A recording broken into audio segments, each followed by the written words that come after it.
Good morning, everyone. Oh, where's the worm at? Good morning, everybody. I am almost done eating. I thought I'd be able to finish eating time, but I'm not. So we're gonna watch some Tomathan real quick while I finish eating. And then I'm gonna start a raffle as well. We're talking. Studying for this exam, I want to perish. Best of luck to you, Birdie. Best of luck. Best of luck. Bashi, thank you for the Prime resubscription. Holy moly, welcome back. Oh, I forgot to turn on the I forgot to turn on Worminator. Let me do that real quick. Tail asset, no. Documents, true Worminator. Copy this, delete. PowerShell, but I hope everyone's doing well today. I'm almost done eating. Venn scripts activate, Python main.py. Boom, Raffle live. So Mystery Raptor, good to see you guys. Mooch, good to see you. Hope everyone's doing well today. Hope you guys are having a fantastic day. Ifrit, good to see you. Exclamation mark, new raffle. New raffle. Bruh, I cannot type. 420.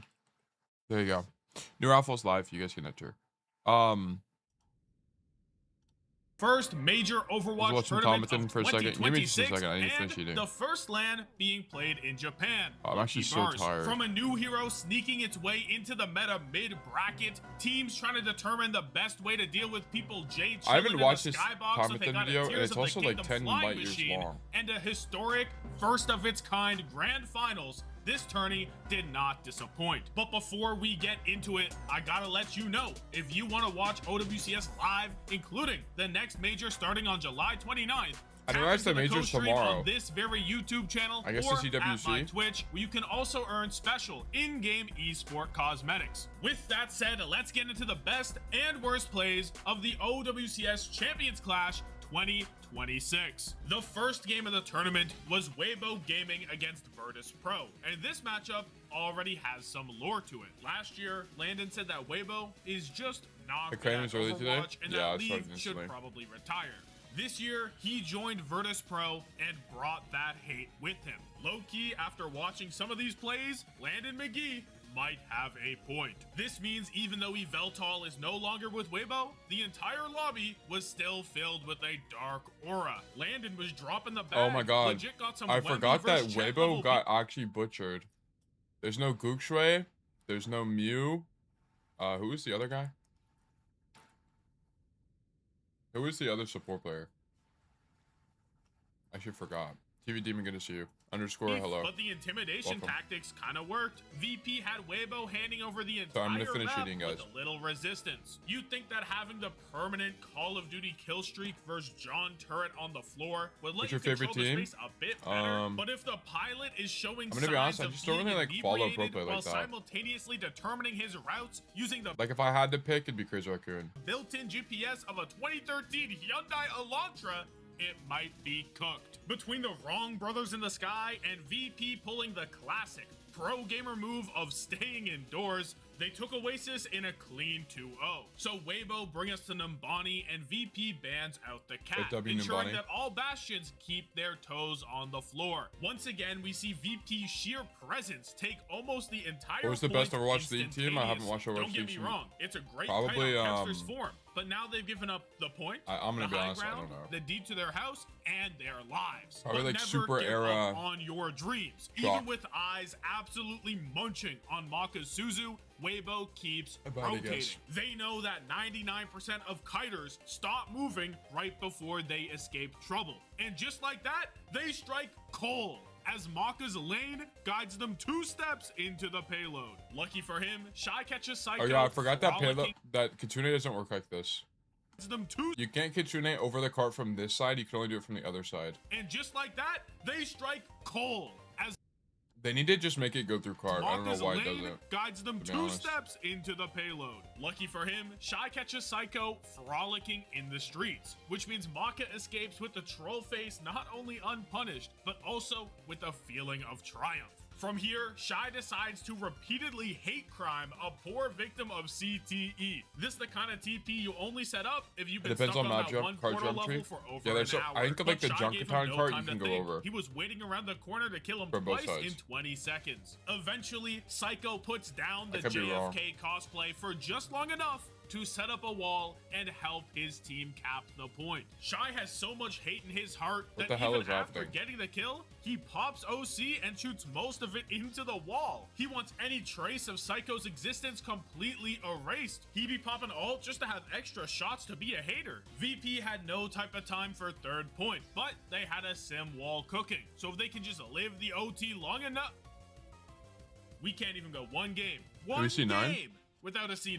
Not possible. Hold on though, it's Oh, the not boop. that bad. Lee Soo-min hit the early boop of the day to send Ai's goofy ass back to Toontown. But job's not done. And their big idea to take first point is to walk up to Kevster and pray they don't get mowed down. Though they did Double get him sided off the so high broken. ground, it was only so he could go looking for his next victim. Have no fear. Lee Soo-him is on the scene and feeling I think Sojourn sucks, to be particularly honest. boopy I don't really today. think she's This that strong. late kill lets Weibo take the high ground with ease and set Shy up. I think Rail to is do too it again. inconsistent. He makes sure to give Psycho a rail because it's about the journey, not the destination. Unless you're, like, And literally it's a low-key chronic, I collab feel like to the show's move not that on to broken. second. However, this is where the Shy carry takes a back seat because Sunzo is looking to redeem himself. While Shy was saving the franchise, Sunzo hit Schrodinger's grab. Bro probably calmed, whole team, it's everyone, oh my god! Looked inside, 0 people. Psycho was not trying either. Dude, this video Looked must have back taken like, actually what so the long to fuck's make. going on over there? Meanwhile, Sunzo was so Who are you flabbergasted, watching? he thought he was on a prank show. Started searching for the hidden camera. This Despite appearing is 2 stones Thomathan. to play, he had the guts to knock that shit off during the attack. Bro was looking like a girder with the way he carried his beam. Straight moving at Mach speed, trying to have a wide guard around Psycho's twisted Okay, I'm dimensions, done eating. all while giving a helping hand at the same time.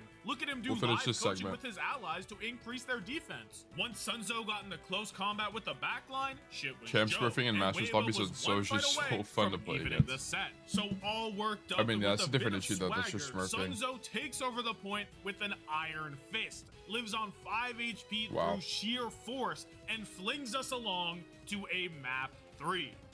Here in New Junk City, Leave, like us, was jump scared by the full potential Wow, of Kevster the at Kevster land flank for is the first crazy. time in many moves. Wow, the roll deep is And diabolical. right away, it's apparent why the gods intervened to stop this man from qualifying for the entirety of 2025. Enter down. They were scared. Kevster put on such a For heater these combat performance rolls. that for a brief moment, the very Earth itself had its temperature raised by an average of 5 degrees Celsius, despite the whole population getting literal chills. This is pure, raw, unadulterated Kevlar on that ethical tail- hoops. Kevster on that He left tail Shy game in plan. complete Is that what terror, it is? to the point where he was sliding Oh, into walls. what the Kev hell? had bro living up to his name, embracing his timid Roll nature. in All for the speed, flash no is crazy. attack. You're They never doing called that him in solo Kevin queue, by the way. Sterling That's because never this happening. Guy pounds. He's making plays dirtier than the average magazine This is why you display don't study at a bros, Japanese especially on 7-Eleven. CAS. Winning fights It with just, like, solo doesn't high translate. noon on land in 2026. How? Sources are saying the censorship laws made it so the crowd couldn't see the screen clearly. Like he ended the Kevster series makes me with hot a 6K. NGL. 6. It's diabolical. This is odd because there's only 5 guys on the Okay. enemy team. Shy got hit scam gap twice. I can't. Hello? This means All right. Thank you, Thomathan, for the 5 minutes of content of which I used to eat. Finish eating. Hope everyone's doing well today. I already ran the raffle, so if you haven't entered the raffle, I apologize. It was early.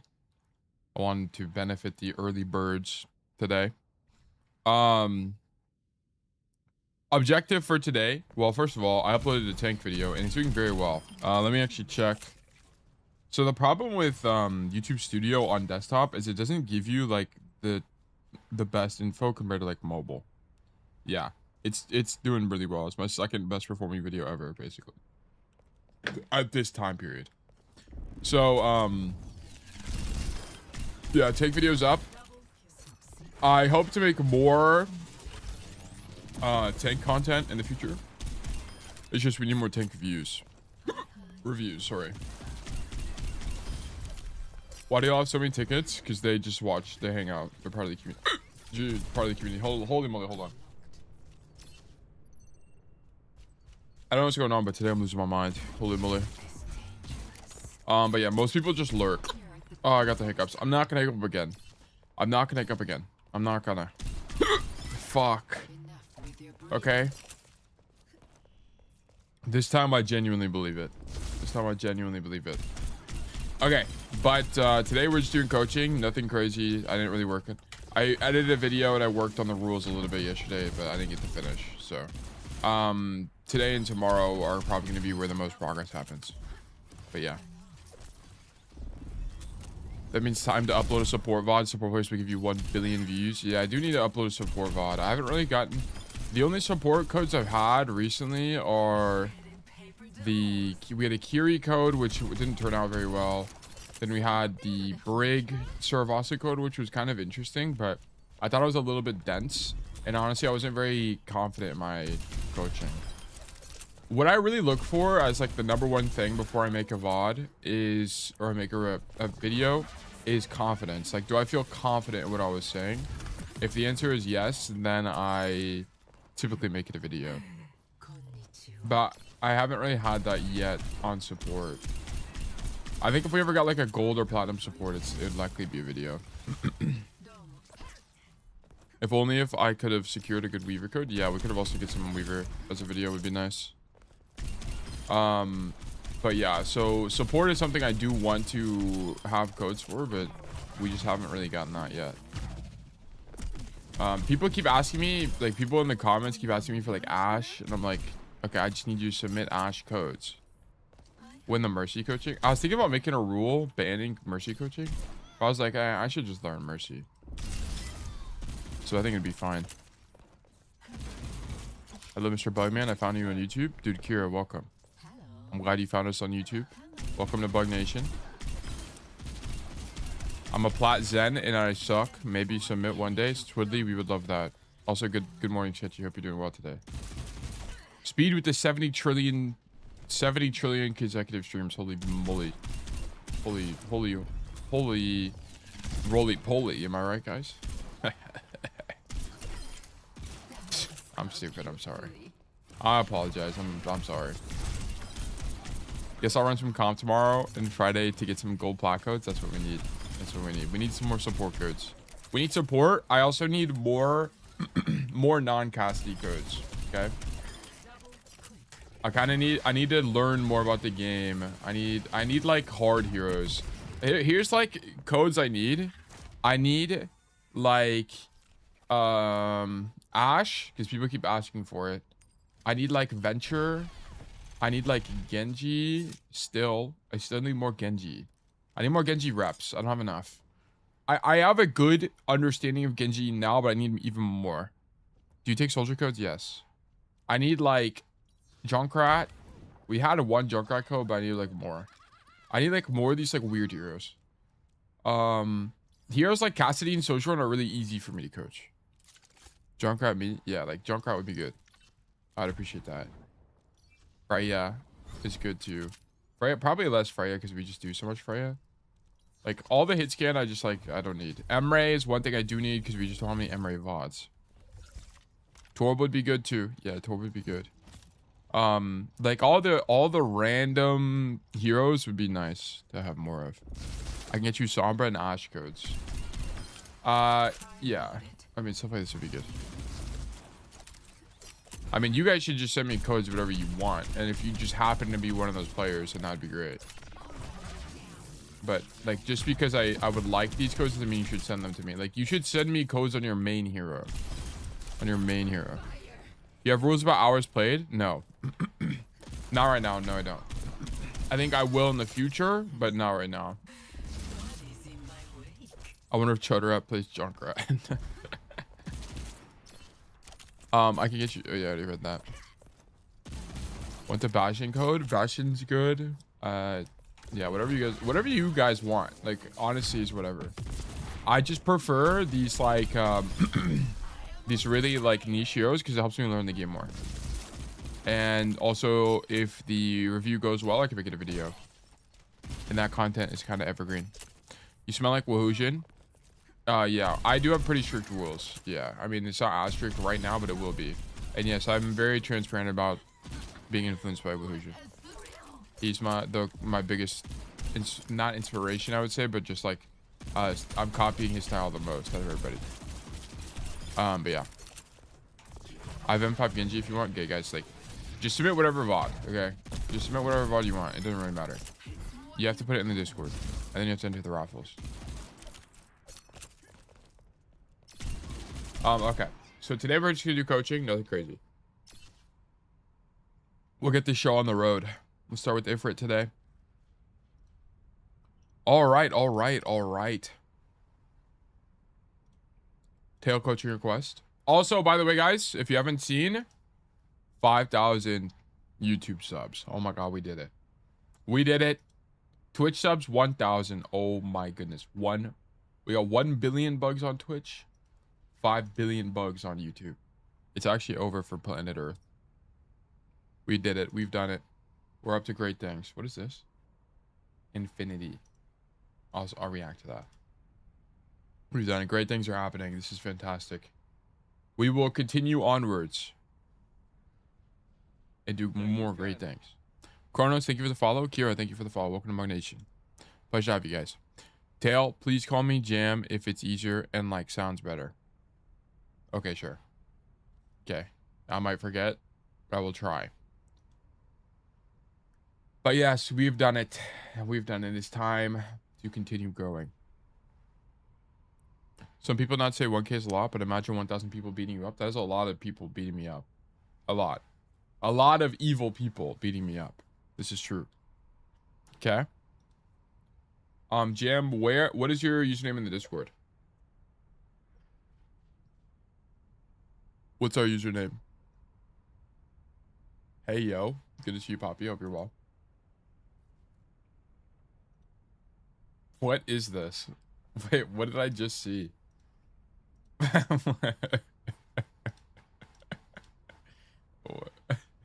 When you check your replays and realize you're the problem.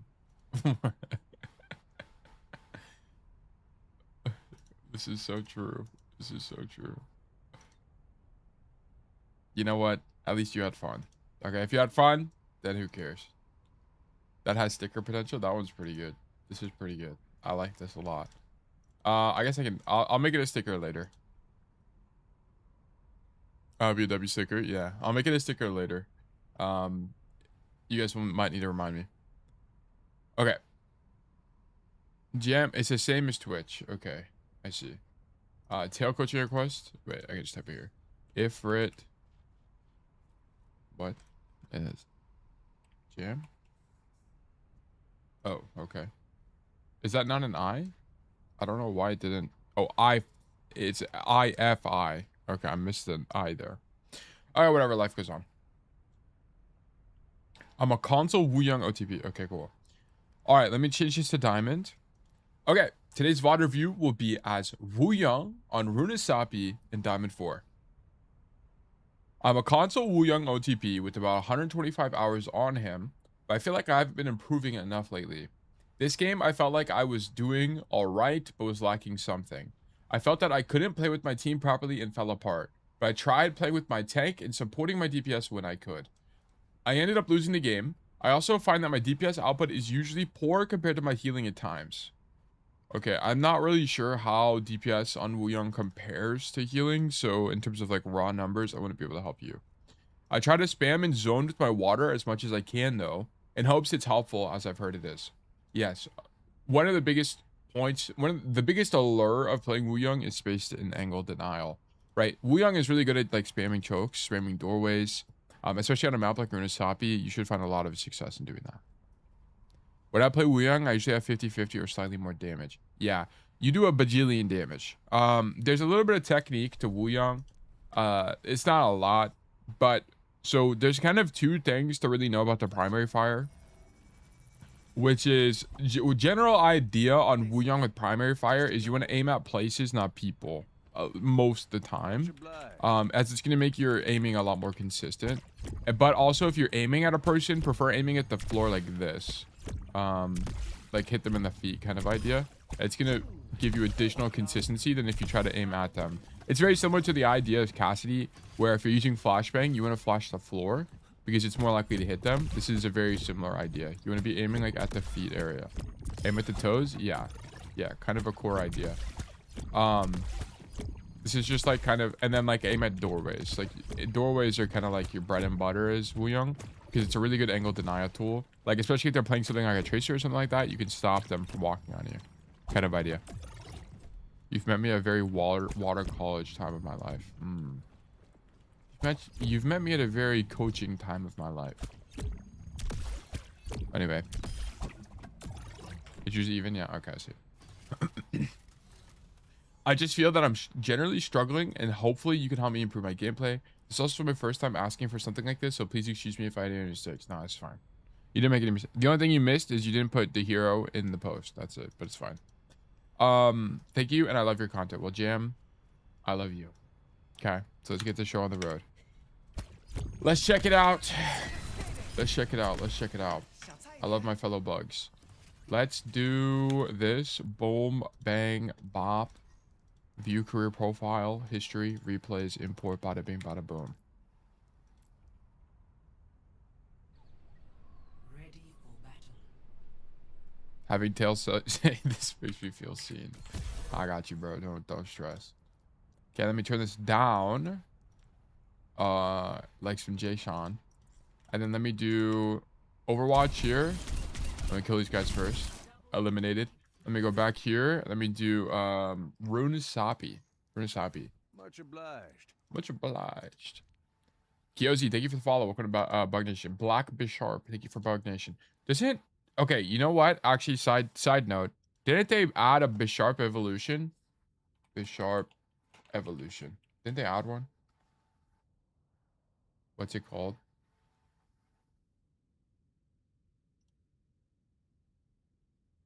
Oh yeah, what the hell? King Gambit.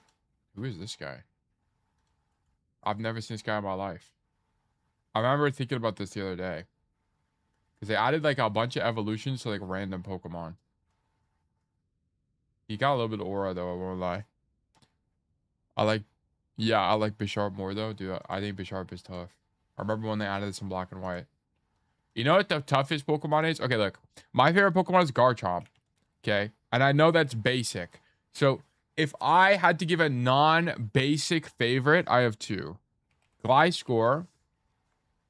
Okay, Gliscor is goated. If you don't fuck with Gliscor, I don't fuck with you. And then my next one is Scrafty. Okay, these Pokemon are actually... Scrafty especially is way too tough, actually.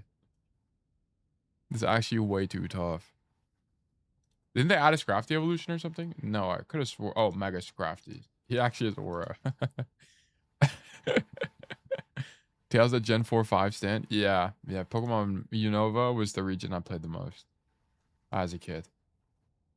Scrafty got the baggy jeans. He's just way too tough. I've been watching your YouTube videos recently that they help, but I don't play Cass. So I try to get as much value out of them as possible for Tracer. Yeah, we've had some Tracer reviews. By the way, guys, if you ever wanted to go back through our old reviews, thanks to Sketchy the Ghost, you can type in Tracer in Tail Coaching Request, and then make sure you turn on the tag for YouTube VOD available, and then you can find all of the Tracer VODs we've done. So there's 1, 2, 3, 4, 5, 6, 7, 8 Tracer VODs that we've done that you can watch.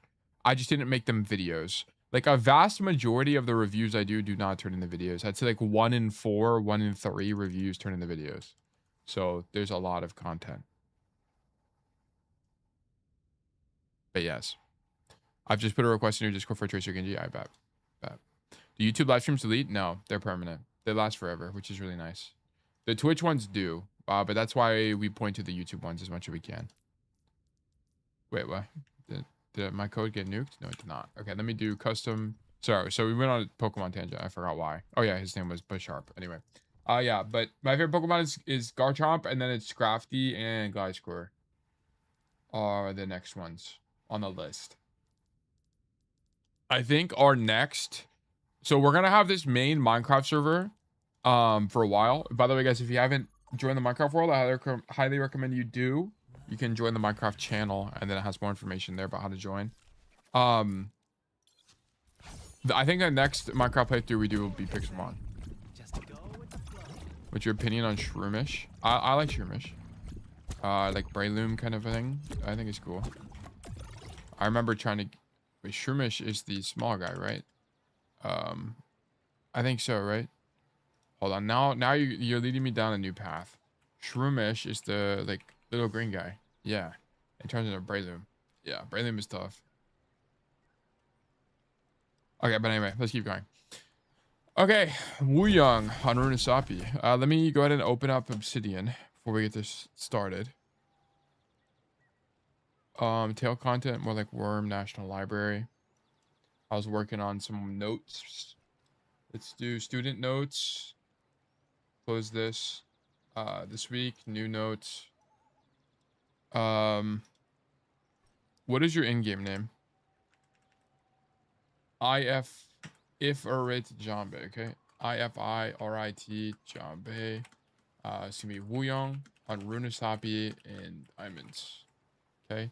I need to insert the student notes template, and then we continue. Okay, the enemy team has an AFK, which is nice. So that means we're gonna have just a straight up advantage going into first fight. Oh, why are we pathing?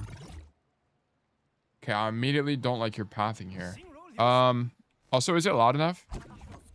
No, it's a little bit quiet. Let me turn it up.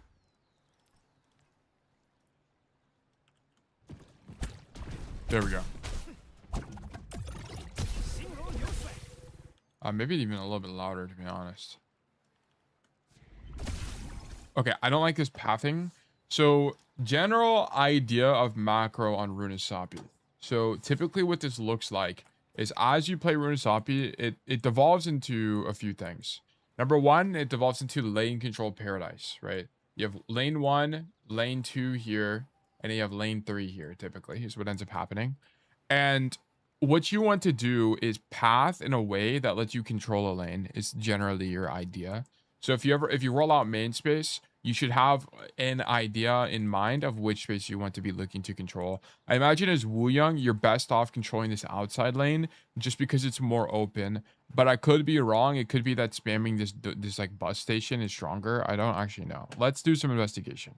Let's do some pro analysis. We haven't done this in a while, but we need to. Let's look up Daro. And then we need to find a Runasapi code. So just Darrow plays only 5v5, right? Rack attack? Nah, we're watching Darrow. Darrow and Tide are the best Wuyangs on ladder, and they're both one tricks. They're the best like one tricks on ladder. There's people like UV that are really good as well, but I'd rather study one tricks to be honest. Oh, perfect, Runasapi.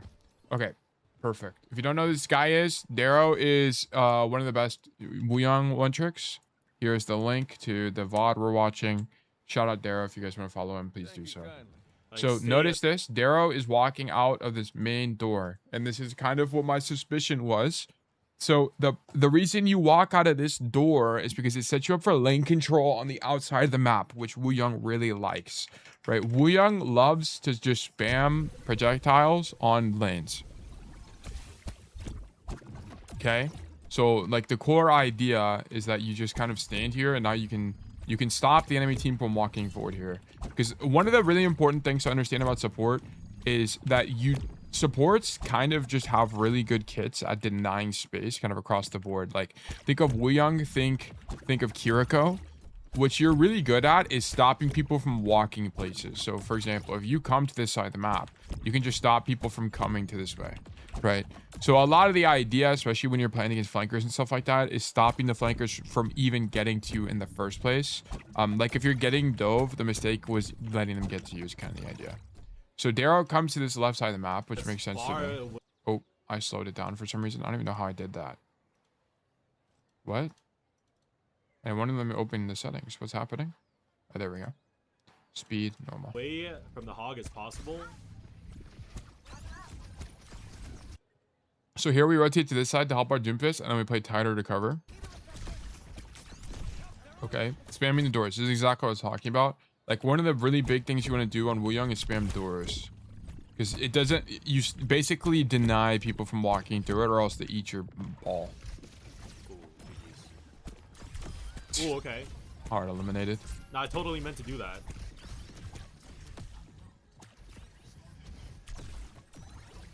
Okay. Then we just play all the way back here. And we're dead. What even was the mistake here? I don't even know.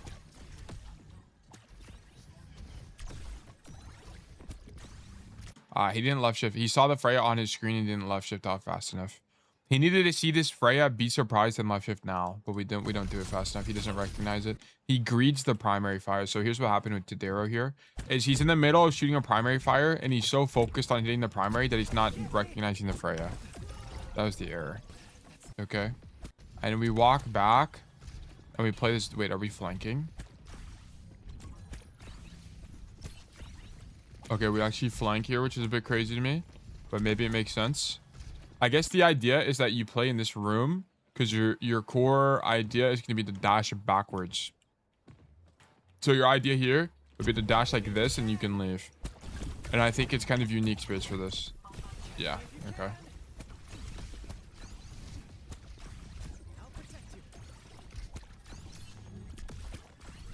Yeah, notice he's doing what I was talking about, which is you aim at the floor. Like, whenever you're trying to hit people, you actually don't aim at them, you aim at the floor. It's just more consistent.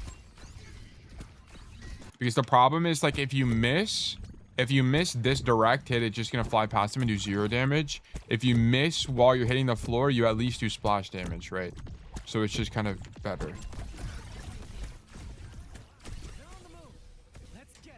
Well, he moves his head to follow his shots. Yeah.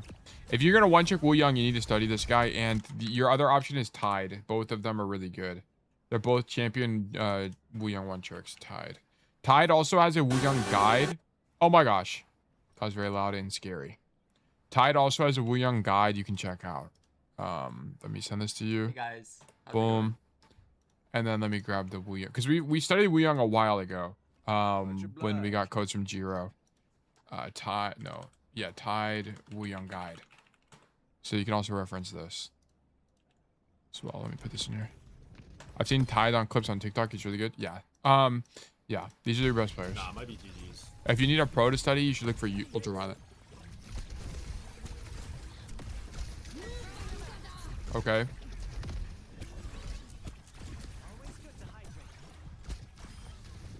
Spamming.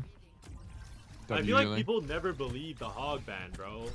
Like, do they just have to play against this guy first? The hog ban is needed.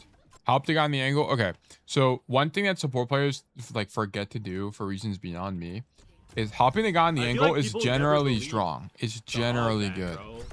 Like, do they just have to play against this so guy here, first? like, we play main space, but notice he's not walking main space. Why? Because our Kiri's right to our right side here. So if we continue to walk main space, we're going to double up with the Kiri and we're not going to be supporting the guy on the angle. So we come here to help our Xion and we don't just orb the guy, we actually help him. And I think this is generally kind of good map space for Wuyang because you can come this way and then you can spam the doors here like this. I mean, you wouldn't left shift to this angle because you would need left shift as insurance, right? It's going to be a lot like Cassidy where one of the like core ideas in Overwatch is you want to save your movement CD to get out of places. So you would come here and then you'd movement CD out. Okay, so you wouldn't rotate it with left shift. Sorry to go off topic, but do you have any recs for tech players to watch? I don't know. I'm gonna be honest. I don't have enough reps studying tank to like give genuine advice. He's perfectly fine with letting his resource run out. Where?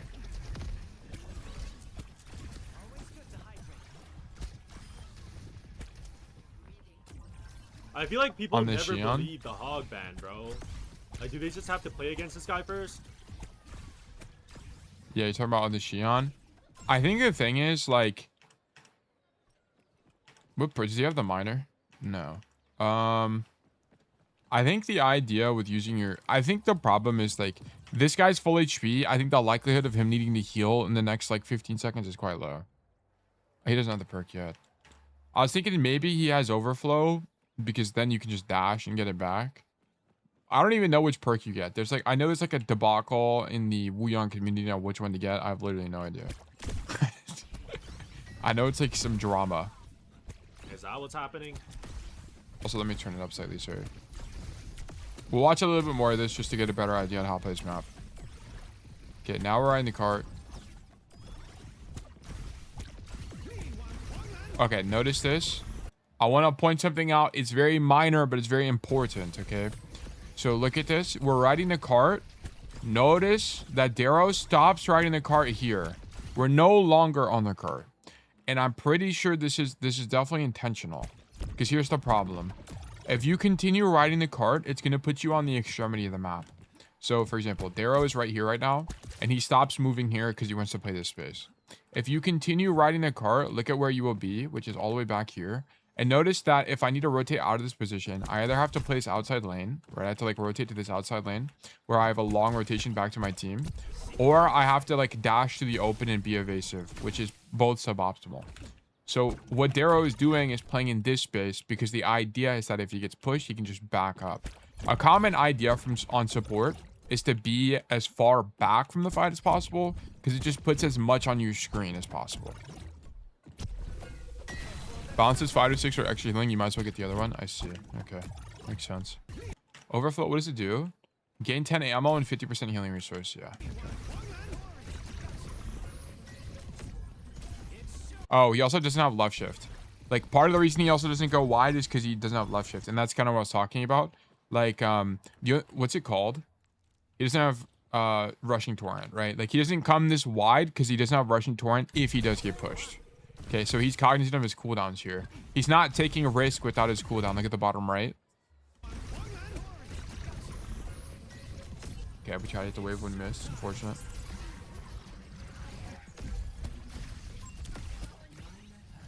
Okay. Oh, he takes the heal one. Bad news. When you deal damage to water orbs, increase healing by 30%. Okay.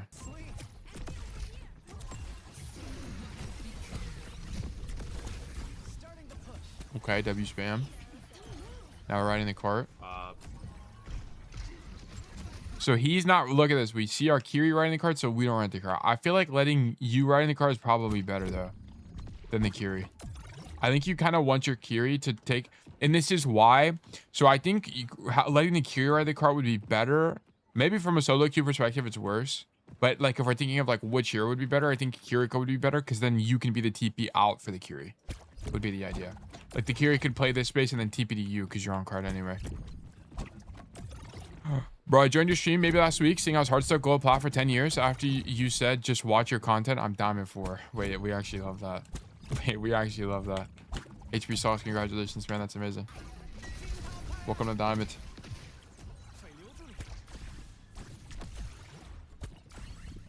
Winnable, maybe?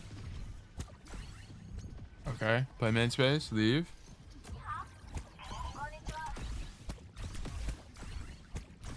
I'm interested in what he says about it, what the minor perk.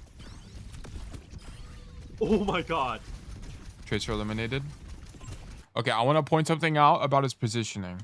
So, Darrow is not at the back of the map.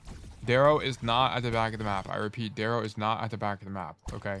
The reason this is the case is because your projectile is just too inconsistent at the back of the map. He's not back here. He's not doing this, okay? And this is... So what is he doing? He's playing closer. Why? It's a lot like Sojourn, where you can stand aggressively and then left shift out. Like, look how fast you are as Wuyang. It's so fast. So you must keep this in mind. I think this is gonna be a common idea as long as you're not playing to like Diva or Winston or something.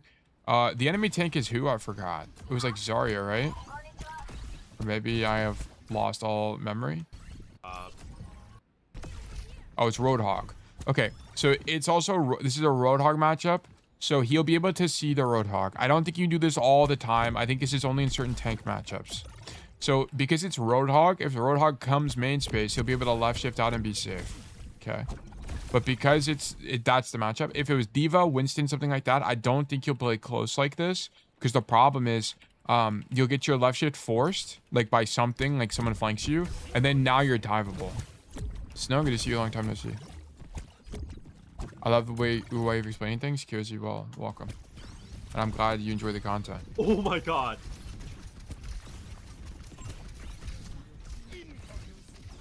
Okay. Okay, also Darrow, by the way, is spamming the door behind this. So Darrow isn't just spamming the high ground, he's spamming that door. You see it? You can just barely see it. That's what he's spamming right now. It's an area denial idea. Like Wuyang is a lot of denial. Ooh, holy. And then I don't think there's really a science to the healing, by the way. It's kind of just like heal whoever's doing something. So like the Doomfist, heal the Doomfist that's right here. If you had a guy that's fighting here, heal that guy. Like it's not really scientific. I don't really think it's like, well, actually it's the most heal effective to heal the Freya or the Doomfist. You don't heal the Doomfist because you can grab the Mega. Like I don't think he's doing any of that. I think he's literally just healing people.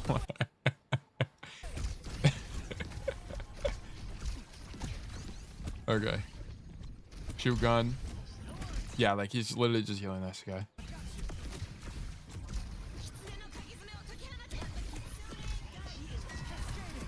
Okay.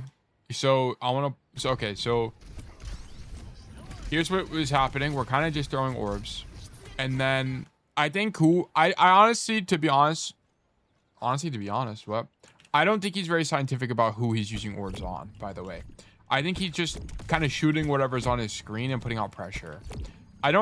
There's probably some level of optimization you can do where it's like you should be shooting only the Freya because of XYZ reason. But I think it's so minor that it kind of doesn't matter. Like what matters more in this situation is just dealing out pressure. The more pressure we put out, the better.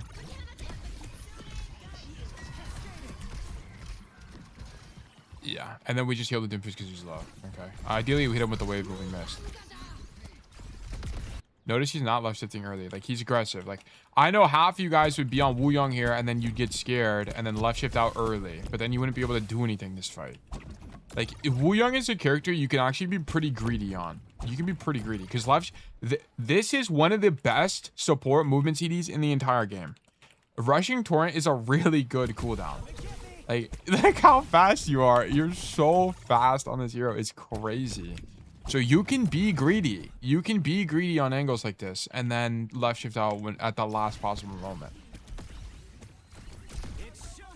Also, ulting allies is generally preferred just because they have more mobility than you. That's Wuyang. There will be times you ulti yourself and like dash into people, but I think it's relatively rare. It's maybe like once every 2 games. Fuck. Yeah, let me get flanked. This might be a misplay. I wonder if any point Darrow should have rotated high ground. Like, I wonder if this would have been stronger if we just like came up here. But maybe it's like Wuyang is not really good in these 1v1s. Maybe, I don't know. I genuinely don't even know.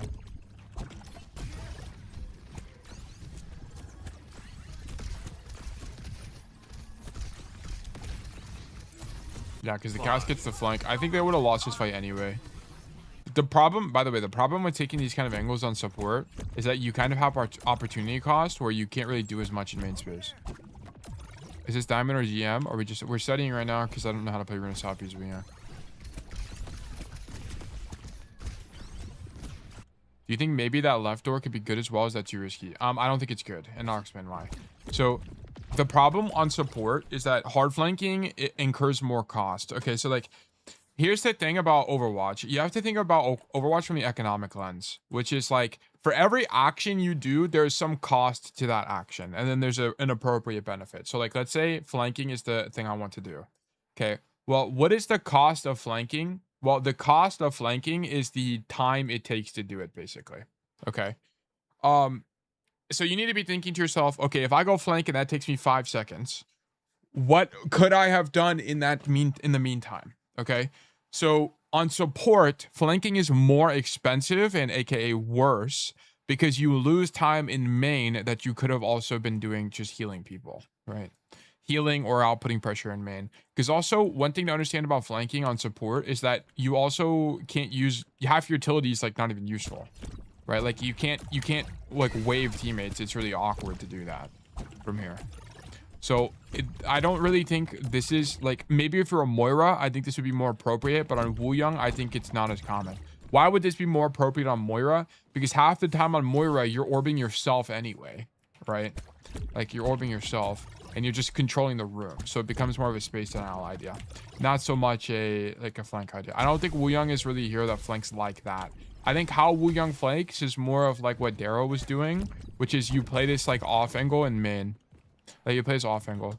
Like you do this kind of idea and you spam this space. Because also Darrow is not just, whenever Darrow was using this space, it wasn't only for the flank, but also to stop his team from getting flanked. It's defensive.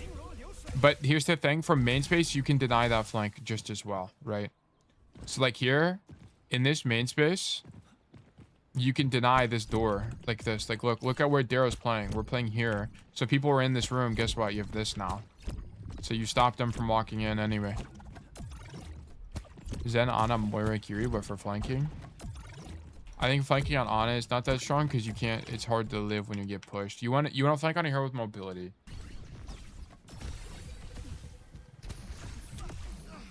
Okay, bro. Okay, Look from bro. downtown. Okay, bro. I get it, bro. I get it, bro. I get it, bro. I get it, bro. Okay. We'll walk back. Go high. Okay, so I think Darrow doesn't go to the left side flank here because it's kind of like a map control idea.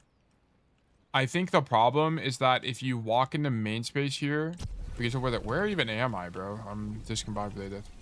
I think the reason you don't walk into main space here, or sorry, the reason that you don't path into this building is because of where the cart is.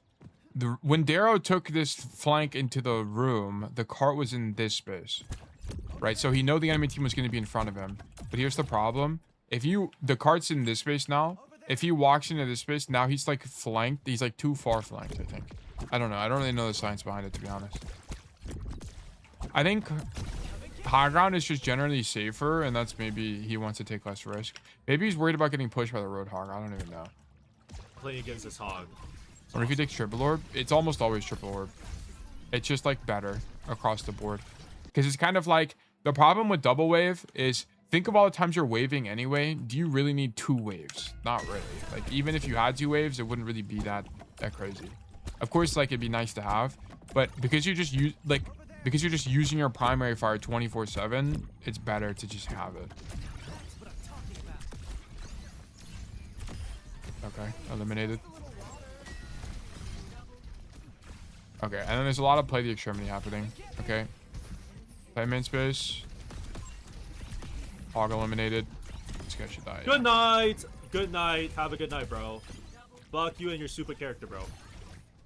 We hate Roadhog. Okay.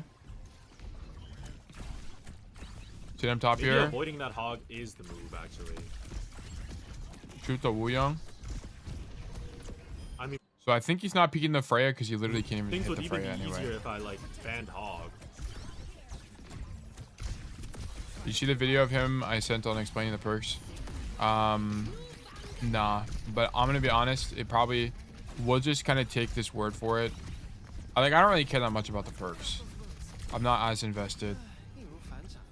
Okay, I think we have a good idea on how to play this. We can watch the VOD now. Okay, we did some science. I kind of understand, but yeah, your pathing off rip is definitely bad here. You need to fix this.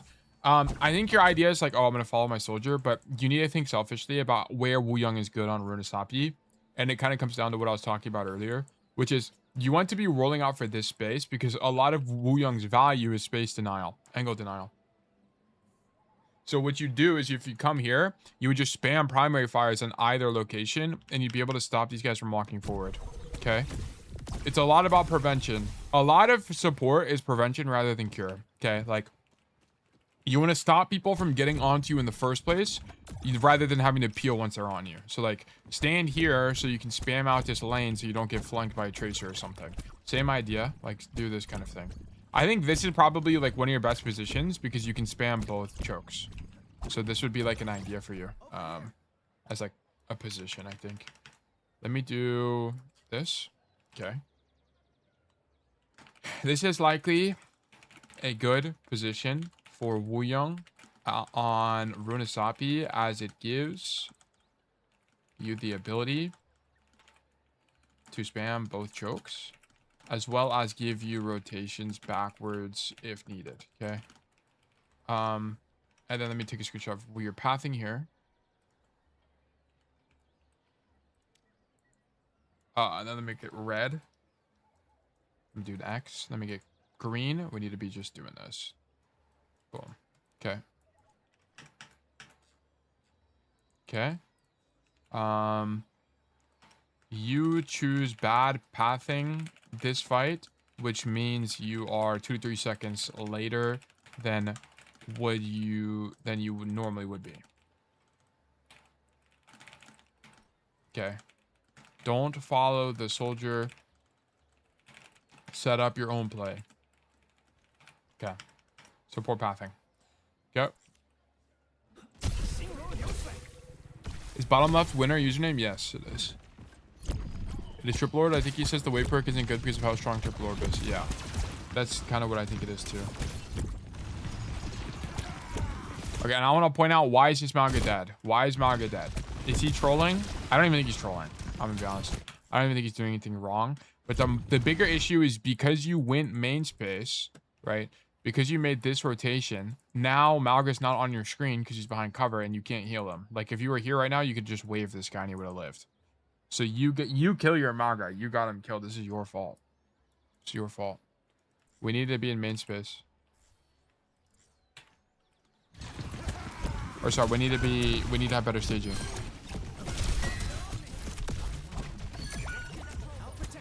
Okay.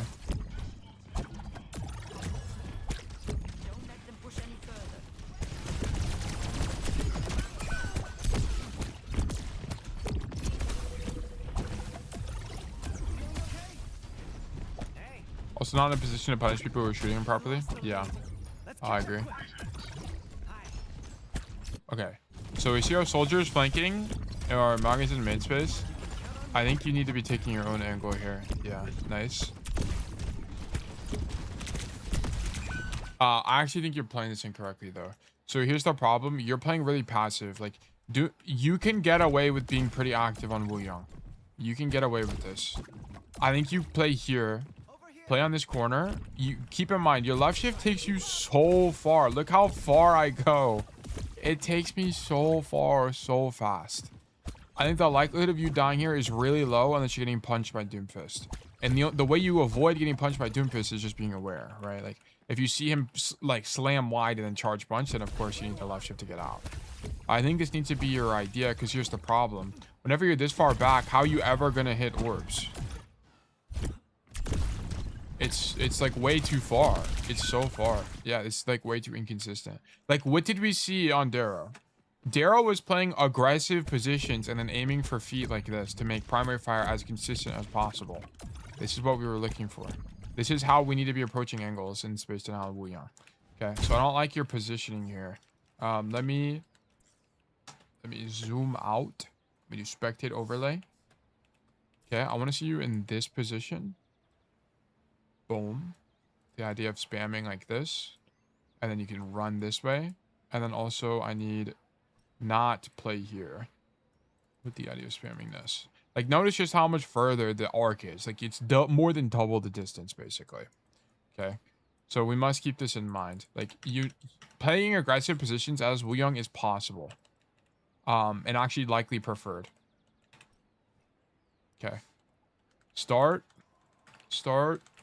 in aggressive positions as Wuyang, and dashing out is possible and likely a good idea. Bro, idea as it puts you into better range for your primary fire, and your waves will be more consistent. Okay, you can't really do anything from this far back. Okay, I know your character feels like a sniper, but it just takes, your primary fire takes too long from this far. Okay, it takes too long, so people can just dodge it.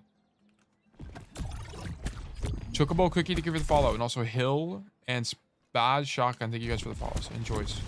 Hope you guys are doing well today.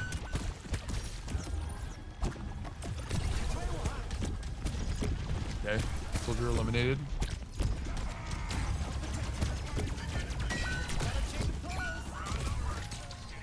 Okay. Other than the hog, when would you still stage far back? I don't think you basically ever do, to be honest. I think it's Winston and Diva. I think those are the two matchups where you would. The reason you wouldn't do it against Doomfist is you can react to the Doomfist. Like, Doomfist has to charge punch, which has a sound cue, so you can just dash away. But I think into Winston and Diva, you don't have enough time. Like, they'll dive you, and then it's difficult to live. But even against Diva, maybe, because it's telegraphed, but I don't think about Winston. It's going to be way too tough. I think you're going to get your left shift. I mean, but maybe even against Winston, it's fine. Because if you get dove here, the Winston can't follow you. He just can't. So I don't even know. I feel like it's got to be good anyway on this hero. Like, I think a lot of people just think, oh, squishy support, I can't play aggressively. But you have to remember that his mobility is so strong. As a Diva main, I feel like it's fine in the Diva, yeah. I think as long as you have your left shift, it's fine. Alright, whatever. Keep going.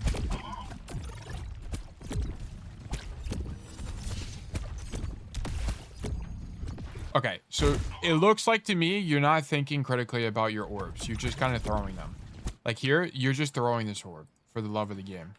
I need you to be more intentional, right? Whenever you're spamming orb, I want you to think about what space am I denying? What space am I contesting? Right now, you're just throwing orbs.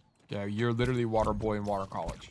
Okay, we gotta be a little bit more scientific. Okay, you're getting an F grade in your science class. I need you to do this. Spam the door. What was Darrow doing? What was Darrow doing? Okay, Darrow was spamming doors very, very intentionally, right? Like, Darrow was here and spamming the door all the way across the way. It looked like he was just aiming at nothing, but he was aiming at that door the whole time. Okay? Because he knows the map geometry. That's the level of science we need. Okay? So whenever you're spamming this Doomfist, I don't want to see, like, just throwing it in his vicinity and praying it hits him. I want to see a new level of intention from you. Right? Like, boom. Like, boom. I want these, okay? Like, here's what you're doing.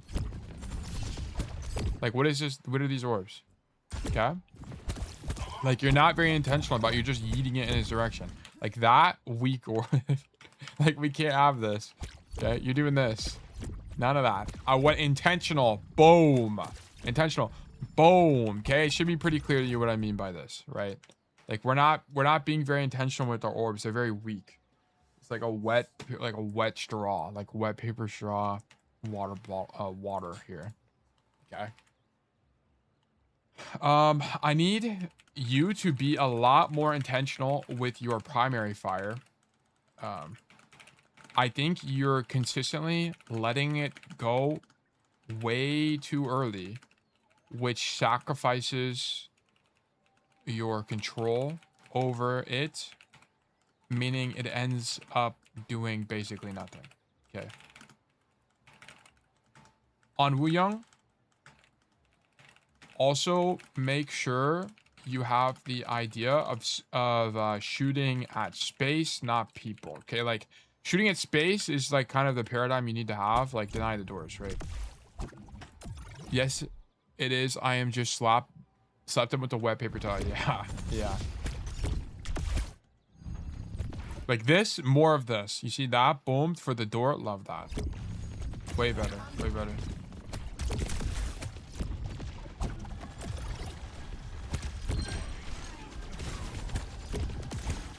Okay, sure. I also don't think you should really be coming here, to be honest. You kind of kill your Maga again.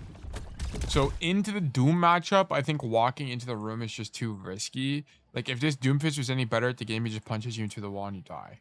And I also don't think Wuyang does well in these close range fights. Like, we never saw Darrow take fights in close, like, the doors like that. Like, the only time Darrow was walking into the space was when it was empty. Okay, unless this space is empty, I don't want to see you walk into here. Like, if there was somebody in this door, do we really think Darrow's walking here and fighting a guy? No. Why? Because I think Wuyang's primary fire is just not good in this space. It's not good at all. Like, where Wuyang's primary fire, like, excels is in spamming people out, right? So I don't really think you should be coming to this space when you know the Doomfist is here. You should be working this space and then spam the Doomfist out of the angle from, like, here and then rotate in if you really want. Okay, so I don't even think you should be really preferring this space. I think this is only like if it's empty kind of idea. Whoops.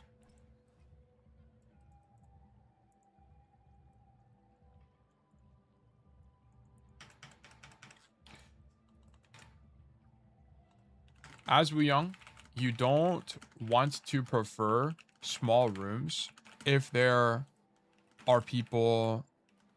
Yeah. I guess if people are already there, okay. Use rooms to set up flanks when it's empty space only. Okay, like if it was empty, I'd be more appropriate. I think it'd be more appropriate, but because there's someone there, you just kind of can't take the fight. It's not good for Wuyang. Yeah, Wuyang's water takes 10 meters to charge. Yeah, like I don't think this flank should have been an idea for you.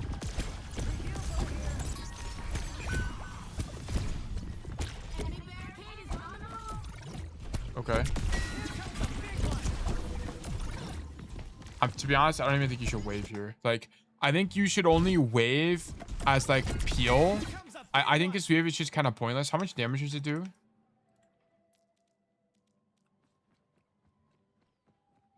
80. No, wait, that's healing. What? Where's damage? Oh, it does do 80. Damn, what the hell? That's a lot of damage. Maybe you can go for a kill here. You hit the primary?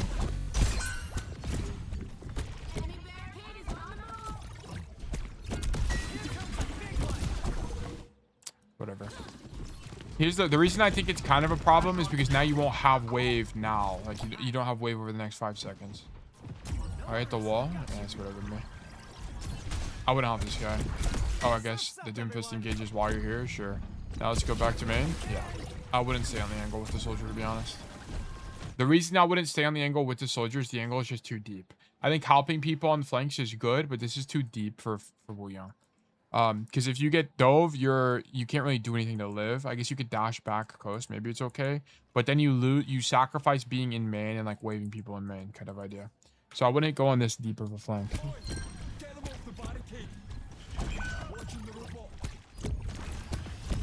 Yeah, I think it's just way too passive.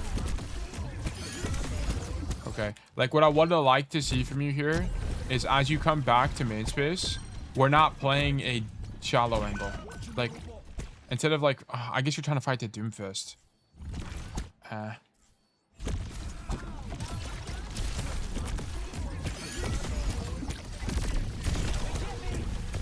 You're forcing your shift by bad positioning. I'm gonna be honest, I think it's whatever. I think the bigger problem is like, why are we fighting in the small room against Doomfist?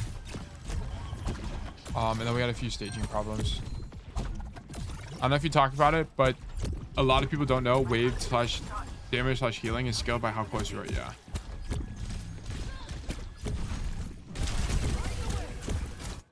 Okay, this is kind of what we saw from Darrow. Like, I don't think you want to be riding the cart into main space as like an idea. And it's kind of what I was talking about earlier. Like, you should be pushing the cart with the idea of backing up to this way. Because what ends up happening is you continue riding the cart. And Darrow would have actually backed up now and wouldn't have actually continued pushing. Because Darrow understands that getting slammed here is possible. Right? Like, getting punished in this position is very common. And this is going to force your left shift back out this way. And you're just in the open for a long time. So if you had stopped pushing the cart and you were here, you'd let your hazard push. And then you'd have an easier left shift out here. And you probably wouldn't even get engaged on. So this is kind of like an idea on Runasapi in particular. I guess I'll note this. Is it a little bit more advanced? But I guess I'll note this anyway.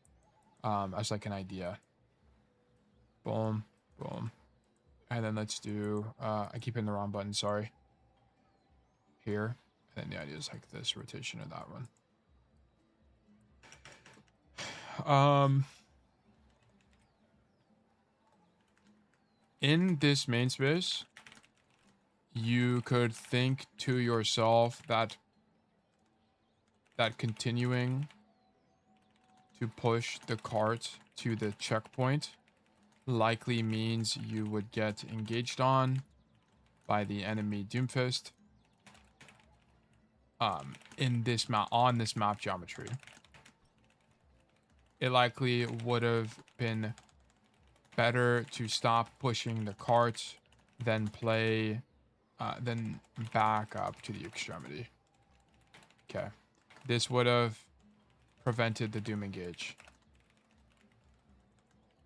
I think this is map specific for Runasapi. I don't think this is like...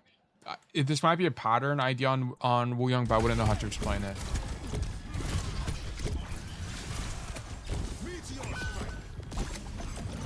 Yeah.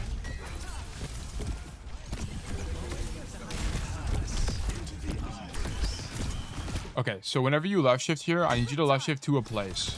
So every time you in Overwatch you use your mobility CDs, I don't want you to just left shift into the open, like left shift to a place here. So whenever you dash, I don't want to see you just dash and then like walk in a circle. I want to be dash, come here kind of idea. Because here's the problem. You dash into main space and now you don't have any movement CDs. So now if someone does engage on you, which is what ends up happening, the Doomfist ulti drops here. It's a lot more awkward, right? So I want to see a dash to a position.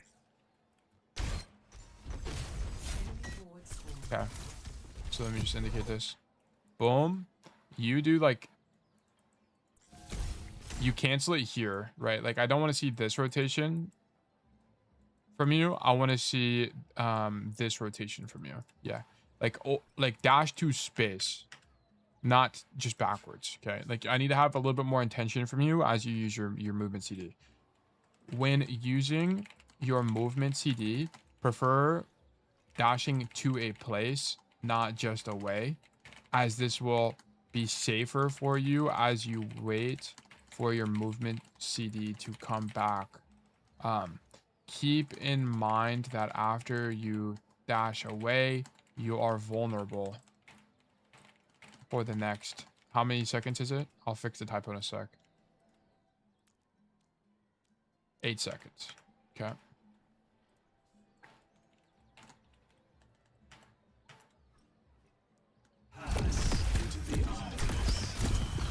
You explain things very well. Thank you. How many VOD reviews do you do in your live? 3 to 4. 3 to 5, I guess. It's just gonna kind of depend. Yeah, we dashed away. Nice. We have our ulti. How long have we had ulti for? You probably should have ulti your tank that fight. Yeah, I'm gonna be honest. You probably needed to ulti your hazard here. So your team is 4. You're pushing the cart. You get slammed on by the Doomfist, whatever. Then we dash out. This dash should have taken you to this space. Okay. Should have taken you here. And then honestly, I think you should just ulti this guy now. Wuyang ulti is not one you want to hold, really. You want to just use it on your tank or use it on a flanker. I wouldn't really think about holding it that much. So I would just pop your ulti on this hazard. And I think... maybe if you wanted to wait, you could. Like, maybe if you think, okay, the hazard into the Doomfist matchup, it's very unlikely that our hazard catches the guy. That's fine. Like, if you think that's the case, then sure. But I would look to ulti this fight. Like, ulti him now kind of idea, or ulti yourself now, like, is even an idea.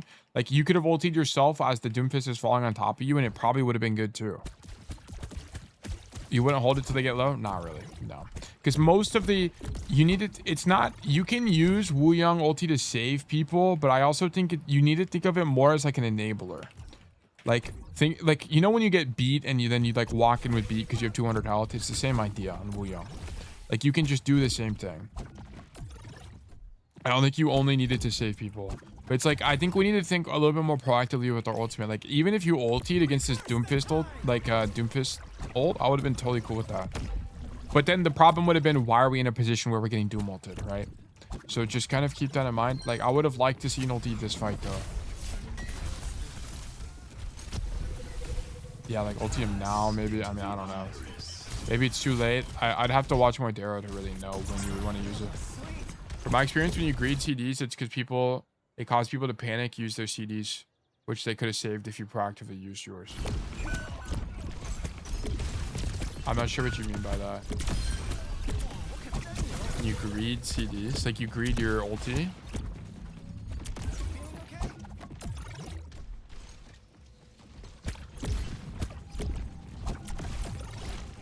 Yeah, like, these are the kind of primary fires I don't want from you. I think this is really weak. You're kind of just throwing it. You've no space in mind of which to deny it. How would Darrow be doing this? Okay, I know I keep bringing him up, but it's just like an easy point of reference for you as a player. Darrow would be spamming and flicking at the ground like this. This is almost definitely what Darrow is doing. We're spamming the cart and we're spamming the floor like this. It's gonna be way more consistent. Why? Because here's the problem. These orbs are just flying straight past these guys. Look. I mean, that hit him, but like the first one is definitely not intentional. Look, like, look, that goes nowhere, right? Like, we need to be way more. You're kind of just like throwing it.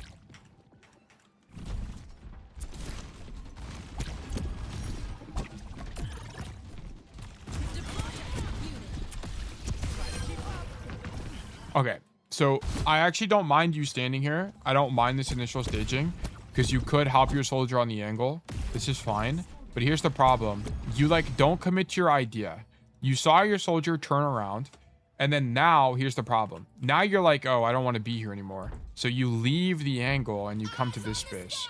You needed to commit to an idea. If you were gonna play on this side of the map, then what is going on? Why is it not clearing? What is happening? There we go. If you're gonna play on this side of the map, then stay here. Help the soldier. Right? Do something like that. Because here's the problem. Because you went to this side of the map as your staging idea, now you're late to be in main space. Overwatch is a game where everything you do has a cost, right? Everything you do takes time. And the time you spend rotating into this room on the right side is time that you're not spending in main space, okay? And here's the problem. Because you weren't in main space, now you have bad staging for this fight. Like, you weren't stopping this cast from walking forward. You weren't stopping the Sierra from walking forward. So I needed you to commit to an idea. Either do this or play for main space. Whatever one you want to do, I kind of don't care. I think they're like... There's probably merit to one or the other. I don't know enough about Wuyang, but I do know that you changing ideas here is too expensive. Like, what would have happened here is that if you're not helping the soldier, you're spamming man. Now we're flank Wuyang. Okay, we need to be doing this right now. I need you to do something. But because you canceled, now you're late to this fight and you weren't able to do what Wuyang is good at. Like, Wuyang is good at stopping people from doing things to begin with. Right, so Wuyang is really good at stopping this cast from walking forward, stopping the Sierra from walking. Sierra, who is it? I forgot who the other DPS is. Yeah, stopping the Sierra from walking forward. Okay, but we weren't here. That's what I'm saying. Right, you need to think more about your staging. Okay, on Wuyang,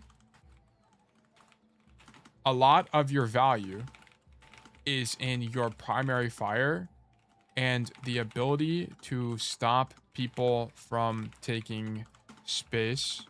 Well, I would much prefer you commit to an idea rather than rotate from position 1 to position 2, right? C image, okay? You keep in mind the idea of opportunity cost, right? For every second you spend in one place, you incur the cost you otherwise... of not doing a play in another. Okay. So either walk into the room and help soldier with a flank, or poke the walk up with your core. I kind of don't care, and I'm not sure which is better, but I know committing to one is more likely to succeed. Okay, you maximize your chance of your idea working. Let me do this. Okay.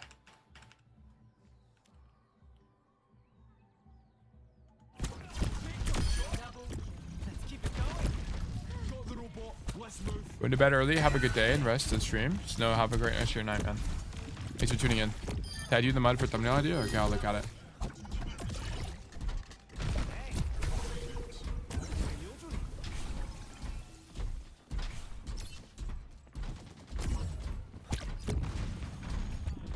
Okay.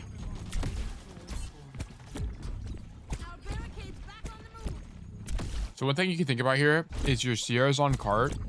You could get off cart yourself, right?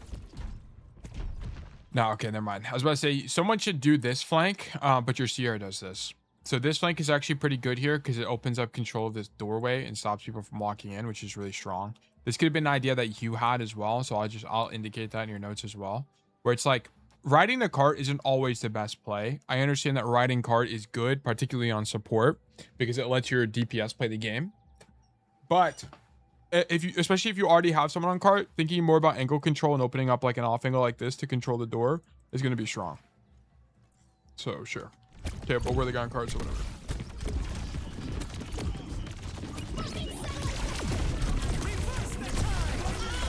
Okay. Yeah, this is kind of what I was talking about with ulti. Like, ulting people ahead of time, I think is good.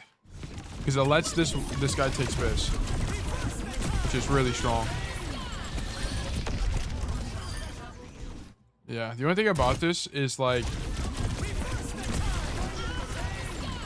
I guess you probably wave for damage there, but whatever. Totally whatever.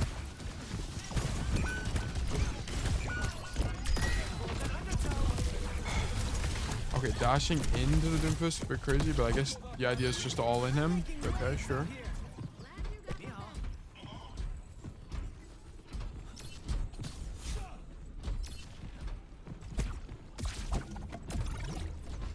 Okay, like where's my spam the high ground? Yeah, like what is the idea here? You need to stop spamming. You need to be spamming the high ground here. It's better map geometry. Gonna keep streaming on the background while I get some work done. No problem at all, Be Sharp. Thanks for tuning in. So here, instead of spamming main space, we never saw Darrow do this. Why? Because it's just too open. Like the people could be basically anywhere here. The only door that would make any sense to spam is like this corner or this door. Why? Because it's very telegraphed positions that people could be in. You need to be spamming the high ground because it's a closed room. It's way more likely that people are walking into your orb here. Like this needs to be the idea. How do I want to do the screenshot? I guess this. Yeah, perfect. Always prefer, well, I guess prefer spamming into small rooms / windows where people are likely to be, like here. Okay. Because you're just spamming main, this is going nowhere. This isn't doing anything. Now you do it, but it's like you need it. Like I need you to understand that the value of Wuyang is stopping the Sierra from peeking you, right? Like look, if you were spamming the door, you would have hit the Zen, you would have hit the Sierra. Like now, you need to hit them now. This is when you need to hit them, not when they show up. Okay, you want to think about it from a prevention standpoint. Hit them before they show up, not after they're here. But here's the problem: because you weren't spamming this window to begin with, she's able to peek. She should not be able to peek here. This is what I'm talking about. Okay, I'll indicate this. Let me take a screenshot. Okay. Because we don't do this, this Sierra gets to peek the window at full HP. We should have been spamming the window to prevent that from happening to begin with. Think in terms of prevention, not cure. Okay. All right. Okay, squints down. Dash away. You needed, oh, you don't have dash. How did you use dash? Oh, okay. This is not a situation where you should be dashing. Okay. So you're the, are you really the guy on cart? What's happening here? Your Sierra is also on the cart. I don't, ignoring the fact that the Sierra's on the cart, you can't dash away from this. Like the only time you should be dashing away from this is when you're hit by the tracker dart, not just when you're getting spammed. Okay. Because like what really should be happening here is you just play cover the whole time. I understand you get hit by the Sierra nade, right? So, oh no, you're just playing wide to begin with. There's no benefit to this as Wuyang. Just stand here. You're slightly more evasive technically when you play wider because it's more unpredictable which way you're going to go. But just play here the whole time to avoid taking damage. And it's not really to avoid taking damage. It's to avoid having to left shift. Like notice this. The reason you feel like you have to use your dash is because you're wide to begin with, which forces your cooldown. And the problem is not really in using left shift here. It means that now you're weak. It's kind of the result of it. Now, because you use left shift, you're weak, which means you're diveable. And you end up getting dove by the Doomfist and die as a result of this. So this is kind of the, it's more of the side effect that's the problem, not really the act of doing it itself. Okay.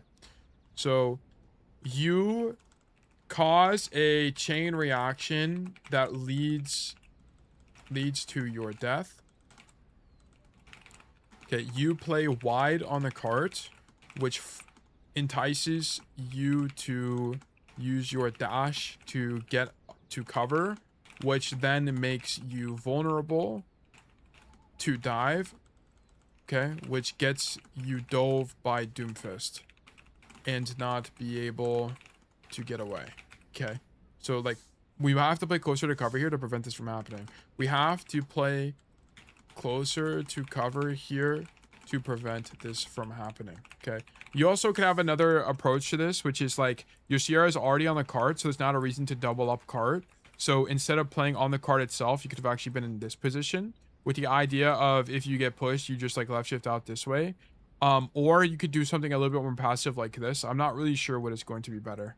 Like I actually genuinely kind of don't know which the best play. It's like either here, here, or here, and I don't know which is better. This is the more aggressive play because it lets you follow up with your hazard more and deny more space. This is kind of what Darrow was doing, and like this is probably likely the best play if I had to guess. And then you have these more two passive options as well, with the idea of like rotating back this way kind of idea. I think one of these need to be better. Like getting off card should likely be a high priority as we already have Sierra on card. We already have Sierra on cart. Getting off this main space is likely better. I'm not entirely sure which position is position is optimal, but it's likely the most forward one, as you can just dash away as long as you didn't get your dash forced beforehand. Okay, let's keep going. W Obsidian. We do love Obsidian. You can get access to the Obsidian. I have it published on Obsidian Sync by doing exclamation mark notes in Twitch chat.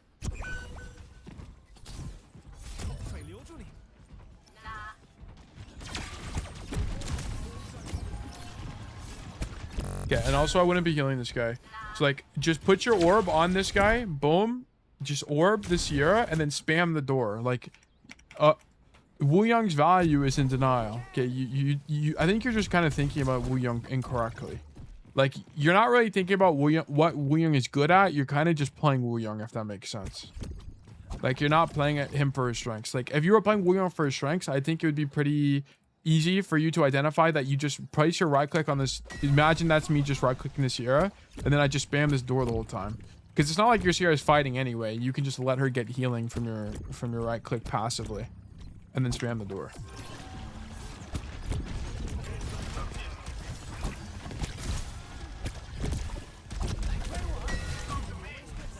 WPO. Okay, there's probably some staging issue here. Should we have walked into the room with this Sierra? Where's our other support? Dead.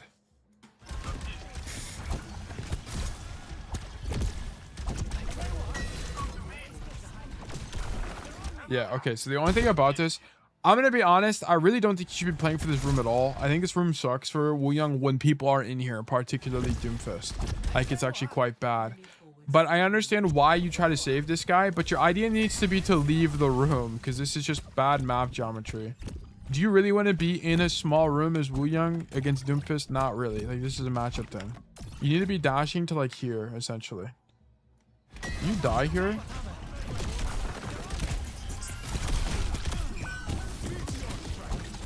Probably, if I had to guess. Yeah, you did. Okay, no. A better Wuyang. Okay, a better Doomfist kills you, though. So, yeah. So, I just don't like the way you're not thinking about dashing two places. You're thinking of only the benefit of dashing. Oh, I want to dash to heal this guy. That's the only really thing we're thinking about. We're not really thinking about, I need to dash to heal this guy and to be in a safer position. I think once you wave the Sierra, you should leave the room. Yeah, exactly. That's what I'm thinking too.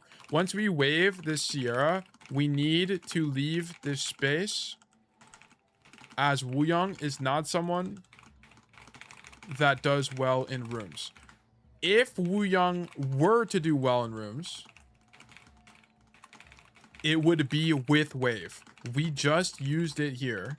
So our only tool that would make this winnable for us is gone. Winnable for us is gone. Okay. We must leave the room. Let me take a screenshot of this. Boom. Okay. Bang. Rotate to this position after you dash to ensure your safety. Okay. It is apparent to me that we are not thinking about dashing to places. We are just dashing away. Okay. I need you to be more intentional about the map space you end up in as a result of your dash away. Okay, you're kind of just like dashing for the love of the game. Okay, and then this Doomfist just misses his ult. He pops it, he mispredicts, and you don't die. And then Robot Wizard just died. Rest in peace, Robot Wizard.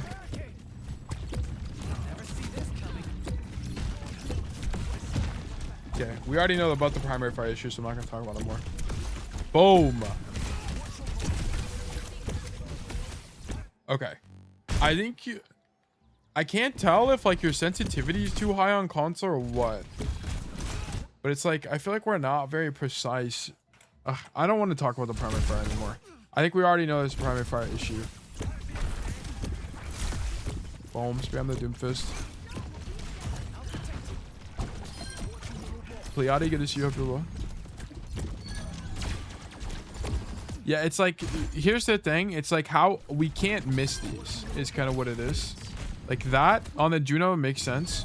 Like that hitting the wall, I guess you're trying to flick it once it goes in is maybe your intention and you just mistimed. I think your idea is to do this and then like flick it once it's in there. And I think you're just timing it too late and or too early and you're hitting the wall. I think is what that is actually. You'll tell you hit 5K on YouTube. We did hit 5K on YouTube, puppy. I think it's just a controller issue. Yeah, I think it is a controller thing. It's a bit hard to see. I think Wuyang on controller is low-key a bit hard. Yeah, I miss time on webs a lot. That's fine.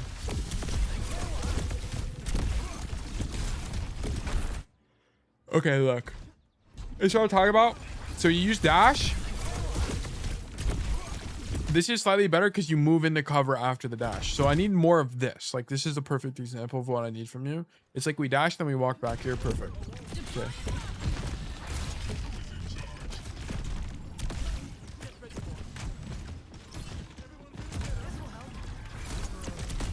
Okay. So I think this whole time you needed to continue rotating. So here, what do we see here? We see this. Our hazard is engaged wide like this, and we know our Baptiste is on this side of the map. We need to help people that are doing things. That should be kind of your idea as support. This hazard is currently doing things. Rotate to this side of the map and help this guy. Okay, you can spam out the Doomfist. You can also open up this angle. I also want to point out, given where the cart is, you could either do this. You have two options. Either go help your hazard right now or push the cart. I kind of don't care. I think both are good. If you push the cart, you're going to reset the enemy checkpoint, which is really strong for your team. And then, but you'll just have to dash out. That's the only thing. So you just have to keep that in mind. What do we do? Do we just stand here? I did not mean to do that. It's my bad. Wait, this is further in the future. Yeah, so you stay in this space. So my problem with staying in this space is, like, you're not aggressive enough. You shouldn't push the cart without left shift, I think. That's what I'm saying, too. Yeah, once you have left shift, then you can take his space. Because then you can get out, right? That's a very common, like, a loop and pattern in Overwatch. Oh, my gosh. I keep accidentally clicking things. I think I need to go back slightly. Okay. I don't really like the position you're in right now because it's not aggressive enough. Like, what did we see from Darrow? He's, like, taking this position, shooting his orbs, and then dashing away. Kind of idea. Okay, and I kind of want this level of swag from you, where it's like you're not taking duels, but you're playing more aggressive space so you can dash away. Like, this is a situation where this is the case. Your hazard is fighting up. If you were here, not only does this better put you in wave range, but also you can dash out if needed. And I need this kind of idea, right? You're playing all the way back here, where it's really difficult for you to do anything. Like, look how far you are. You're so much further away. You are safer, but you're just not able to do anything. Right, like if you're gonna play this, play Ana, right? Because from at least you'll have stronger cooldowns, right? Wuyang is a hero that can play aggressive. You should be postured more aggressively here, as you know the lane on your left is clear, as you don't hear anybody, and you just heard the hazard clear this, saw the hazard clear the space anyway. Just saw hazard clear this space anyway. Also, I want to point out that if you were in that position, what I'm recommending, it'd be easier for you to deny the lane as a whole. Okay.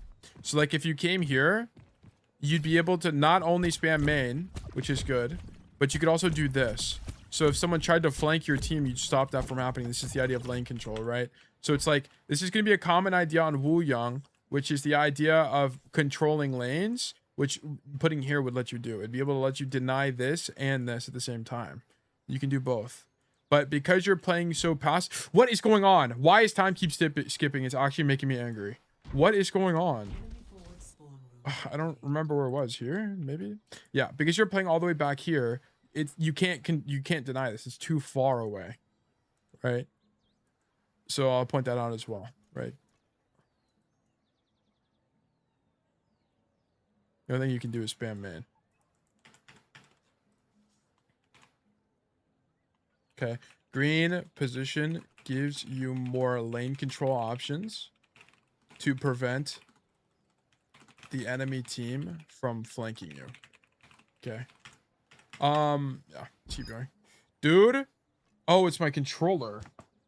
No, it's not my controller. I don't know what's happening, man. Oh, it is my controller. I'm holding down right trigger with my phone. Okay. Sorry. My bad.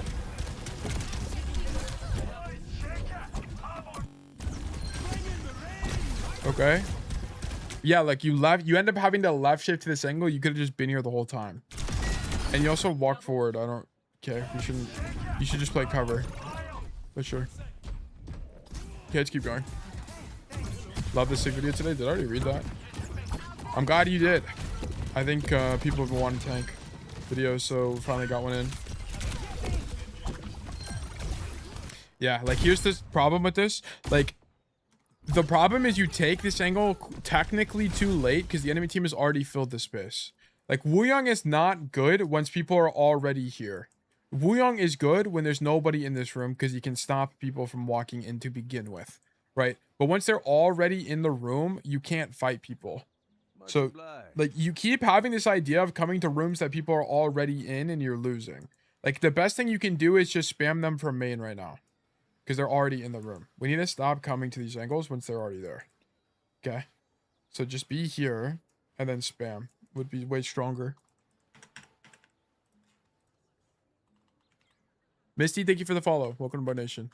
We must stop coming to fight in rooms that people are already in. Think more about spamming them out of that room from main / safer space. Preferred. Okay. You're not gonna be able to do it. You're not winning this fight. Where is Wuyang at? Okay.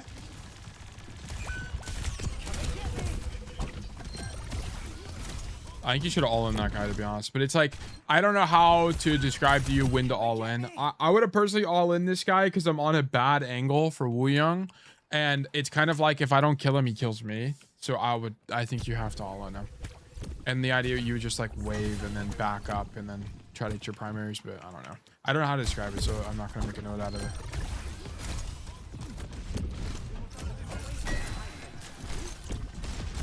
Okay.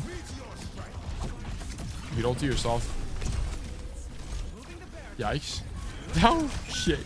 I'm gonna be honest, you might want to ulti yourself here. Like, you know what? I think the optimal timeline here, you know what's crazy? I think the optimal timeline is that, first of all, you shouldn't have been on this angle. But after you arrived on this angle, I think the optimal timeline was you needed to ulti yourself here. But here's the problem. As a coach, I don't know how to, like, explain how that's the reasoning. And I think that this is the case because here's what would have ended up happening is you would have ultied yourself. You would wave, ulti, use on self, and then you would beat the hell out of his Baptiste. And even if you don't kill him, you're forcing lamp. Maybe it's not a good matchup for Wuyang, even in the 1v1. Nah, I think you win anyway. No, actually, it might be really bad. It might be one of your worst matchups. Because here's the problem. Once he throws lamp, you can't break it. You don't do enough damage. I don't know.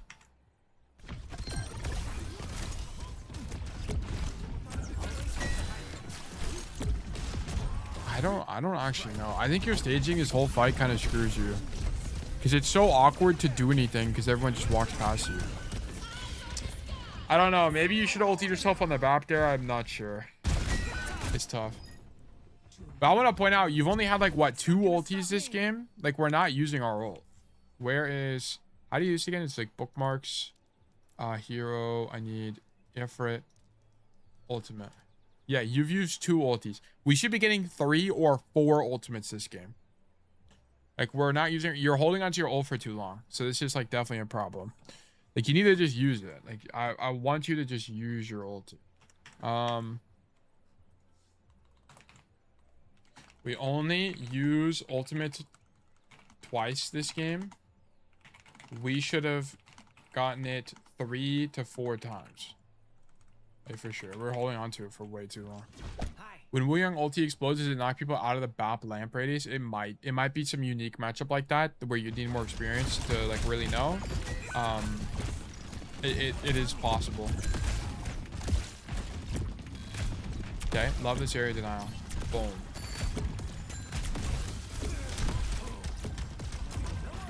Okay, so, dude, something about the controller aim on Wuyang is throwing me off. Because I think you're thinking about the aim a little bit too sharply. I don't know how to describe it other than this. And it's a little bit unique to how the sensitivity works on console. I think what would be stronger, like, whenever you're approaching spamming angles like this, it's not like a flick.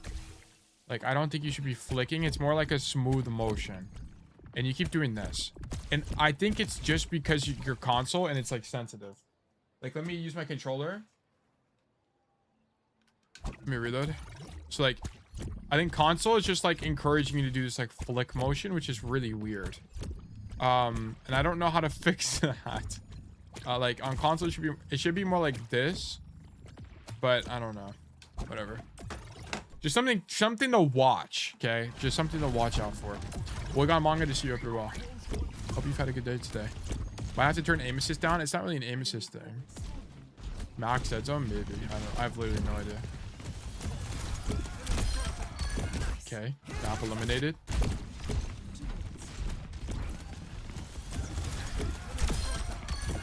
You guys will say you need to wave this guy. Nice, good.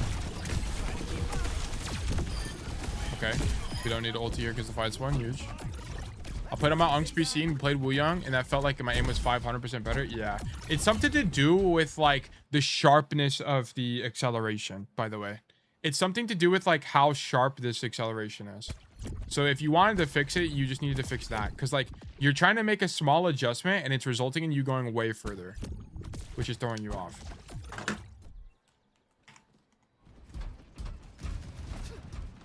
The solution is zimming. Doughboy always has the most intelligent solutions. Just zim at this point. Genius.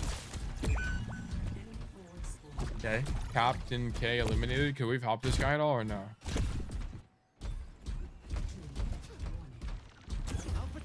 Dude, console, like, camera movement is making me nauseous. Okay, this guy's dead. Where is your BAP? Oh, he's helping him. I think your BAP is also dead, too.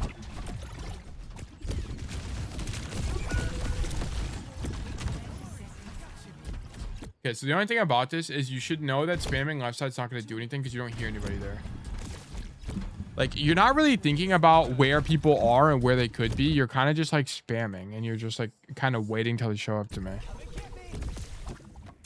Like, we should know that there's not going to be anybody in this doorway. We don't hear anybody there. This is information through negatives, which is the absence of information is information.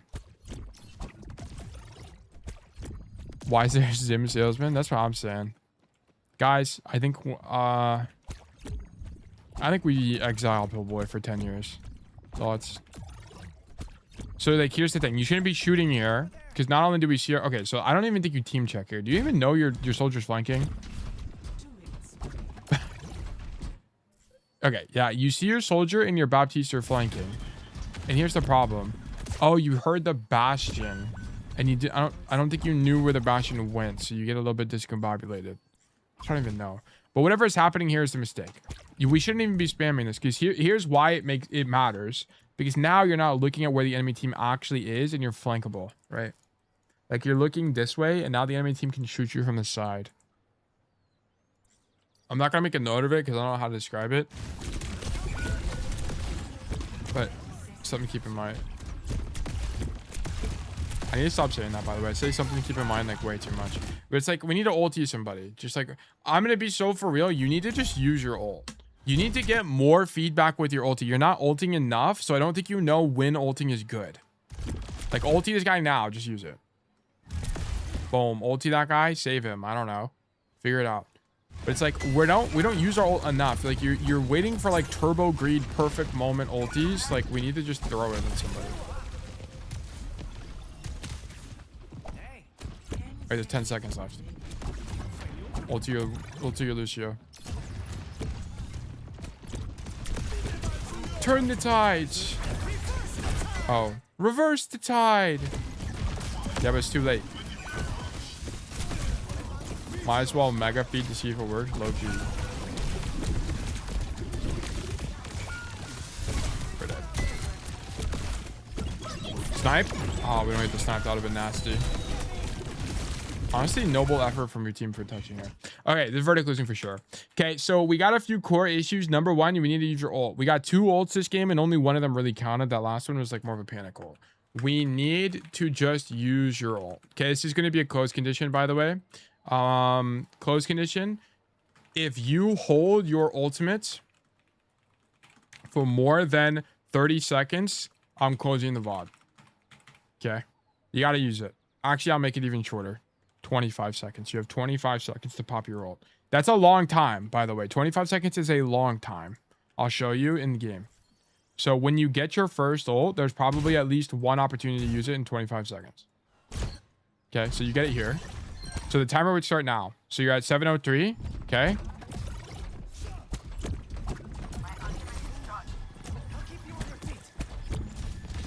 Let's see.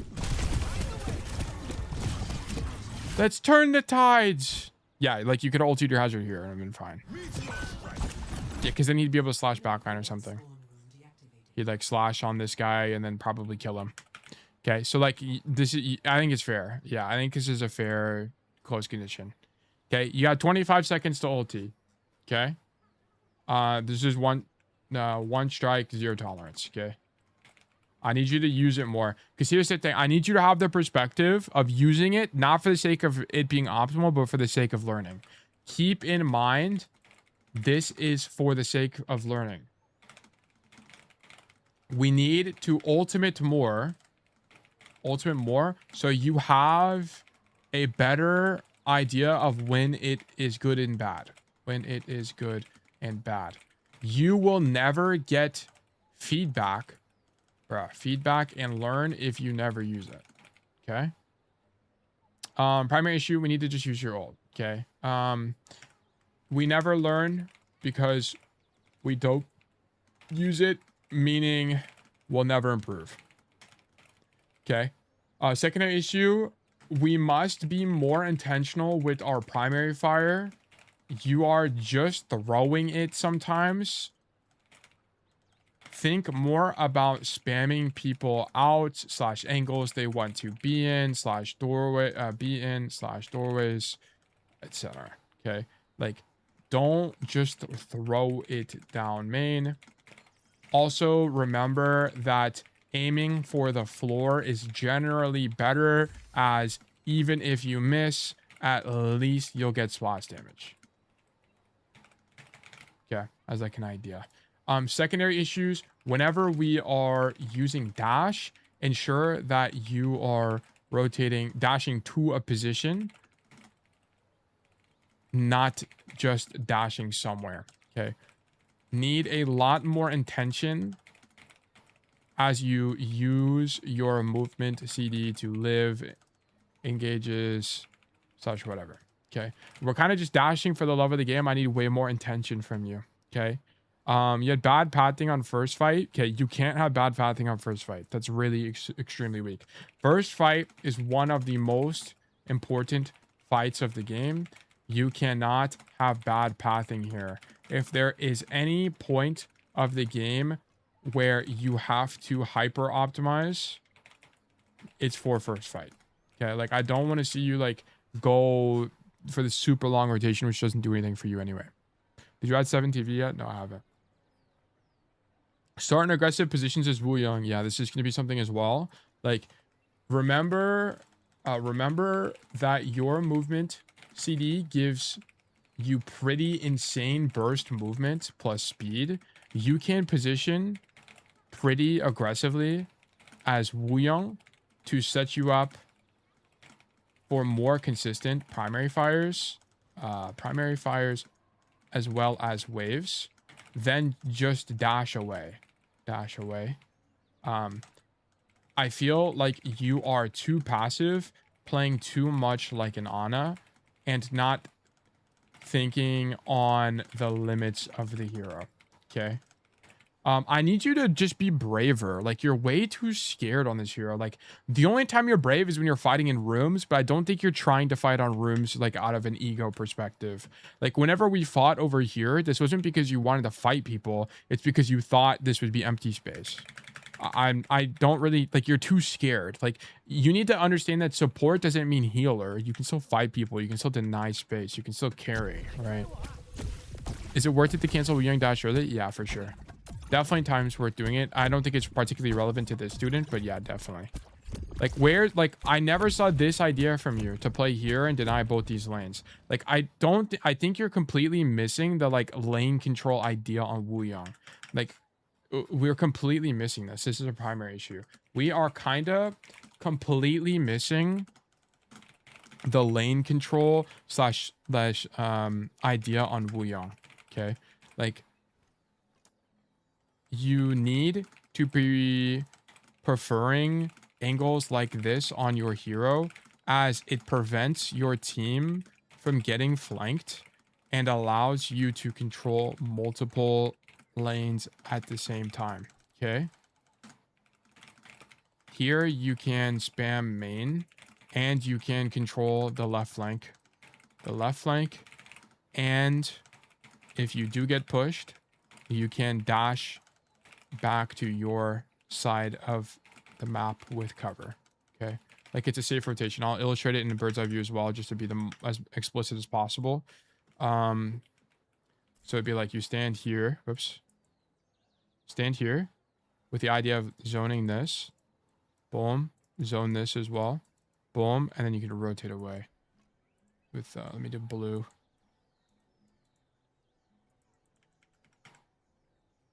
Okay. They should be abundantly clear. I've never fully understood what a lane was until about today. Thanks, I will. Play more League, I see. Yeah, they should be clear to you. Like, when you're the attacker, what do you want to do? Well, you want to flank the enemies, right? So you need to think lanes more of like map space.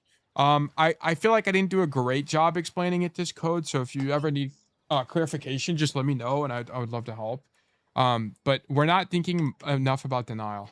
You're kind of just like showing up and then shooting your gun, which is not good enough. You need to be thinking about what makes Wuyang uniquely strong and leverage that fact. Like, you're playing support, not Wuyang in my eyes. Okay, and that's kind of the core problem.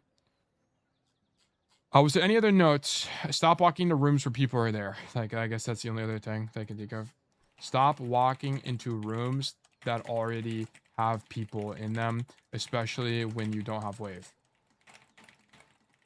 Have wave. Wuyang is way better at just spamming them out. Okay. Yeah, and then we had some more advanced stuff like the opportunity cost idea, and then you play wide and get your left shift forced. I guess this is also a thing. Secondary issue. Remember not to play wide. You know what? I'm not gonna make it an issue at all. Okay, strengths. I liked your distance management broadly. Management most of the time. There were some times we dashed in, but it's clear to me that you play passively, which is good occasionally, which is good sometimes. Like, and then I liked your waves. The waves were mostly good. I liked them a lot. Are these notes public? Yes, they're public. I'm about to publish it. But yeah. Okay, thank you for the code. Jean, would you want me to call you Jambi? I think, right? Thank you for the code Jambi. Vertical losing. Jam, that's right. Jam, my bad. Thank you for the code Jam, vertical losing. Tools. Let me do select all. Let me do select all. Hey, tell everyone hello with Lars. Hope you're doing well today. Boom. Okay. Let me get the notes here for you. And then let me do exclamation mark resolve. Honestly, I learned a lot here, not gonna lie. Dude, Kira, this is fantastic. I'm not sure how I did. I think it's a combination of both good and bad. I heard Circuit Royale is not a good map for a ball, but I didn't know at the time. Let me know what you guys think of my gameplay. Banana Nana, if you want to do coaching, if you want coaching, you have to enter in the Discord. You have to make a submission in the Discord. Please do Extra Smart Coaching for more information about how to do that. Student notes this week. I need Jamp. Here's your notes for the student. Okay, so with that being said, we're going to move into the next raffle and get more coaching going. I did? Okay, perfect. New raffle, 420. Okay, new raffle is live, guys. If you'd like to get coaching from me, please do extra smart enter to enter the raffle. You can also do extra smart claim to claim a ticket to be more likely to win in the future. If you're not sure which command to do, please do extra smart coaching for more information, okay? If you are entering the raffle, please make sure that you've gone into the Discord and you've read the rules by going here, tail review rules, and then also and then input it in tail coaching request, okay? So please keep that in mind. Wait, while that is happening, I'm going to run 3 minutes of ads. That way there's less ads as we're doing coaching itself. So you're not going to be missing much other than me just like small talking. So be right back, guys. Boom. The mud. I think maybe putting a top 500 logo in there would make it more eye-catching. I think Gudgy already left.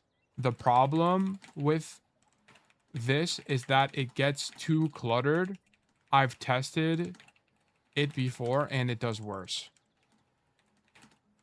Let me actually just show you guys. So the more cluttered you make, the more elements you add to your thumbnail, generally the worse the thumbnail does.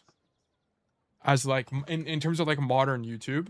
Let me show you guys an example. I think I have it in here actually.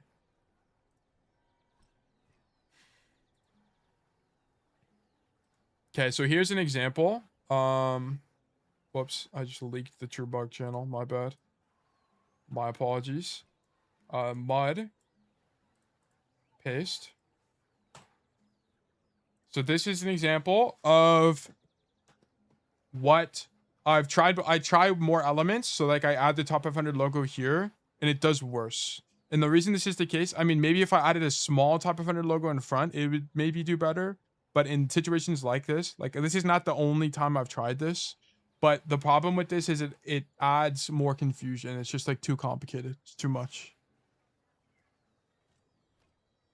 Do you plan anything for 5K? Probably not, to be honest. I just don't. I have so many other projects I want to work on that there's just like not something I can do. 10K we can do something, but not right now for 5K. Like I'm just happy that we're here. You don't want thumbnail to tell a lot. You just don't want the thumbnail to be overwhelming. You want as the least amount of elements possible to convey the idea. Call me Keith. Congratulations on getting the permanent Discord role. TrueBug. I'm picking you in the Discord to give it to you. Boom. TrueBug. Welcome. In the world of slop and AI and red arrows, simplicity, authenticity, and minimalism stand out. Red arrows they work, but they have to like you can't just like spam red arrows and then do something. It has to like complement the idea of the thumbnail.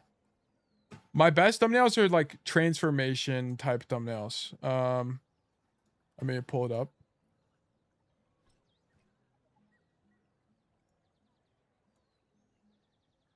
Let's do. Okay. So my best thumbnails are like these, right? Transformations. Like this is where like arrows are genuinely useful. It's for these. Like here, transformation, right? Arrow makes sense. Wait, what just happened? Jam, thank you for the 10 biddies. 10 billion bits. Thank you for the coaching tail. I'll try my best in the future. I mean, I think you played okay, but I think you can climb. Like, I think you can definitely climb to Masters or whatever rank you want. Whatever your goal is, I think it's possible. I think you've got a good foundation.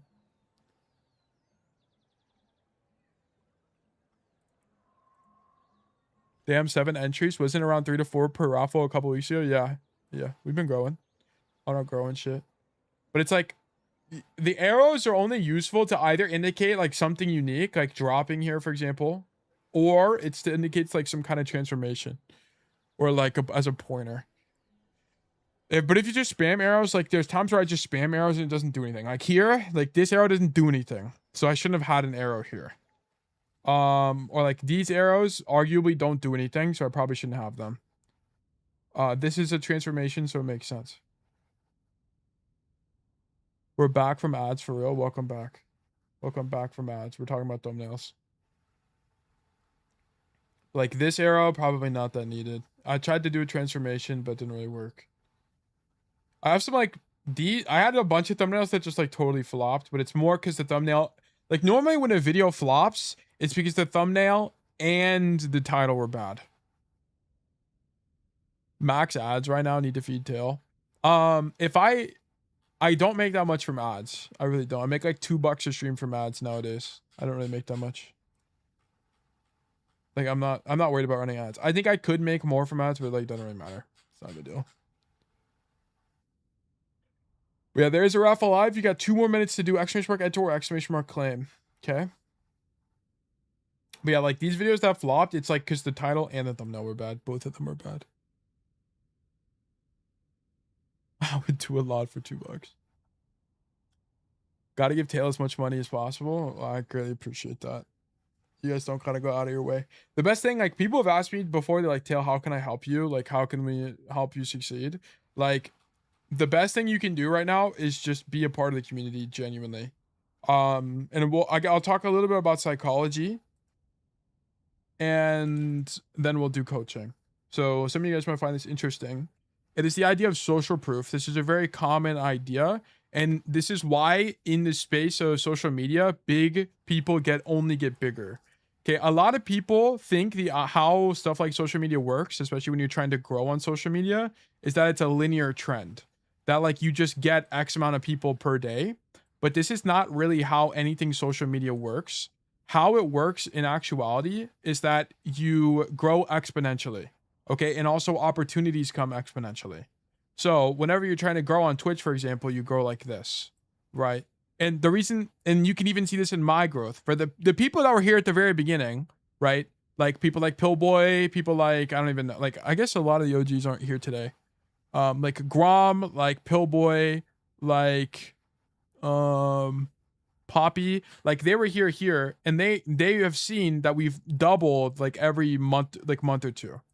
Okay, then this is how social media works. And now you need to think to yourself, why is this the case? Well, the thing is, if you're in a room, okay, so this is what I always use to just illustrate this concept. If you're walking down the street and you're looking to go to a club, okay, you're like, I want to go to the most poppin' club on the street, okay? And let's just say there's 2 clubs. There's Club Wuyang, and there's Club Kiriko, okay? And we're just like, we're walking around and we're like, oh, dude, what club do I want to be popping out at today? Holy moly, what's going on here? Which club are you more likely to go to? The club that has 3 guys in it, or the club that has this amount of guys in it? I don't even know. 1, 2, 3, 4, 5, 6, 7, 8, 9, 10, 11. 11. Okay, well, if you want to go to a club, you want to go where there's more people. So, of course, you're going to go to Club Kiriko, right? And why is this the case? Because we as people are gravitated to where more people are. Okay, so Club Kiriko is more appealing to us. So for example, whenever you boot, so how does this translate? Whenever you boot up Twitch, are you more likely to click on Frogger, or are you more likely to click on One Still Toe? Okay, I mean, you guys are biased because you like me, so that's why you're here right now. But the average person is going to be clicking on Frogger because 3,000 guys are watching him. So surely he's worth watching. Tail got 60 viewers. So not as nice. Okay. So this is the idea of social proof. So this is like why we're growing relatively fast, because the more people that watch my content, the more people that will watch my content. Does that make sense? That's social proof for you. So that's why being like the best thing you can do to help me grow is just be a part of the community. Like be active in the Discord, be in the streams, chat, stuff like that is the most helpful thing you can do. Because the more active things are, the more people come. Okay. Yeah, I'll go to Club Wuyang because quality over quantity. This is true. This is what we needed. 3, because I'm antisocial. Nah, y'all gotta pop out of the club. There's no running away. There's no running away. There's a vid where a single guy starts dancing in a beach. Minutes later, the whole beach was dancing with him. Yeah, exactly. Like people get if there's a dance floor and it's empty, no one's gonna dance. But when there's a billion people on the dance floor, people start showing up. Okay, similar idea. That's why, like, to help small creators, the best thing you can do is just be a part of the community. It's like OP unpatched method. But yes, okay. Anyway, what are these comments? Really cool to see a tank review. Huge. Yes, more tank reviews, please. Of course. Of course. Okay. Let's keep going. You interact a lot with your community? Yeah, I'm pretty active. I don't comment. I don't talk all the time because most of the time I'm just working. But like if you guys ping me in the Discord, I reply like pretty much every single time. Like, people pinged me last night and I replied, for example. I try my best to be active in the Discord. There's just like times where I'm doing stuff and I can't be active. But like if you guys ever have questions, you can just ping me and I'll answer them. I don't have a problem. Like at the end of the day, I'm also a bug, so the best I can do is contribute to the community as well. Banger video, like you said it would be, by the way. I like that Sigma review was really fun. I actually like doing that. But yeah. All right, let's keep going. Let's keep going. Let's keep this train moving. Dom. Wait, hold on. I need to start the recording over. My bad. Dom, congratulations. You've been selected for coaching. Let's do great things. Dom, what is your username in the Discord? Is it Dom? That would make it very easy for me. Yes. Yes, it is. Yes, it is. Did you have something to announce over the weekend? I talked about it yesterday, Rocky. I was going to redo the rules and I didn't get to finish in time and I'm still working on it. Tail cameras rise up. It's not a cold, guys, I promise. It's not a cold. We're just a collection of individuals. A collective. A bug nation of sorts. Anyway, let's keep going.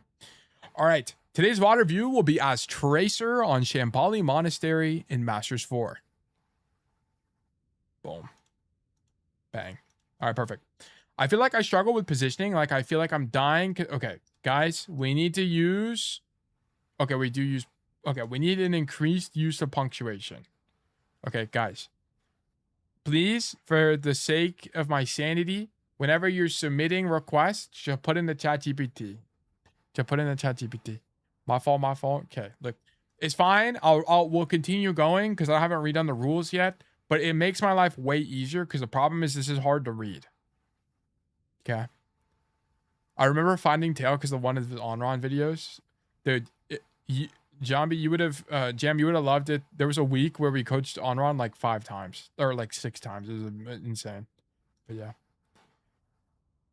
Bro's increasing the literacy of the people one step at a time. Yeah, that's what we need. It's nothing against you guys. It's just I need to be able to read it to help you. Like I can't help you if I can't understand, and that's the problem. Where those Onron notes at? Do exclamation mark notes. I feel like I struggle with positioning. Like I feel like I'm dying because I'm just walking away from cover sometimes for no reason. I struggle with correct blink usage. Like sometimes I'm out of blinks and don't even realize and I'm forced to recall and still die. Okay. Also, sometimes I struggle with target prio. I mostly go on supports because that is what I see Tracer players doing. But I feel like I give up because I jump on the supports with all CDs. Like there's a DPS with no CDs. Okay. So, I feel like Tracer players always feel like they have to go backline, which is kind of not how it works. Going backline is good and it's preferred, but you need to think more about map control. Okay. So like deny short range off angles, and take map control that way. So I will be able to illustrate it in the code, but I'll also pull up Shambali and show you what I mean. Like, there's a very common misconception that target priority is kind of like, I feel like target priority is not really a thing anymore. It comes up, but it's not like in every game you're always thinking about target priority. You're thinking more about like what's the best map space, and then you kind of just shoot people on that map space, if that makes sense. So like what we should be preferring here, instead of doing this, like instead of thinking about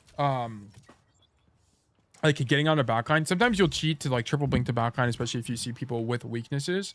But it's more about like what space is good for Tracer, and then just play that space.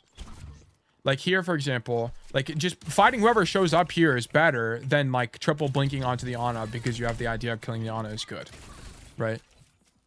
Target pile matters a lot more in 6v6, yes. But it's also because in 6v6 you do less off angling and more standing in bane.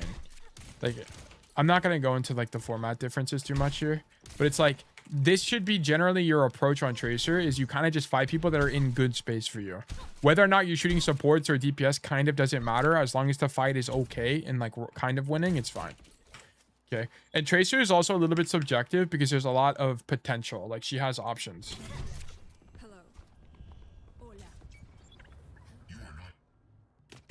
Okay. Keep crying. Ready for 5. So we're playing Tracer on Shambali. 2, 1. And we're staged on this high ground. I think staging on this high ground is okay. The idea of staging here would be that you can, if people show up to this angle, you can just blink to here. But I'm gonna be honest, I think Tracer is kind of bad in this fight here anyway. Why is my EpiPen not working? What's going on here? Bro, what? When my EpiPen doesn't work, it's one of the most frustrating things ever. Okay, I need to kill EpiPen and relaunch it. Kill EpiPen. EpiPen.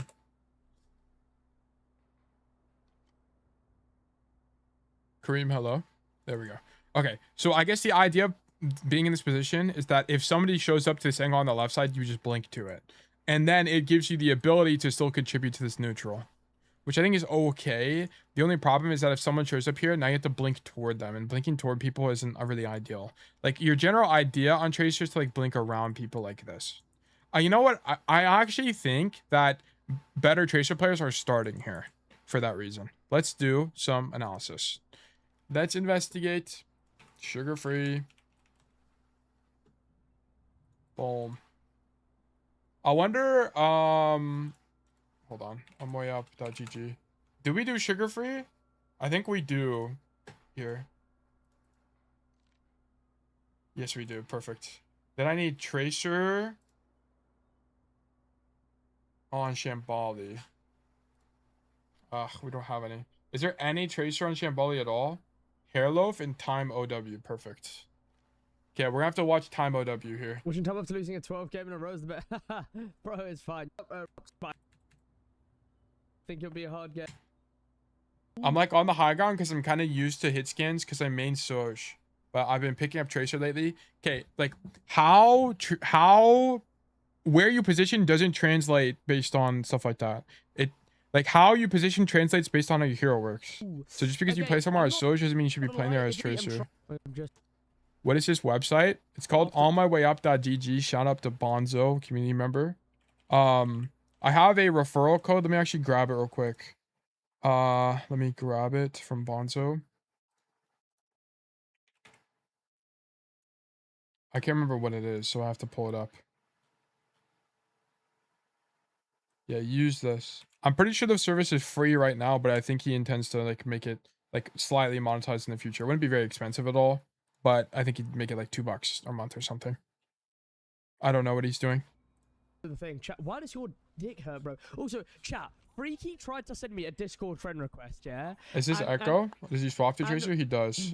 Okay. We start on Tracer, but I want the defense anyway. Be for real here. Okay, look at where you're starting. It's just what I was saying. I think you're going to start on this side. I don't think you start up top. And it's because the problem with starting up top is you have to blink across main space, which is weak. Like, you don't want to have to blink across here. Like, you want to be in this... You want to be able to stop them from using the space to begin with. Like, blinking across is not ideal because you have to blink toward them. Like, you want to... Because you also want the option of fighting in the room. Because fighting in this room is low-key good on Tracer anyway. Because you could like all in the room, you can play for this mini, or you can recall early and like go back into your own space.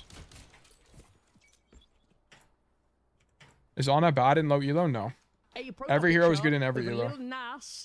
Lil Nas in a fucking nappy, bro. In like a, or for Americans, bro, in a diaper, bro, for Americans. I don't know what Tom's And talking his about. name is Chief Queef on Discord, saying, accept my Shit. friend request, Dada, bro. Like, do you really think I'm accepting that?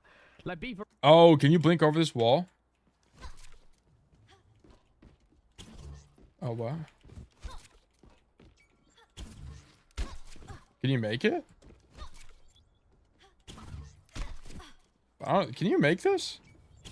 You have to use 2 blinks, I think. I feel like that's kind of bad. Is On My Way Up better than Spreadsheet? If you like it more, then yes. Because it has more tools. Yeah, you can use it. Maybe try blinking more to the side. So disgusting nowadays. Whoa, what is happening? This hero shoots way too Sugar-free, fucking stop quick. talking. 6 p.m. Yeah, I thought so. Stop, everyone stop. I'm overstimulated. I'm trying to figure this out. Blink more to the left like this. Make it more to the side. I don't know. I guess we'll just watch. I think I should go back to Echo, low Kizzy, no Drizzy. Yeah, look. Him being here stops this Echo from flanking. If he was not in this space, this Echo would be able to fly over the wall, and now his team is flanked. Which is the problem. Like, that, you need to be here. You have to start here. It's just stronger. Okay. Like, yeah, and this is what he's like. Notice this, he's fighting in the room. I think he thinks he's here. He hears someone here. I think he thinks the Echo walked in the room or something. Which means that if the Echo is in the room, he can take the fight.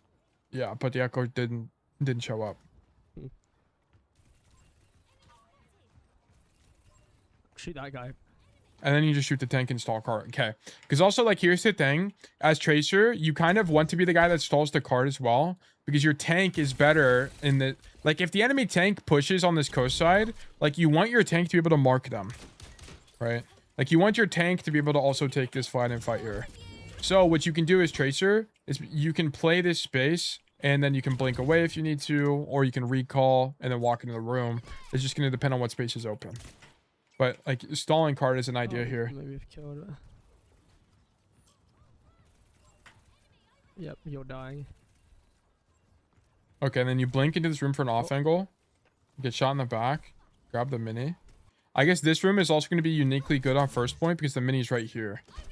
So you can grab this. So that's why he blinks in. If that mini was there, I don't think he blinks into... It wasn't there. I don't think he blinks into this room, by the way. I recalled. How we have no... We sent And then he swaps the Echo. Okay, well, at least we got enough... We got all the information we wanted. So that kind of worked out. Okay, so I think your starting location is poor. We need to fix this. Let me do... New note. Let's do... What is your username in game? Dom. Okay. Dom, Tracer, Shambali Monastery. And this is Master. Okay. I'm going to insert, boom, student notes. Notes. Okay. This is... Whoops, I want red. Bang. Don't stand here. Stand here. With the idea of maybe fighting for the room and also denying this space. Okay. Wait, the music is actually bumping on Shambali right now. Okay.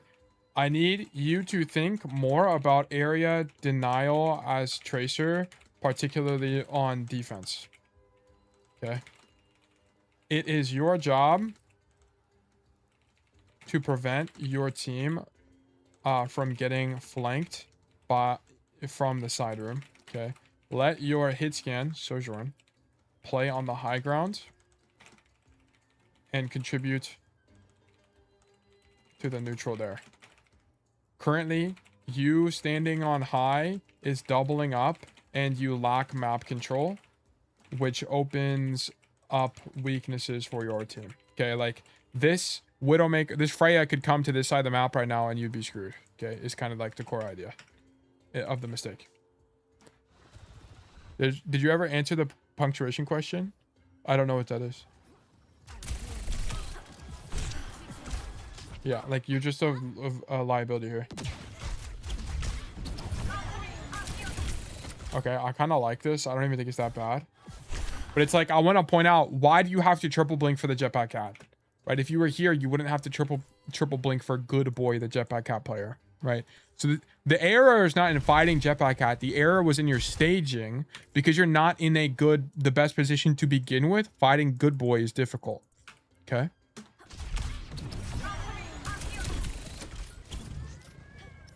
Okay. You need to I would just leave. Okay. If you do this again, I'm closing the VOD. I know this is a funny moment, but we're trying to improve. Don't send me these, okay?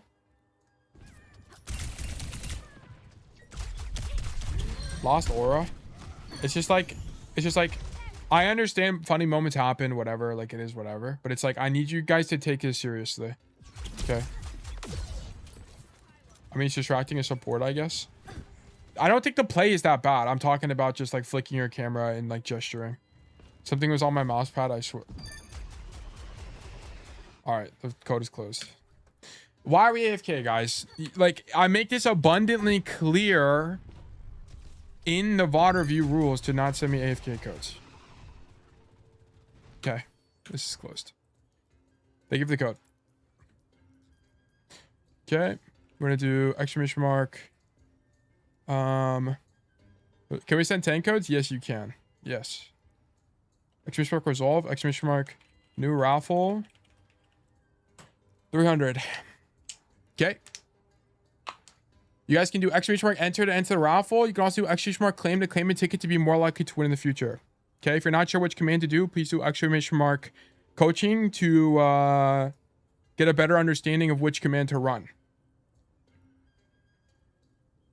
Okay. Okay, you got 5 minutes.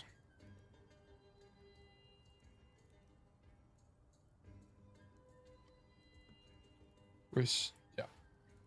Okay, it's literally nothing against you, Dom, but don't send me AFK codes. I'll make it abundantly clear in the rules. But yes.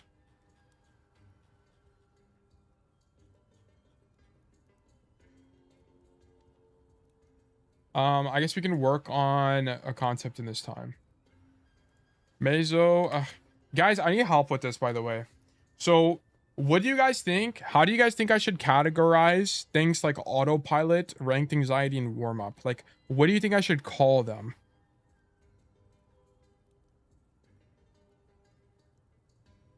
By the way, can you AFK in spawn at the start and still review it? You can AFK in spawn room before the doors open. Once the doors open, AFK is no longer allowed. Is there a Discord? Yeah, exclamation mark Discord and for the link. And then how you do it, by the way, is you go into the Discord. Make sure you read tail review rules. Okay. The number one thing that gets VODs closed is AFK. Do not AFK in your games. Okay. I make it abundantly clear that this is not allowed. Do not AFK in your games. Okay. And then you submit your codes in the tail coaching request forums.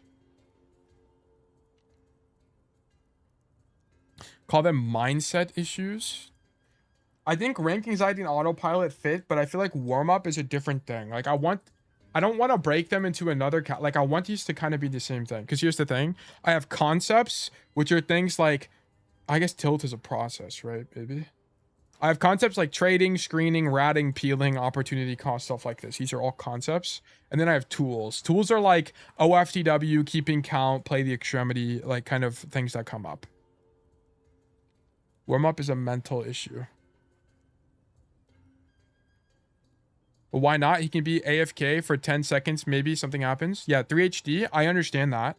I understand that AFKs happen, but don't send me those codes. You guys play 20 games every week. Just don't send me that code. It's disrespectful to me because I'm not going to, I'll talk about it right now. And I don't want to talk about it again. It's disrespectful to me because I will spend 15 minutes, 10 minutes, 15 minutes explaining how a single staging error costs you 2 seconds, which costs you a fight. So if you go AFK for 2 seconds, which is something that's mostly preventable, you just lose fights. Don't send me those codes. It's disrespectful to my time. I spend over an hour and a half per code for free on stream to do these reviews. Okay? It's like one of the few things I ask. Mental preparation.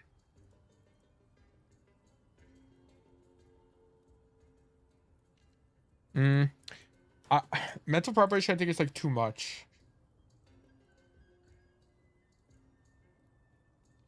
You can also, yeah. We drop code in Discord. Please review the, see what how other people do it and tell coaching request, and then read the rules. Mental state. I don't think mental state is good, to be honest.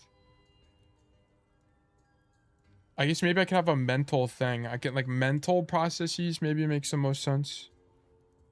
Mental prep. I think mental would be like its own subcategory, but not like a folder. So maybe it's like just like a mental on its own, like mental like this. I feel like warm up is not really a mental thing, so I wouldn't put it here.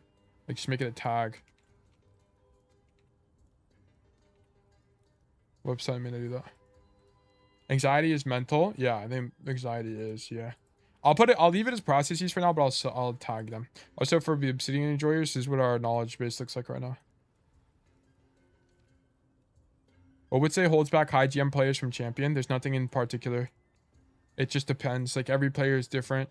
Like what I think, I at the end of the day, you need to make less mistakes, make more plays. That's all it comes down to. And the hero you're playing is going to largely infer what that, or largely inform what that means. So it's just gonna, like, it's gonna depend. There's not like a certain thing. And if I just said something, I'd be making it up. That looks really cool. Yes, all our info. If I remove the tags, it's a little bit more clear. Like all these are student notes.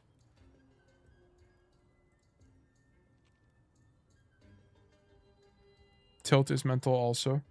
Did I add tilt as hashtag mental? I think I did. Yeah, I did.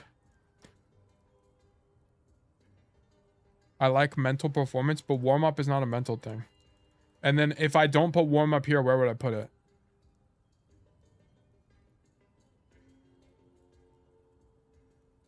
Do you use the omw.gg? I use it, but I don't track there personally. But I think tracking there is fine. I like omw.gg. I worked with Bonzo to come, like he built all of this. Bonzo built all of this. I think, but and it's a great alternative for tracking. Like highly recommend. He's a community member. You can always ping Bonzo in the Discord if you have questions. But omw.gg I use mostly for the pro VOD feature, which is something I've talked to Bonzo about extensively, which is incredibly helpful. Like what omw.gg does is we've tracked a handful of VOD of streamers like Hairloaf, Rara, Painkiller, Ostrich, so on and so forth, where it checks what hero they played on a map and you can watch the VOD. It's very, very, very useful. And you can filter by maps. You can filter by hero. It's really good. Like really, really, really strong. So if I want Hairloaf Bastion on Control, I can find that really easily. Very, very good. Can you send the link? Yeah. I have a referral code. Let me grab my referral code. Oh, I think I have it on my clipboard already. No, that's the wrong thing.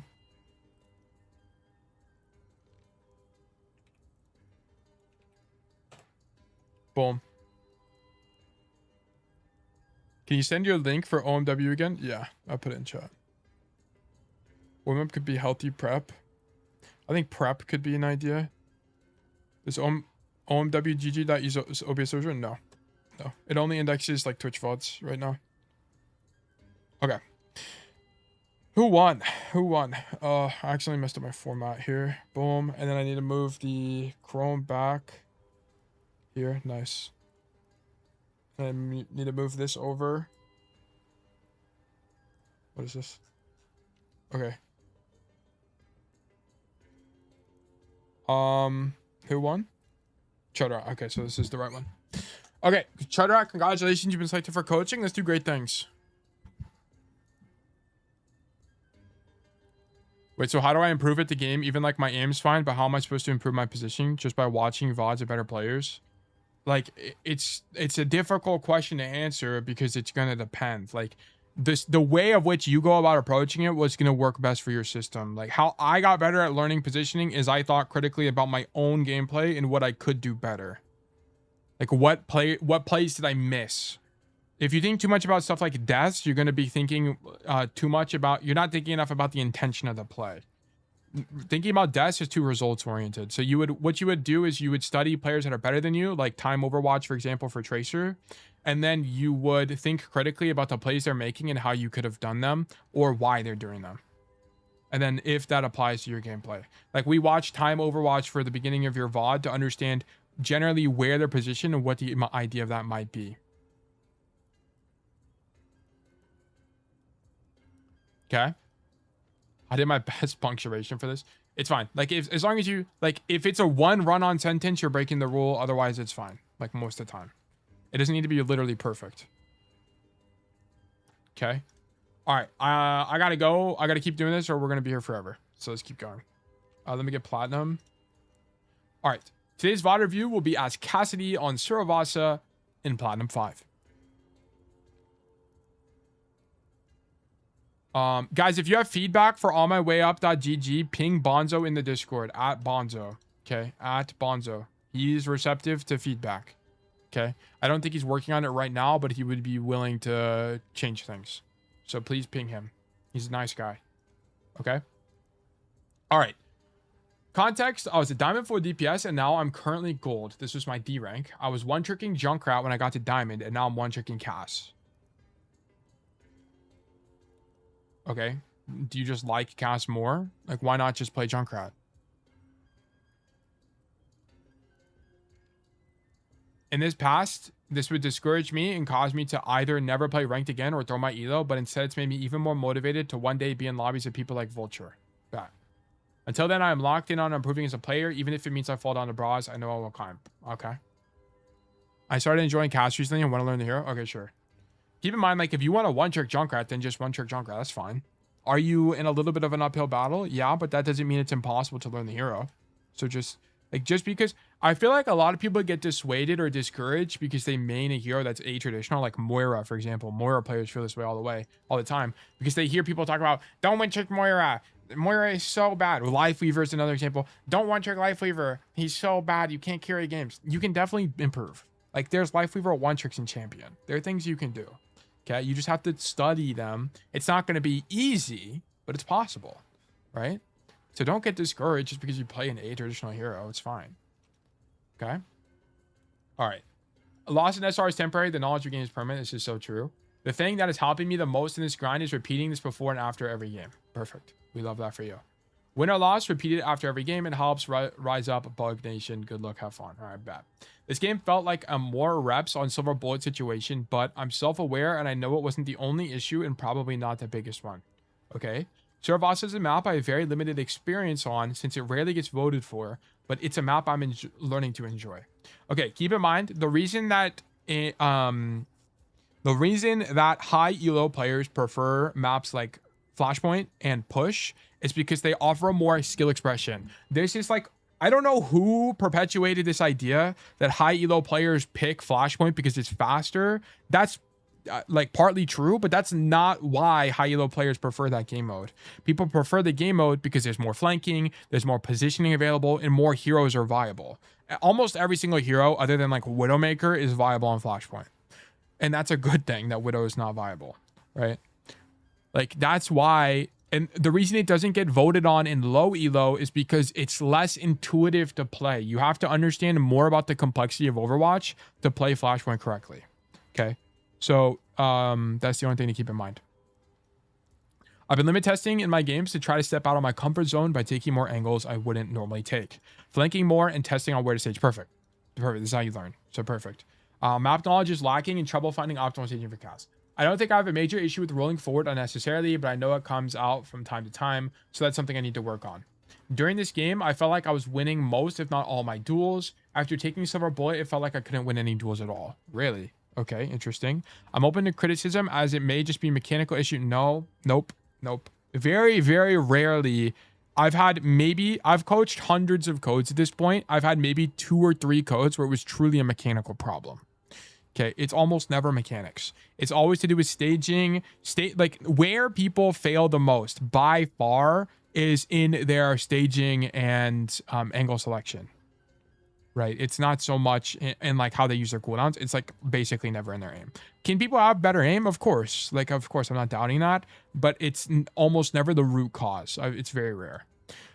I'm still working on my sense, and since then it's increased from 2.7 to 3 1600. Okay, I use 2.7 1600, so you're kind of on the higher side, I'll say. This is kind of high for a hit scan player, but that's fine. I don't think you should bring it any higher. I think this is good. I think another issue that could have lost me this game is playing out of effective range, so I'm struggling to find where to stage to stay in my effective range without doubling up. Okay.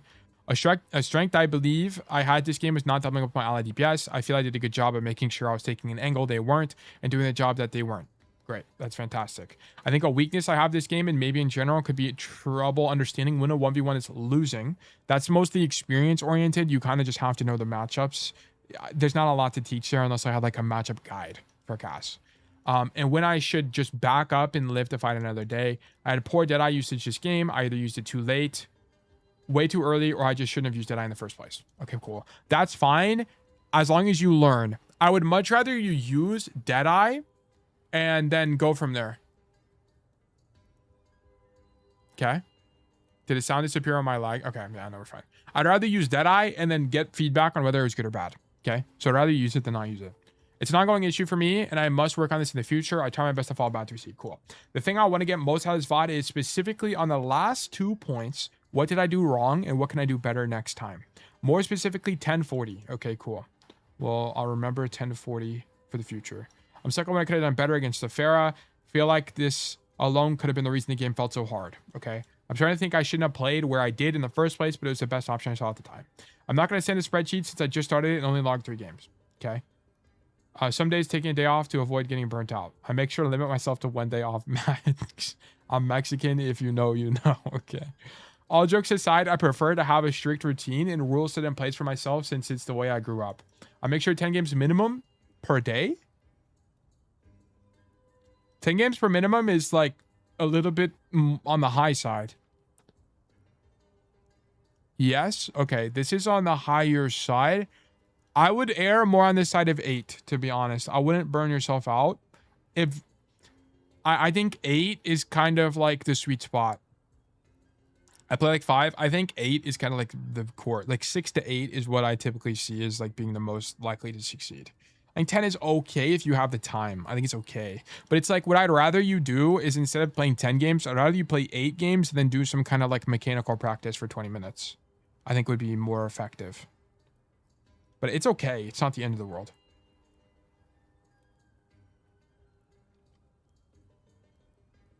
I'm having one of those days that test my mental toughness, so I stepped outside and saw a dead baby toad. Rest in peace, baby toad. Holy moly. Day slightly worsened. Yeah, this slightly worsened. Holy moly. All jokes aside, I prefer to have a strict routine and rules set in place for myself since it's the way I grew up. Okay. Yeah. Anyway. All right. Cool. Sounds good to me. 0. Cassidy. Platinum 5. Let's move to Suravasa. Maps none. Oh, restart.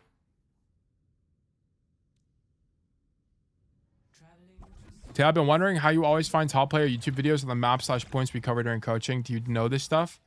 So I know some of the one tricks like Darrow. I just know that guy's a Wuyang one trick, right? It's because I've done the research. Like, I don't think you guys really understand how much time I've spent learning the game. I've spent a lot of time studying people.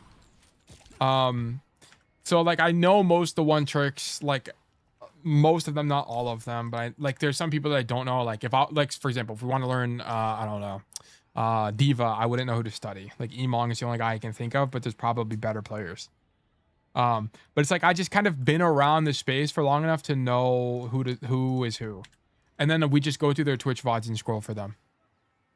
I need to make a list of one tricks. Hey, okay, you guys want to help me? Okay, I'm gonna make a community channel. Here's how you guys can help me. Okay, new channel. This is gonna be one tricks.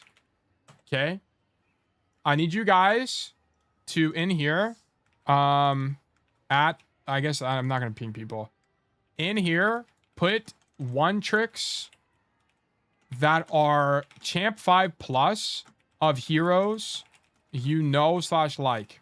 Okay, this is how you guys can help me. Okay, so use this channel and just put whoever you want. You can put if you know Wuyang one tricks, put them here. If you know Tracer one tricks, put them here. Put them like list everybody, and we'll make a thing. Yeah, like this guy. Sure, sounds good to me. Right. Like just write them down. I'll include Twitch links. Actually, would be better. Include Twitch/YouTube, and then we'll make a list from here. I'll also add my stuff later. But yeah. Okay. So playing Cassidy on Suravasa. So there's kind of two schools of thought on how you can approach this first fight. I think one is just generally stronger than the other. The idea number one is you can come left side and then you can control this space with the idea of maybe coming to main space depending on what enemy team comp you're playing into. The other option is that you can come right side and open and control platform. The only reason you really come right side is if your team is coming right side. I don't really like taking this space because it means you're isolated and you don't have great cover here. Is Cassidy pretty good on this fight for this platform? Yeah, of course. But the problem is you roll out here blind on first fight, and then you don't know if they're playing Ball, you don't know if they're playing Diva, you don't know if they're playing Doom. And in all of these matchups, you can get greatly punished as you take the side angle. So I'm not really as big of a fan of rolling out on the flank on this map, but I have seen other players do it before to moderate success. Just understand that this initial staging has a lot of variance, okay? So I much prefer coming left side with the idea of doing a few things. Idea number one is that you can walk to control this path here on the left side as a flank idea if the enemy team is working main space like this. Alternatively, you can just play main space with the idea of shooting people, or like play the side angle here with the idea of shooting down main. It's just going to kind of depend on where the enemy team is. But I want to point out one of the big reasons why this space is valuable as Cassidy is you can continue rotating into their backline and open up a really good flank. Isn't right side bad because I don't know about higher ranks, but in low elo like plat, no one pushes it anyway, so you're left on the flank. Well, no, because here's the thing. Even if no one comes here, you cannot... Well, let me just zoom in. It'll be easier. So the idea would be, even if you come here, you're opening up a flank angle. So if there are people on the point, you would just shoot them from behind. And then you can continue wrapping like this. Most notably, you could take this space. Okay. And then shoot people. Like normally people stand here and you'd be shooting them from the side. So you wouldn't like continue to stand here if the space is empty. Okay. So that is where we're at.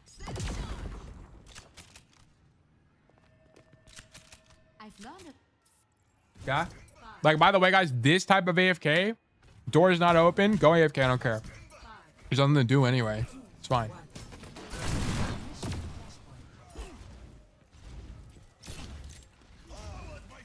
Okay, walk main. You come right side. Okay, this looks like I'm a Cassidy inexperienced. This looks like Cassidy inexperienced to me. Zero, if I had to guess, you've never seen me coach Suravasa. Have you ever watched me coach Suravasa as Cassidy before? By the way, guys, if you don't know, community member Zeta has made a resource for everybody. Do I have it in resources? No, I think I pinned it in announcements. Community member Zeta has made a resource for the people to where is it? Notion. Yeah. Okay, here. Boom. Let me just plug.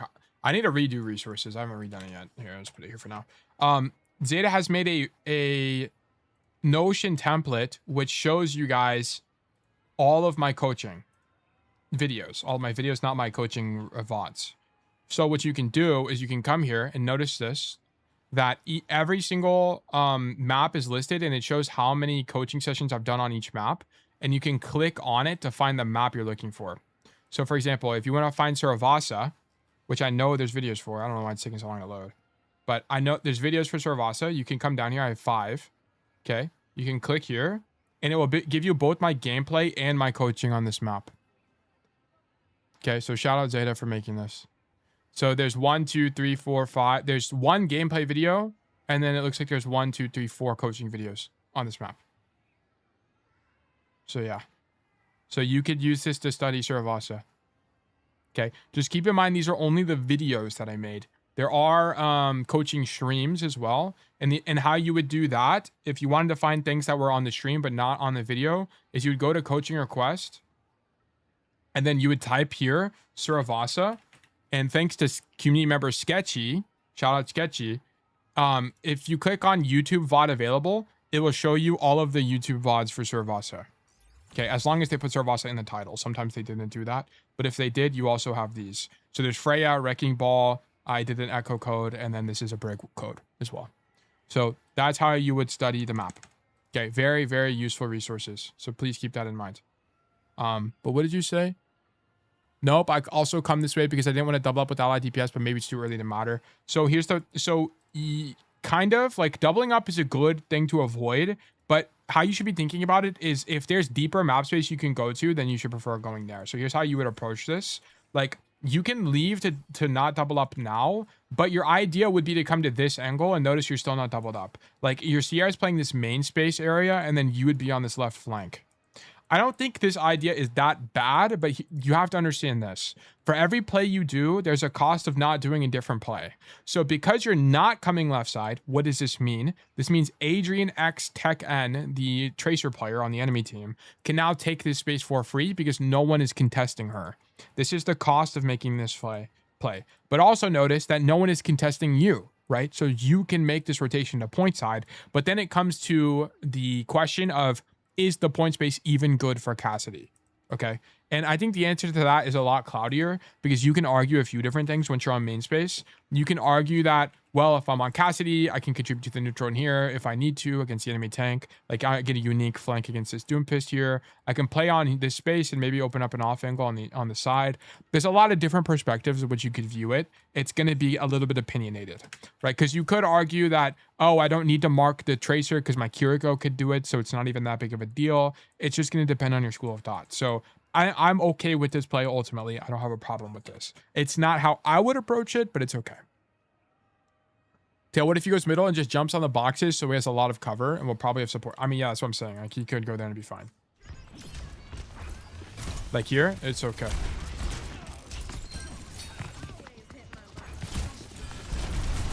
Okay. Sure. Good fight on the Genji.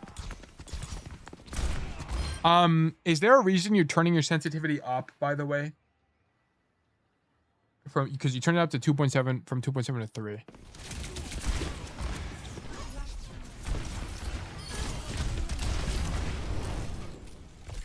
Down would be better. No, yeah, that's what I'm saying. Because like the reason I'm asking is because of how you took this fight. This looked a little bit shaky to me.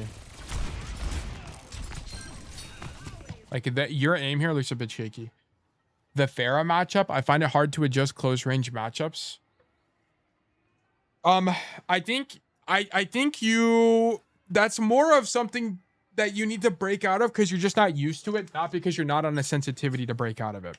Like I need you to understand that 2.7 1600 is already on the high side for Overwatch. If you have you ever, is this your first like competitive first person shooter? My hunch is the answer to that is yes. Because if you played something like Valorant, the sensitivity you'd be using is like half of what you're using here. Like that's what you typically use. And the reason you do that is because precision is important. So whenever you crank up your sense, do you get the benefit of turning around faster? Yes. But the cost of that is precision. Okay, so go down from 2.75. I used to play Valorant before that COD, but it was on controller.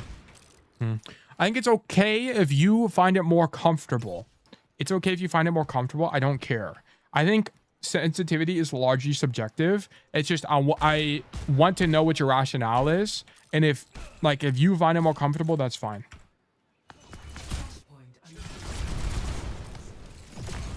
Okay. So this is a double up and this is where we went wrong. So look at this. So note, I want to point out that your initial staging was to set up on this wide angle. Notice what ended up happening. Your Sierra dropped him in. So what's actually the better play here? I mean, it kind of sucks because you're in the full dot. Like this is a really bad matchup for Cass, by the way. This is one of the worst matchups you can possibly have as Cassidy is full dive. Cassidy is not good into this. Where Cassidy is good is into like one flex DPS and like an Orisa. Like that's the ideal situation. It's not into full dive here. So the problem against full dive and the reason he counters Cassidy is because if you did angle, which is really strong on Cass, like if you did flank, right? Like if you went to this side of the map, for example, and did something on your own, you're more prone to dying because these guys are hypermobile and can get on top of you instantly. This is kind of the core problem. So your actual best play here is actually just to continue to stand here and shoot the Doomfist. If this was a different matchup, it would be actually a lot more beneficial for you to come this way and open up an angle. But because you're more prone to dying against the Genji and the Doomfist, it's a lot less of something you should be open to. So standing main is fine.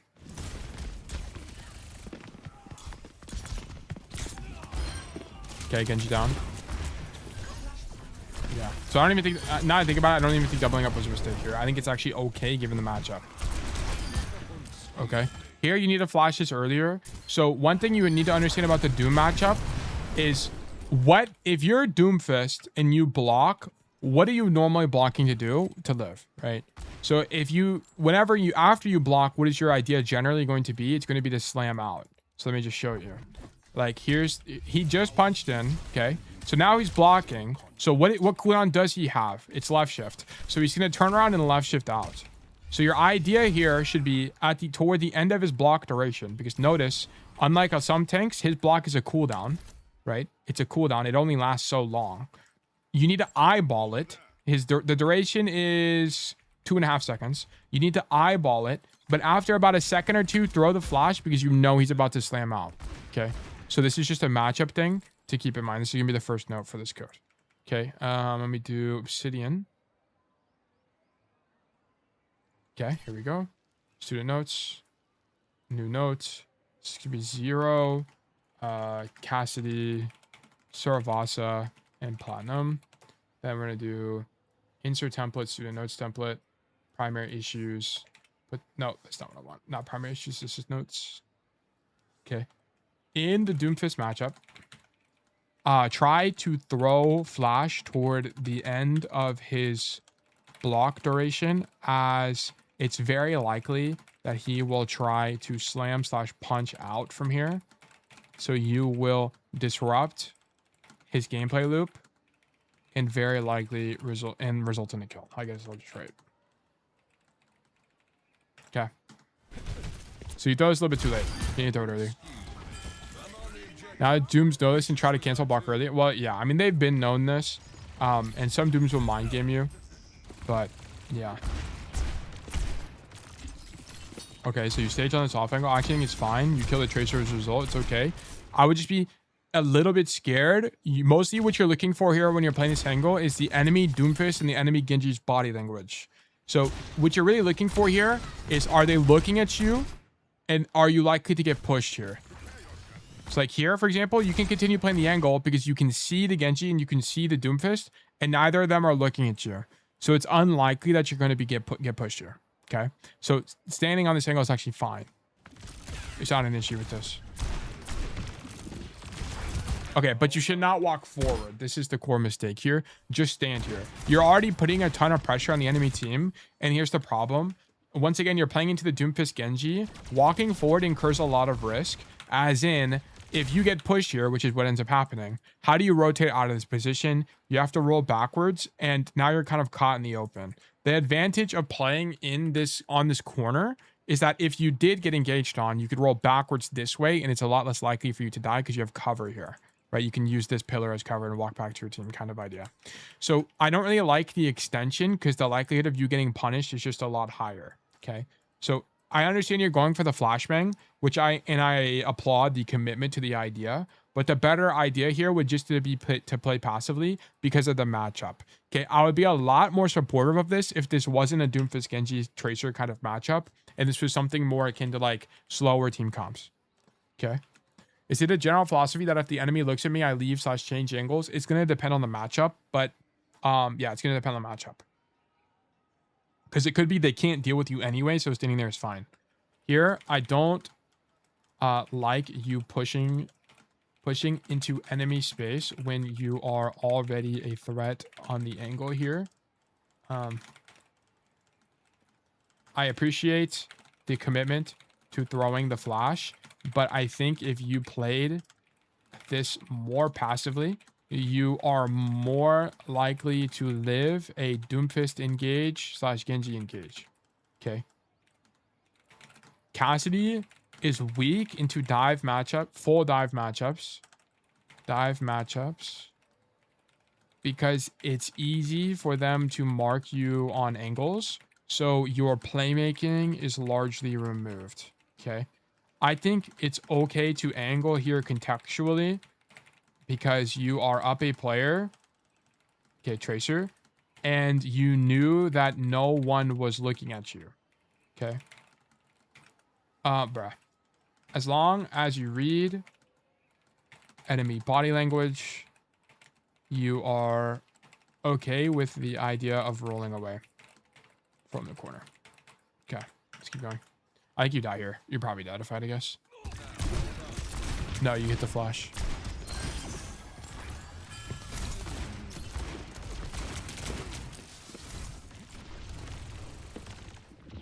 Wait, what?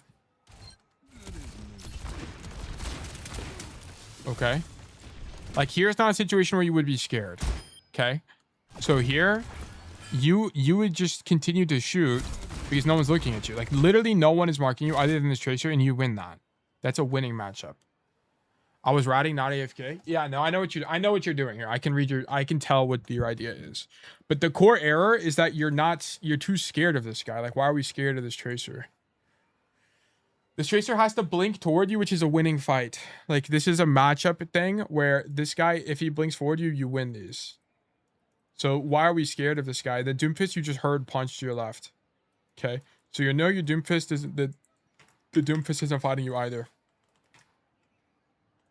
Okay? You just... Wait, what? The hell? Wait, what?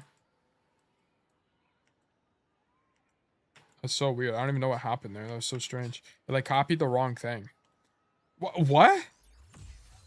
What is happening?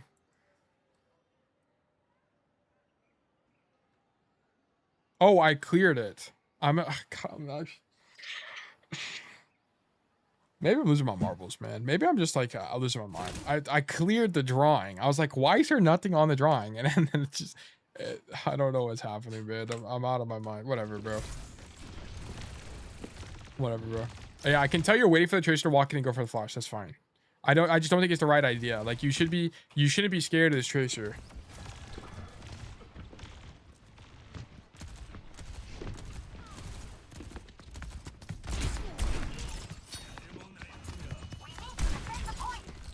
Yeah. Like, the big thing is because you're scared of this Tracer, look at what happens, right? I just want to point this out. Because you're not shooting the angle, this guy gets to walk, this guy gets to walk. Both of these guys get to take space for free. Okay? Like, you were on... The angle was fine. Look, your timing ends up being bad. Like, now you show up and everyone's disappears. Okay? That's the core problem. Yeah, it's walk for free. Yeah, exactly. I think you likely get punished here and die in future matchups, for the record. Like, I think better players would have just fought you. But given that they're not marking you is okay. Primate Cry, thank you for the follow.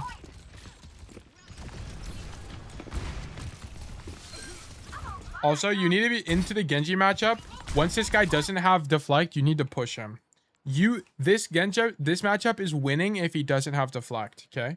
So you need to be way braver here. So this is a matchup thing. No deflect.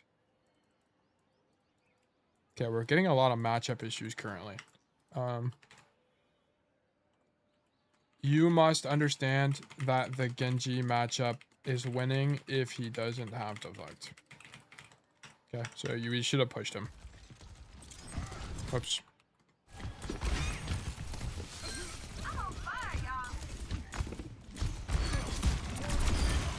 Genji eliminated.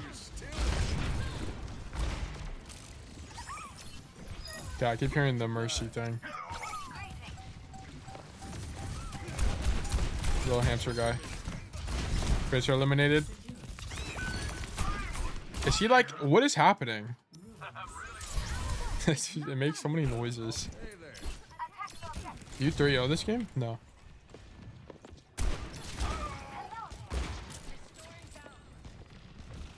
Okay, so this is just a matchup thing. Like, don't flank into this matchup.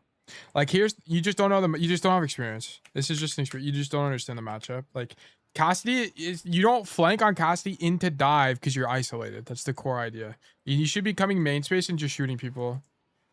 This is the core problem.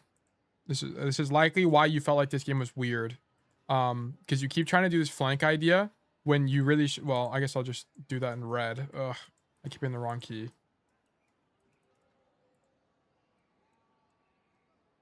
Okay, like literally either of these would be stronger. Okay, into the dive matchup, you want to prefer... Wait, do I have a GIF capturing? Like, what is happening? I did. You want to prefer playing into main space, as flanking means you're isolated and better players will just dive you. Okay. All right, let's keep going. I think I was trying to buy best of limit test, but because I didn't know the matchup, I was making it hard for myself. No, it's fine. Like, for the record, I think the way you're approaching this is better. Like, it's the best way to approach this, which is the only way to learn is by fucking around and finding out, right? It's the only way. So it's fine. I don't really have an issue with it. But I do have an issue with your crosshair placement. So, look at this. You're turning the corner. You know that there are people that could be here. Why are we aiming at their feet, their toes, okay? I need you to be aiming at their forehead. Okay? This is something you must do if you're going to play hit scan. This is something you can't ignore. This is unignorable. Okay? If you are going to play hit scan heroes, we need to be aiming at head level, especially as we turn corners. Okay. Allah was touching me so much about crosshair placement. Yeah. And in Valorant, it's a more important skill. It's a more unignorable skill because it comes up literally all the time. Like, half the game is just straight up crosshair placement. Okay, so let's look at why we don't convert a kill here. Where's our flash? We have bang bang. Okay, I think you anticipated you were gonna get slapped, so you rolled away. Sure. Yeah, but like, this is the problem with your sensitivity. It looks like to me, it looks like your eyes, like you were unfocused there. And then here, it looks like your sensitivity is too high. Also, dude, this Ana skin is like blending in with the background and it's impossible to see her. What the hell? Okay. Actual tactical camouflage. I think this is an issue with my lack of experience on hitscam. Back when I played Val, my crosshair placement was good, but I think I joined the... Yeah. Yeah, I mean, a kill just needs to convert here. I mean, this is whatever. I kind of don't care that much. Like, your biggest thing is you just don't hit a headshot on this Ana and she lives. Like, at some point, we just needed a headshot there. I actually like this rotation from you as well. Ooh. Am I thermal turtling? No, I'm not. But here's the thing. It's like you're pulling two and your team is making something with the space anyway. I think even though you die here, it's very likely you win the fight. Yeah, and you got an ulti.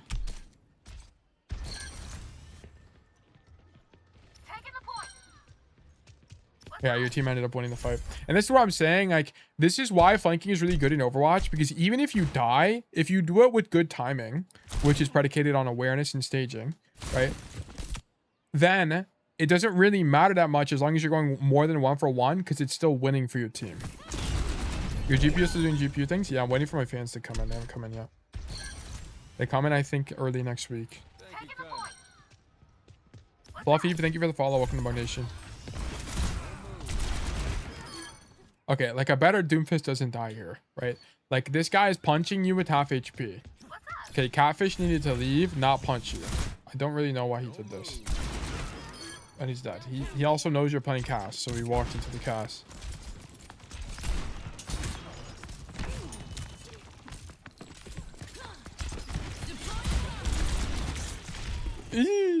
Okay. I don't mind you fighting this guy. It's okay. It's a bit aggressive. Because you have 180 HP, right? Like, you don't have a lot of HP here. But what I don't like is the roll forward. I understand you're trying to, like, I don't know, put a little, like, swag on this guy. But the problem is you're rolling into danger. Okay? And we're not Metro Boomin. Okay? So I need you to stop doing this. I need you to roll backwards here and maintain your life. We need to live. This is too risky. Okay? I like you fighting him though. It's kind of nice. When you fight this guy, roll backwards to live. Rolling through him is just too ambitious as your team isn't holding up anyway. Okay, like also one thing I want to point out here, this fight, is that notice where your team is playing. You're standing here fighting this Genji. You're thinking so much about fighting this Genji. You aren't thinking about fighting the Genji contextually based on how your team is playing the game. You are not aware that your Reinhardt is not even holding this space. You should not be pushing forward right now. Your idea should be to just stand here. Why? Because this would be matching intentions with Reinhardt. Your Reinhardt is playing scared, you play scared. Okay? If your Reinhardt was here being brave, then you be brave. Okay? So we're not matching intentions with our team. Okay? So this is, you're not aware of where your tank is playing. So this guy is scared, you need to be scared. Okay? Okay, if he was brave, let me get a different color. Let me do blue. Okay, brave. Then you be brave. Okay, it would make more sense this way.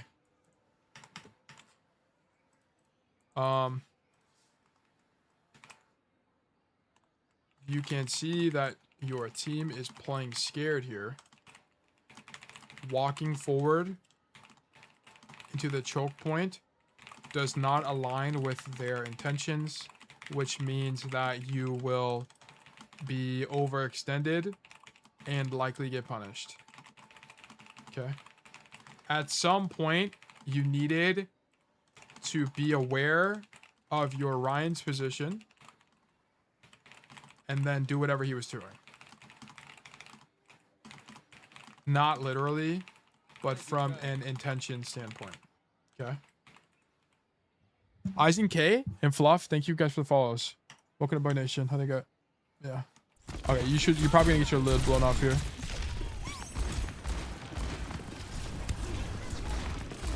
Genji half. Genji out. Okay, the fact that you don't die here is miraculous. Also, the Orisa swap is the most, like, you should be salivating when this guy swaps to Orisa, by the way. Orisa is your best tank matchup. It is your best tank matchup. The reason this is the case is because you can space out Orisa very well, right? You can just like stand all the way back here. And one thing to know about Orisa is she doesn't have that great of damage mitigation. Like if you do damage to her, it's going to do health damage other than jab spin. So, but as long as you're standing like back here and shooting her in the head because she has a ginormous head hitbox, you will be fine. You will win into the Orisa matchup more often than you lose. It's a really winning matchup for Cass. Graveshift, thank you for the follow. Welcome to Bud Nation.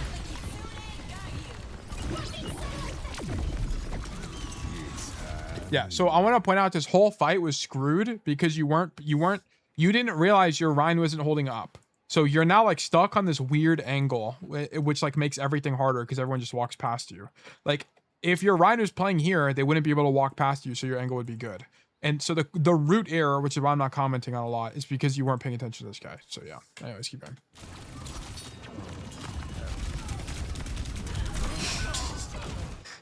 Okay, what just happened? Okay, so we popped that eye.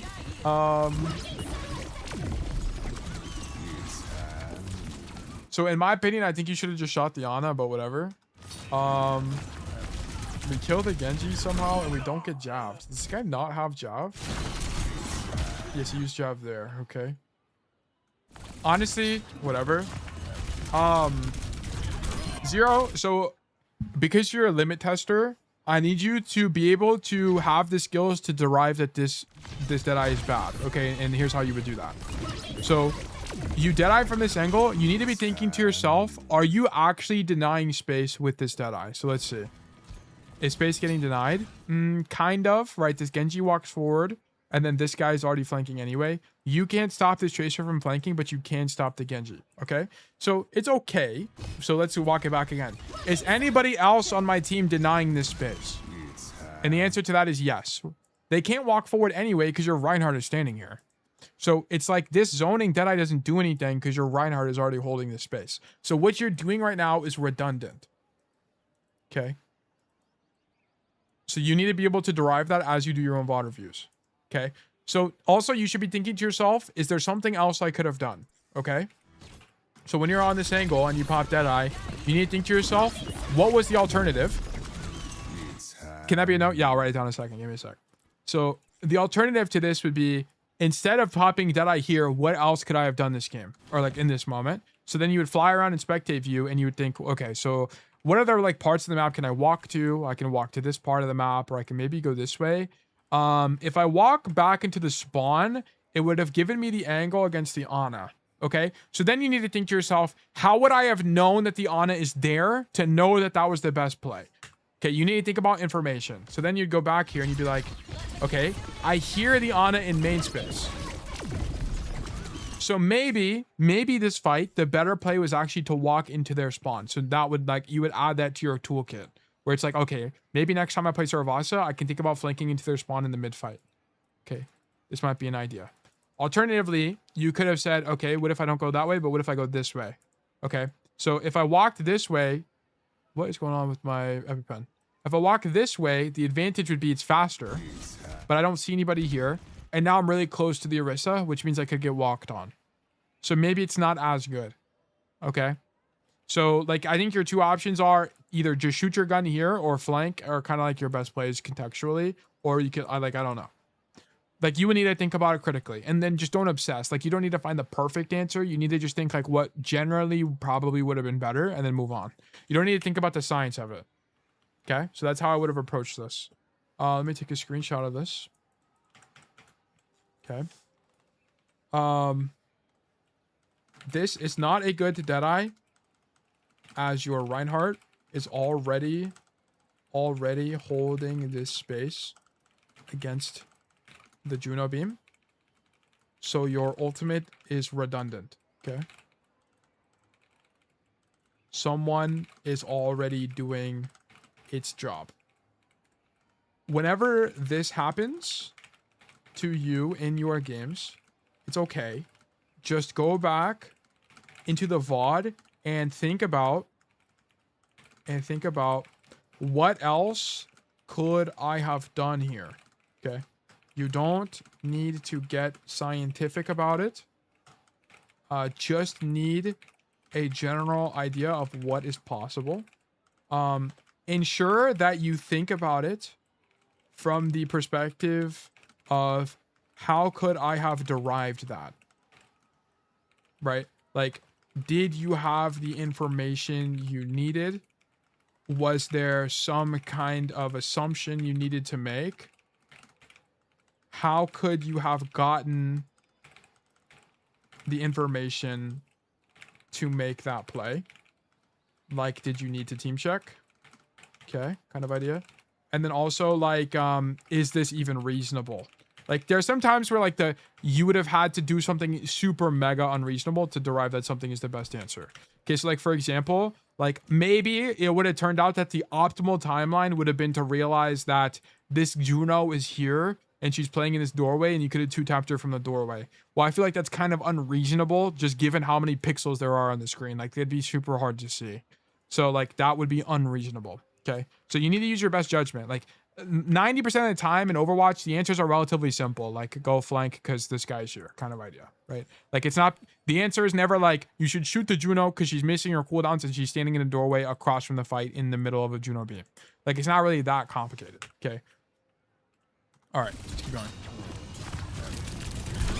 All right, Genji eliminated. Whatever, we'll take it. They get the flip here. We walk back to the fight. Okay, I want to point out your... Okay, Genji's here, so you walk in. Sure. Shoot the Genji. Okay. So I'm not a fan of this usually. Like, if you're going to rotate somewhere, stop shooting people. Like, stop shooting this Genji. I don't care. Go rotate. Go set up the flank now.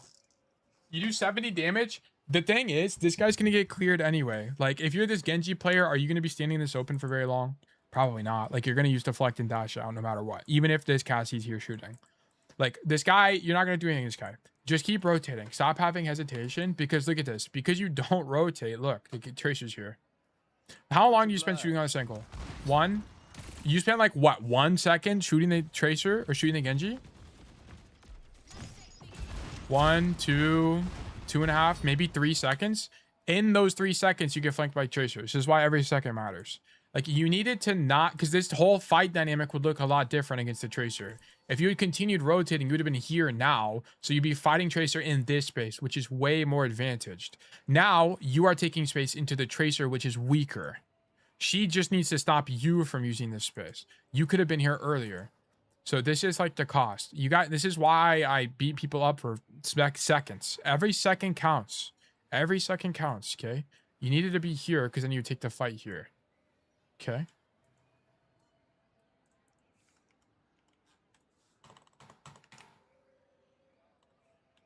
Stop shooting the Genji in main.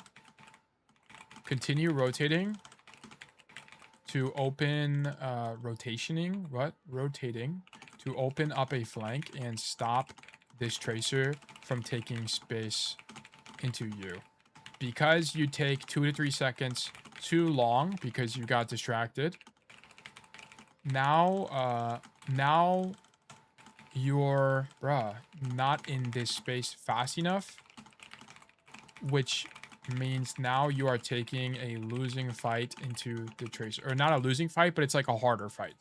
I think this is a okay fight for you, but it's not ideal. You are taking space into her rather than she is taking space into you. Okay. I want to point out, like, I'm okay with shooting the Genji if he was closer to you. Even the worst idea? What do you mean? This flank is not the worst. This flank is among the best ideas right now.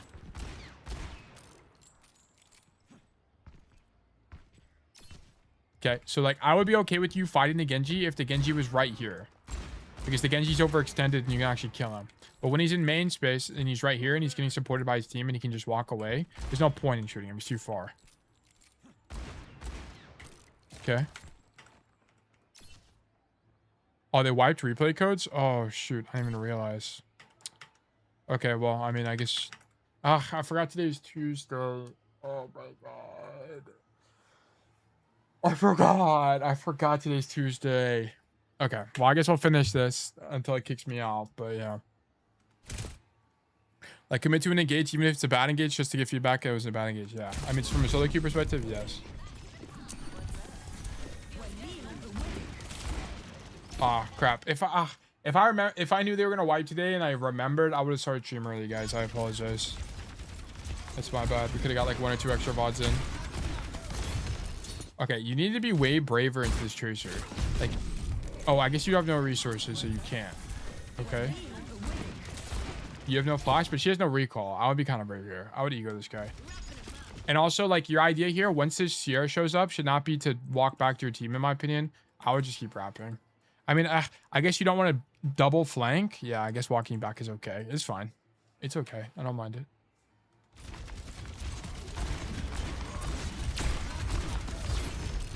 Okay, let's see you play live. I don't like playing live on stream.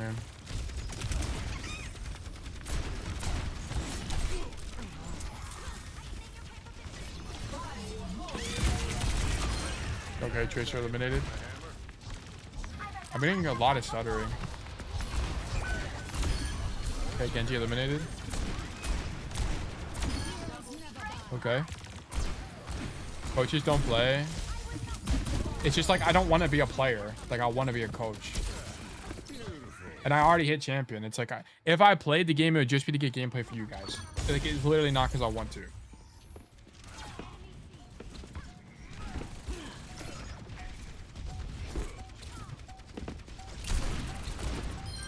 Okay, that guy's dead. Okay, cool. I think this passive staging was fine, given the context.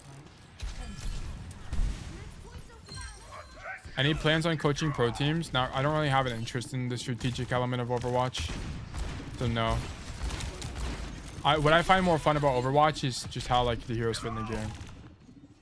Like, coordinated play, you play on a different win condition. You play off of a team's win condition, not a player.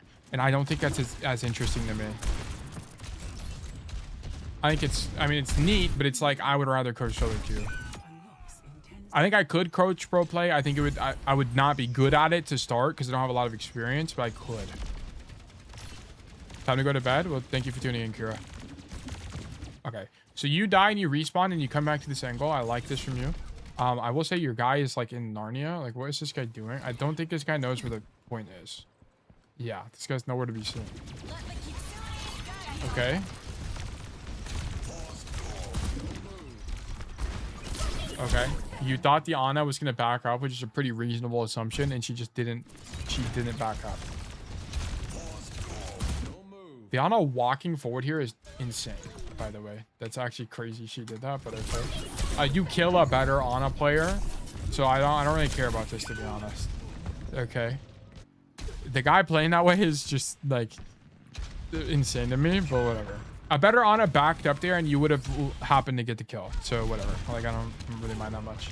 And then you shouldn't have, yeah, you shouldn't have paths this way because you'd be walking into stacking with your team, so we come left. Okay. Okay, you are very brave here. Whenever you come to this angle, I need you to be more scared because you hear the Pharah above you. Okay? So I need you to be like pre-aiming this Pharah basically, instead of just like walking out wide. Okay? So the idea should be, as you come to the angle, you hear this guy above you, just aim here. Aim here. And then you taking the... Okay, you're like doing this, I think, right now. Let me see it again. Yeah. Like you're aiming here, but you hear the Pharah above you, so you're missing a sound cue. I was trying to find her, but struggled, TBH. Yeah, you just missed the sound cue, which actually matters a lot here, because here's the problem. If the Pharah peeks you, you're not going to be able to shoot her back. Right, so you're going to be inherently disadvantaged, so you'd have to roll backwards. Like, you need to be looking here where you hear the Pharah. So I think this is mostly a sound cue error, and you should also think about it as kind of like, if you're a Pharah, where are you going to be? Well, I think the answer is very likely not on the floor, right? You're likely to be on the high ground. So I think it's just more likely she's going to be above you anyway, right? Instead of on the floor here. Whenever you come... Whenever you come to this angle, I think there's something wrong with my obsidian, to be honest, guys. I know I mistyped, but I feel like there's input lag and it's causing me to like not type correctly. I don't know what's going on. Like, cause I make so many more errors. Whenever you come to this angle as Cassidy against a Pharah, I need you to prefer aiming on the high ground here, as if she peeks you, you need to be able to shoot her back. You aim floor, which means if she does peek you, it's losing. Oh, you know what just happened? I think I recorded a GIF that's like insanely large on accident. Let me open up ShareX. Yeah, this GIF, I think, is like 30 minutes long. Let me delete this. Can I see properties? I'm actually interested to see how big it is. I think I accidentally recorded this. There's no like properties here. Open. Folder. Yeah, look at this. I have a 3.6 gig GIF file. Or GIF file, whatever you want to call it. It's actually insane. Let me delete that real quick. Okay. I think that was what was lagging me out. Okay. But yeah. So I don't like how you're pre-aiming here, because if you get swung by the Pharah, you're just going to die. I might sleep to this GG. Well, thank you for tuning in. I am a lot of people's end of night stream, basically. It's whatever. It's just aggressive. Like, I think the only problem with this is into the matchup, it's very likely you get marked. Like, typically, this is more of a feeling thing. You need to understand that into the Pharah matchup, it's just a little bit too awkward for you to take the fight because you have no cover from here. Like, how do you rotate from this position? You kind of can't. There's nowhere to rotate to. So whenever you approach the angle, you should be playing a lot more passively and let your team walk. You need your team to walk here. Is it an order for auto views? It's random raffles. In between sessions, but this is probably the last one for today because the coach got wiped. You coach any player? Yes. Okay, Ana eliminated.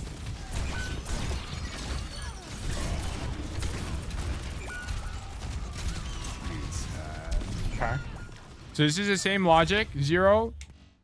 Charter out. I want you to think the same way, right? Whenever you pop this Deadeye, I want you to think to yourself, was this Deadeye good? Could I have done something else? Okay. So here, well, first of all, I don't think you should be walking toward this person. Like, I need you to understand that maintaining distance is incredibly important for Cass. Like, walking forward toward this Orisa doesn't do anything tangible for you. If anything, you need to continue going wide like this. Okay. Like, I need you to maintain your distance. Because you walk forward here, which means you're more likely to get walked on. So instead of walking, like, I'm going to do this. Instead of doing this, I need you to do this. Okay, maintain distance, and then it's this one. Especially against Orisa. Bruh. Prefer being as far as possible while still maintaining effective range. Move laterally, not closer. And then the other mistake here is that, okay, so whenever you're thinking about this Deadeye, right, I want you to think to yourself, okay, what is the alternative to the Deadeye? Okay, am I zoning people? Yes. Is it valuable? No, right? Everyone on your team is dead, right? Everyone's dead. So even if you had space here, nobody can do anything with this space. Okay, could you have killed these guys? No, because they're full HP or near full HP, so it'd take too long. And then also, is there something else you could have done? And the answer to that is like, yes, you could have just shot these guys. I think just shooting them would have been better here. Okay.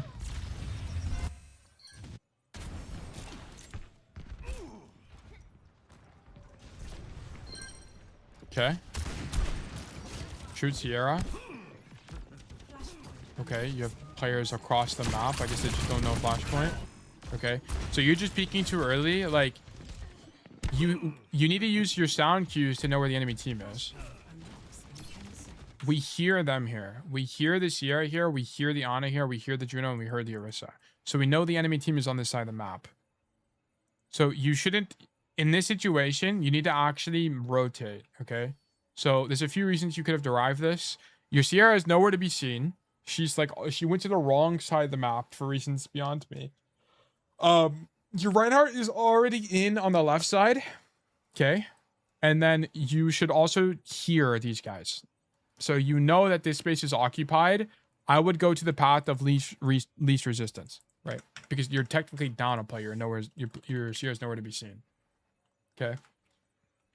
Your Sierra is totally out of the fight, and you hear the enemy team across from you. It would be better to help your Reinhardt on point here, but this is likely losing anyway because 4v5. It's actually 3v5. Okay, because your Mercy's not nowhere to be seen either. This fight's kind of whatever to me because your whole team fucks up.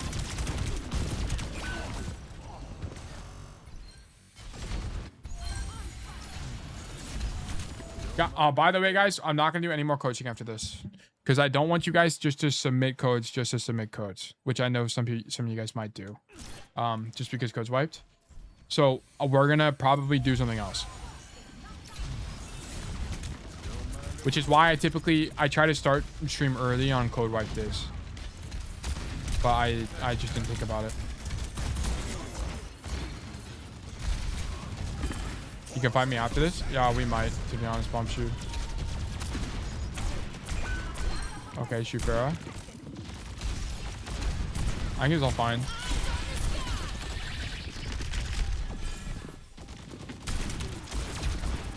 I think it's fine too. Even though your Ryan is dead, I think it's fine because they're also dead. The Orisa is dead. Yeah, you kind of just needed to convert a kill here somehow. Like, you need to hit that bullet. Whatever.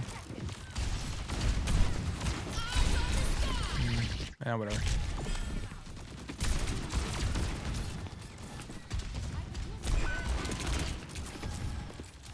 Okay, leave.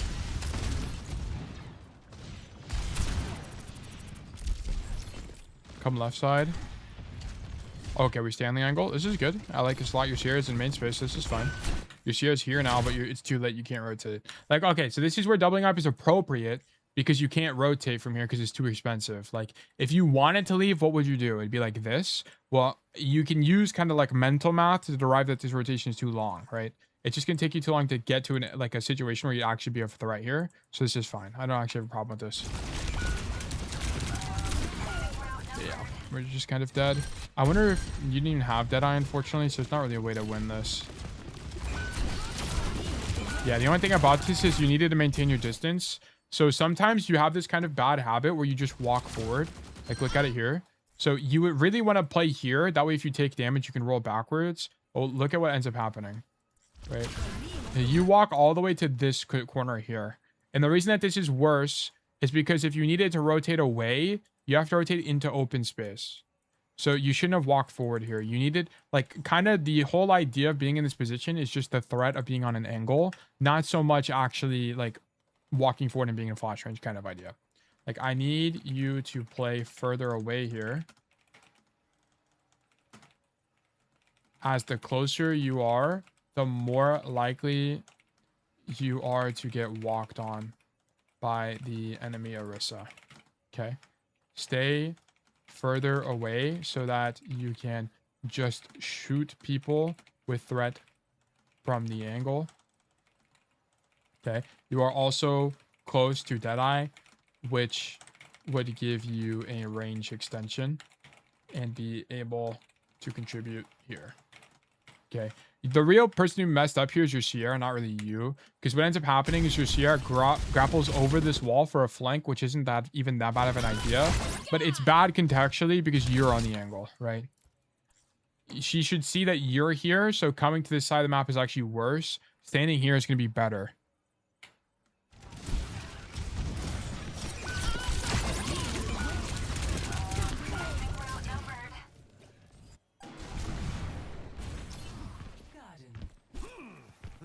Okay. Walk the point. I'm going to be honest here, that wasn't really your point to win. I mean, that's kind of just what it is. Not much to make out of it.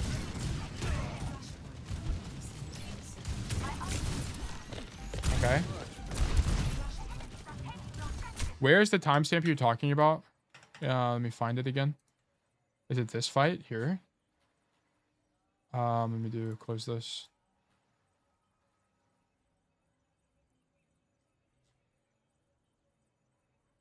$10.40. Is this it? Yes, it's this. Okay. This is right. So you don't get this kill, and this is what you made a note out of? What was your exact notes here? The thing I want to get the most out of the VOD, specifically on the last 2 points, what I do wrong. The point before this, it wasn't really your fight to win. Okay, like sometimes you play the game and then you play well enough and then your team just fumbles the back. I mean, that's just what it is. I would say that that last point, you couldn't win anyway. More specifically, 10:40 in the VOD, how can I play this duel better against Pharah? Okay.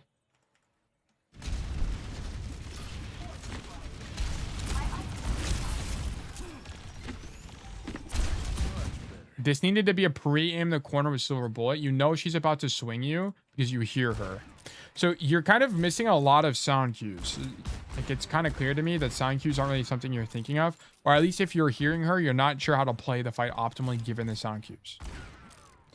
So, like, what your idea should have been here... I don't have Silver Bullet, but just imagine I do. You need to be pre-aiming the Silver Bullet because you need to hit the Silver Bullet as she swings you so you have the most damage possible. So it should be this. You're here, you're pre-aiming Silver Bullet, shoot it, flashbang, shoot, and then you have the advantage so you can go wide here with the idea of rolling back. Okay, but the problem is, how much HP does she have? I think you would have killed her, by the way. If she has 50 or less HP, you would have killed her. She had 54 HP.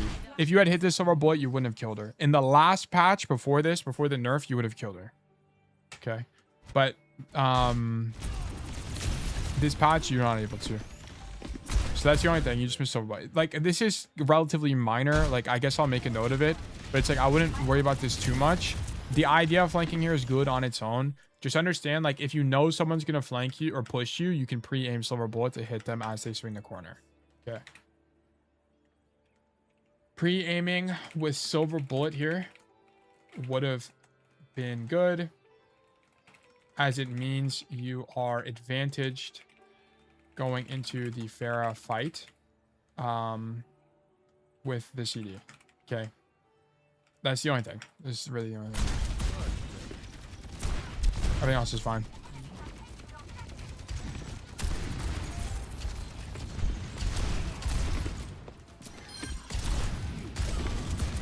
Okay, so you also just get a little bit discombobulated here. You roll away. You're missing the Silver Bullet to open up the fights. Like, this needs to be the Silver Bullet now. And you don't Silver Bullet. And then you, like, go in your reload animation. I don't really know why you do that. So you're kind of, like, just panicking or something. I can't really tell what's happening here. This looks more like experience to me than anything.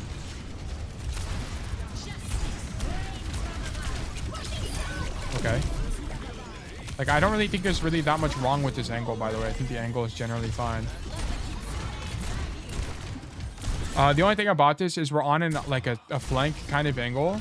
Like, this isn't really main adjacent. I think you can stand still and just aim for head. Like, what you need to be doing here is just standing here and doing this on the Orisa. Okay, let me break these. So just stand here and track this guy's head and just headshot him like 10 times would be the idea. I think I was kind of panicked because I didn't know how to get the killer push out the angle. Yeah, you're just missing the silver bullet part. If you know people are pushing you, pre-aim silver bullets so you can hit them as they turn the corner. Like, this is the same idea with the Deadeye. Like, think to yourself, did I really need to Deadeye here? Right? This guy's 1 HP. Is it likely he dies anyway? I think the answer is yes. Like, your Sierra is flanked, your Reinhardt's in main, you're on an angle. I think she dies no matter what here. I don't think you need to be popping Deadeye. I'm not going to make a note of this because, like, it's not really important why the Deadeye is bad. You need to have the tools to evaluate whether it's bad or not, which is kind of what I was talking about before. Like, make the mistake and then go back in the VOD and figure out why it's a mistake. Okay, and then you keep making this error. So I will make a note of this, which is you're not reading how your tank is fighting. You're just taking an angle. Okay, I need you to be way more aware of how your tank is positioned. Notice this. Your Ryan is walking back to point right now. And as he's walking back to point, you're pushing forward. You're not, this is not matching intentions at all. He is scared. I need you to be scared. Okay. So this doesn't mean you have to leave the angle. This just means you have to play the angle in a scared way, right? You're playing this in a brave way. You're walking forward and taking a fight aggressively onto their space. You would just be standing here holding the angle. You'd be thinking way more in angle denial here. Okay.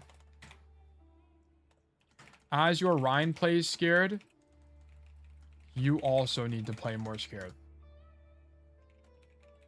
Think you aren't team checking, or if you are, you aren't considering your tank's intentions. Okay. I think I was kind of, oh wait, that's the same thing. Get scared. Yes, this is a get scared moment.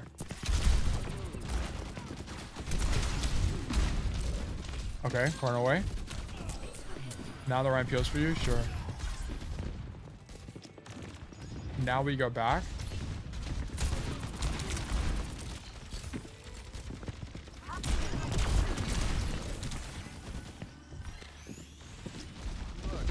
Okay.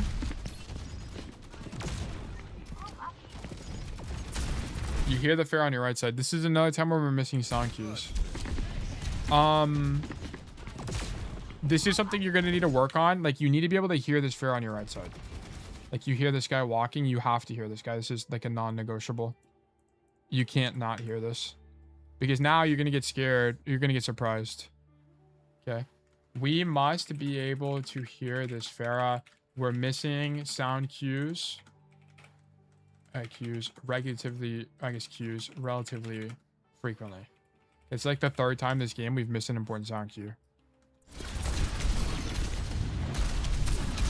I also might have figured out my sensitivity issue in the window settings. There's a setting called mouse pointer settings. I think it was too high, causing every sensitivity to feel too high.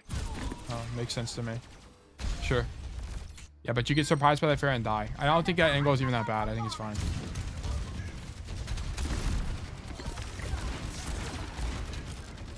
Okay. If you're gonna do this, you need to do it earlier. But sure. Yeah. So the only thing about this is you get to the angle. You either needed the path to the flank or workman. Like here, you need to do FTW to derive that this fight is likely lost or losing. So here you would see as you're walking back from spawn that your Reinhardt is low HP and the only people in your Sierra just died. So you're actually down 2 right now because your team hasn't killed anybody, right? Everyone on the enemy team is alive. And you're walking back, right? Your Sierra just died. So this is -2 right now and this guy's crit. So in your mind, this should be losing, okay? So we need to do OFTW here. O being, well, I guess I'll make it a little bit nicer. FTW. Feed would be that Sierra is dead. And then you would hit tab and you'd also see you have no ultis. Tab, no ults. Okay. And then you look through the wall and you'd see Ryan crit. Okay. And the objective, it kind of doesn't matter here. You need to determine that this is losing. Okay. So your idea should not be to go to a flank and incur a risk. Your idea should just be to stay alive. So you should have walked into main and just shot people from main. Okay. You need to recognize that this fight is lost using OFTW instead of pathing to a flank. Think about taking less risk and prioritize living by going into main space and backing up from there instead. Okay, you walk in and stagger. Ryan dies anyway. I'm a new player. Can you give me the best sound settings to prioritize footsteps and voice lines when abilities are being used? People walk up to me and I don't understand why I can't hear them. I think directional audio in this game stinks. I'm gonna be honest, I don't know the answer to that. I can show you my settings, and I think my settings are more than enough. I think it's more a skill rather than the system itself. I have headphones, audio mix, and then I just use my headset. That's about it. I don't have anything else. There's no like special sauce to my audio. I think it's healthier to think of it more as a skill than it is like some kind of special secret sauce setting. Like you need to train it. You need to train the awareness. Like a good way to do this is just get in the game and just like comment on everything you hear. I hear Arisa shooting in main. I hear Farah spamming in main. I don't hear anybody on my right side. There's no one in my room on the right. I see the Farah spamming. I see the Juno in main. I hear no one on the right side, so I know the side is empty. I see everybody in main because I'm here. Like you would just talk yourself through it basically to get a better understanding of it.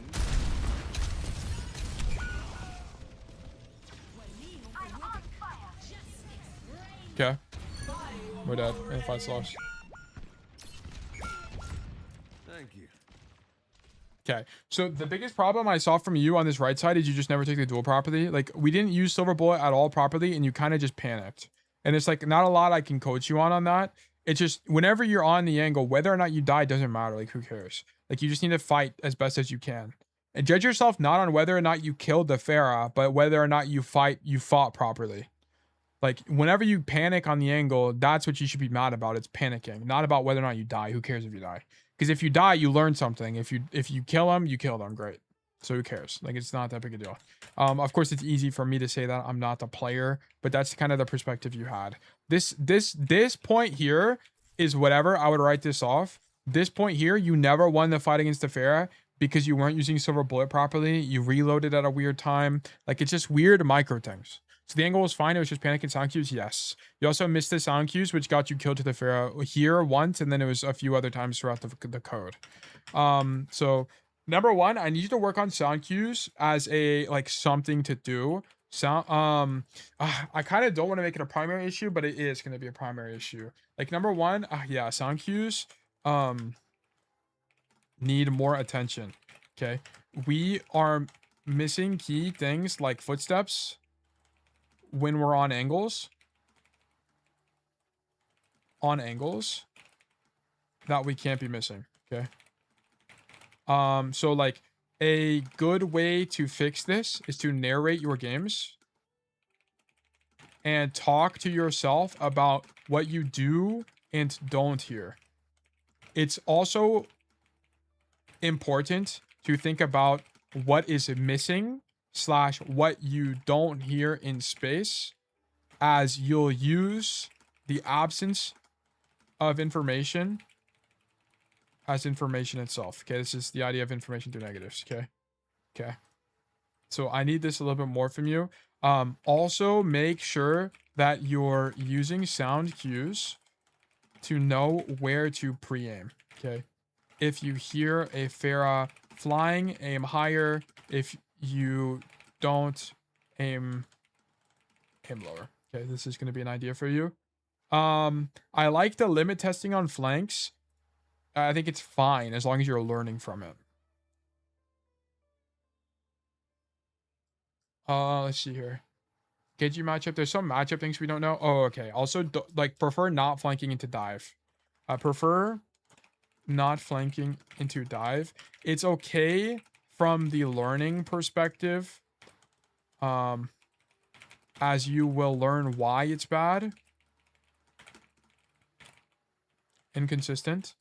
But as long as that's your idea, it's okay. Okay. But it's just, I guess I'll make this a minor thing. It's not really like a major problem because they end up swapping to Orisa, so it's not really that bad. Into a dive matchup, prefer playing main. Oh yeah, crosshair placement also need to be fixed. Okay. Pre-aim corners with silver bullet if you think someone is about to swing you. Okay. Also, do your best to always aim head level. Okay, we do have some mechanical issues here. You're also not reading your tank's intentions. This is kind of like the bigger thing I was seeing as well. We're not doing a good job reading our tank's intentions and playing accordingly.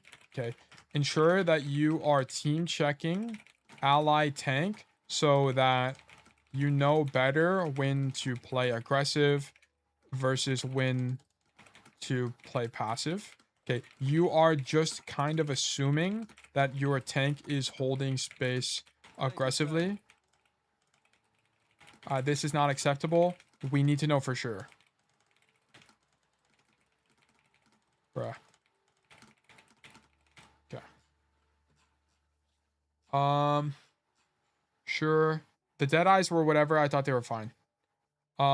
Strengths. I don't mind you using Deadeye this much. I like this approach.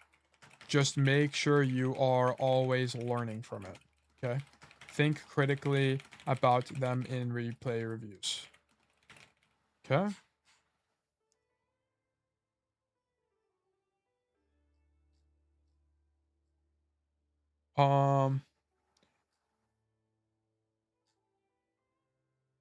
Yeah, you're also walking toward people a little bit too much. Like you're a little bit too anxious to walk forward. Try to maintain distance as much as possible as Cassidy, keeping in mind that your rotation ability is low/slow just because combat roll is not that effective at raw movement. Okay, like it doesn't go far. Okay, especially into matchups like Orisa. Moving laterally from further will keep you alive for longer. This is particularly relevant on some flanks, as the value is being on the flank threat rather than the actual lethality you have. Okay, keep that in mind. Like, you don't always have to close the distance when you're on an angle. Okay. Yeah, and then you don't hear this guy, and then you need to just make sure you're aware of OFTW every single time to determine whether the fight's winning or losing. OFTW to determine whether the fight was winning or losing. The time it came up was kinda okay, as it was last fight anyway, but we can be better about it. Okay. Was I missing any other notes here?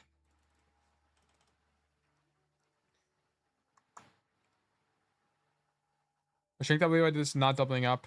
Yeah, you avoided doubling up most of the time. Yeah, did avoid doubling up most of the time. Enjoyed this. Okay. We do have a bit, this is a rare situation where we do have a little bit of a mechanical issue where you're picking relatively good angles, but it's like how you're playing the angle is incorrect. Like, we're not pre-aiming silver bullet, or we're just reloading at a bad time or something like that. But that looks more like experience to me. Like, I think your mechanical problems need more, you just need more reps. Like, I think, how many hours do you have on Cass? I assume it's probably something in like the low double digits, like 20 or something. Maybe I'm wrong. I have no idea.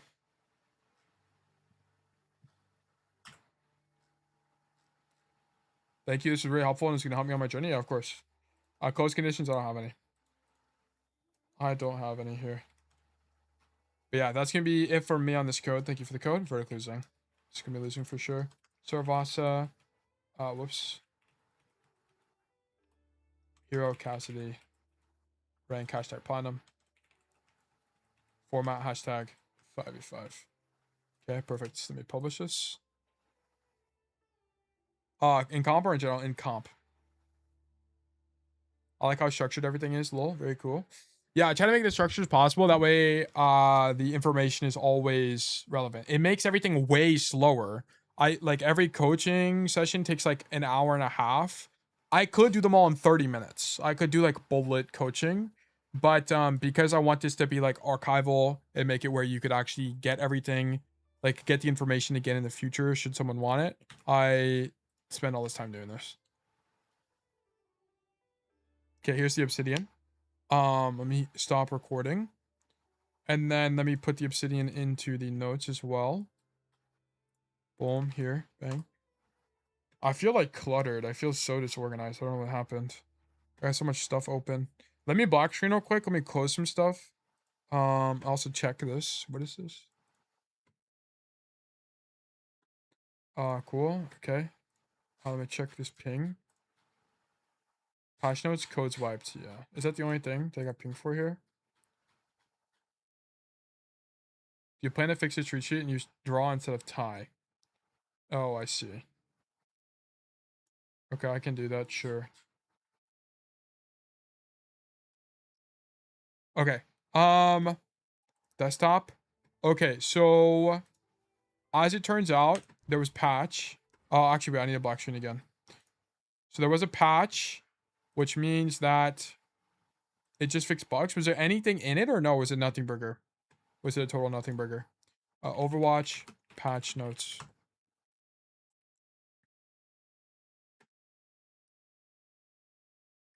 Fix the bug where healing blossom would release unexpectedly when switching weapons. Okay, they fixed that. That's really nice. Okay. Fix an issue where Mercy was getting increased self-healing from the medic sub role. Interesting. In a previous update, a new tab was added to competitive info page explaining the mechanics and rules of hero bands. Oh, they just didn't add that. Okay. Fixed a bug where previously completed adventure. Okay, I mean, no, this is not the burger patch. And they wiped codes. This is so sad. They usually wipe codes about 3 times a season, so this makes sense. This is probably the last wipe before the end of the season. So that means I can play a comp game right now and get the first coaching session new patch? Nah. No, I'm not gonna do any more today. Because I don't want you guys to do that. I want you guys to get codes that are genuinely helpful or you think will be helpful for you. Okay, I don't want you guys to just play a game and be like, get coaching. That's not the answer. So we're not gonna do any more today. Exclamation mark resolve. I added missed draw games manually for now, but for some reason the season 3 filter doesn't work on W. Okay. Ping Bonzo in the Discord with the error and he will help you. He will help. Do you like I can't do more games or are there any rules for that somewhere? You can pick any VOD you want where you feel like you could have learned something. The answer is so subjective that it kind of doesn't matter because some VODs turn into nothing burgers even though you thought they were hard. Like it just kind of doesn't matter. So yeah, I'm not really like particular about it. I will have guidelines on what makes a good VOD, but don't overthink it. Honestly, just send something and it's likely fine. You will have homework no matter what.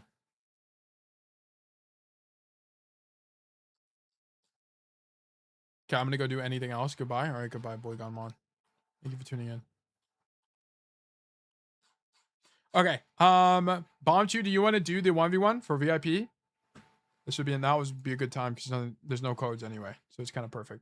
Yerp. Okay. So by the way, guys, if you don't know, if you are a regular of Bug Nation, there is a channel point reward redemption. Let me just show you guys, I guess. Let me go to Twitch, twitch.tv/OneStillTale. What? My channel doesn't exist. It got taken off Twitch. Holy moly. Watch now with 60 viewers. If you come down here to channel points, there's a redemption. You can get a permanent Discord role, aka it's at the bottom right here. It's kind of small. Can I make it bigger? No, I can. Okay, so you can get a permanent Discord role, which is the true bug role in the Discord. You can also 1v1 me in Overwatch for VIP. And I made it where you can also 1v1 me in any game for VIP, okay? The reason I have this is because some of you guys are like, I don't know, like platinum or whatever, and you probably can't beat me in a 1v1, which is fine. Like there's no big deal with that. And I want you guys to get VIP, which is why I have 80,000 for any game. Okay, literally any game. I will purchase the game as long as it's below 40 bucks. It can be basically anything. The only thing I ask is it's not something that takes more than 20 minutes, okay? So if it's something like EU4, do not make me play EU4, okay? Do not make me play Civ 5. Do not make me do one of these things. Chess? Yeah, we could do chess, like whatever you guys want. Like, keep in mind, I've designed, you guys set the rules. So if you, like, I want you guys to get VIP. I want you guys to beat me, okay? Like, that's the whole idea. I will try. I will still genuinely try it to beat you, but like the odds are stacked against me on purpose. Okay, so we're gonna 1v1 BombchuBunny in Soul Calibur. I don't even know what this is. I've never played this game in my life. Okay, so I do ask for a little bit of warm up as I try to figure out how to play, but I'm most definitely gonna get my shit rocked. Okay, so we're gonna change the Steam game real quick.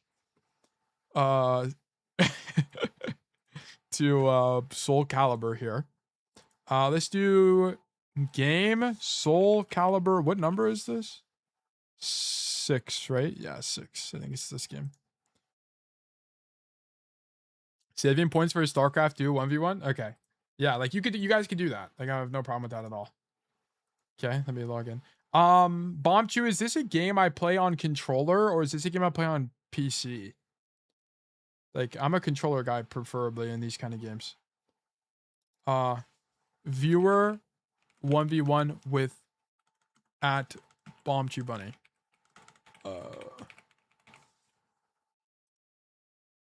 Done. You play on a dance pad. This is fantastic. Oh, okay. Desktop. QWERTY keyboard. Wait, this looks like the same text as, you guys know, what's it called? Monster Hunter? Oh, you know what we might do? I might play Silk Song today for my variety enjoyers. After this, I might play some Silk Song. QWERTY keyboard controls for menus are displayed above. Okay. Wait, my controller doesn't work. Wait, what? Oh, there we go. As a chat, I'd play with keyboard and mouse. I see. The graphics settings have been optimized, but huge. Also, it's kind of loud. Let me turn it down a little bit. I guess I'll turn it down in game once I'm in. Fighting games on keyboard is insane. I haven't. The last time I played a fighting game. Soul Calibur. Damn. 6. That is so loud. It's so loud. You want to reset it and start the game? Sure, bro.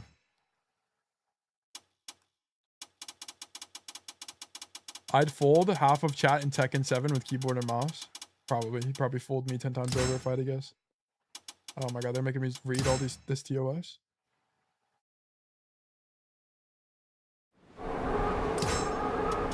I'm skipping the cutscene, I apologize. I need to... Okay, damn. Let me just turn it down. Never mind, we have to watch the cutscene, I suppose.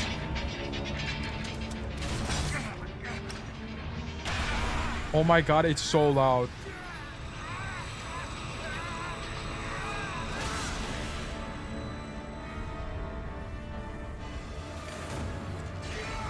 Wait, this guy's Oro.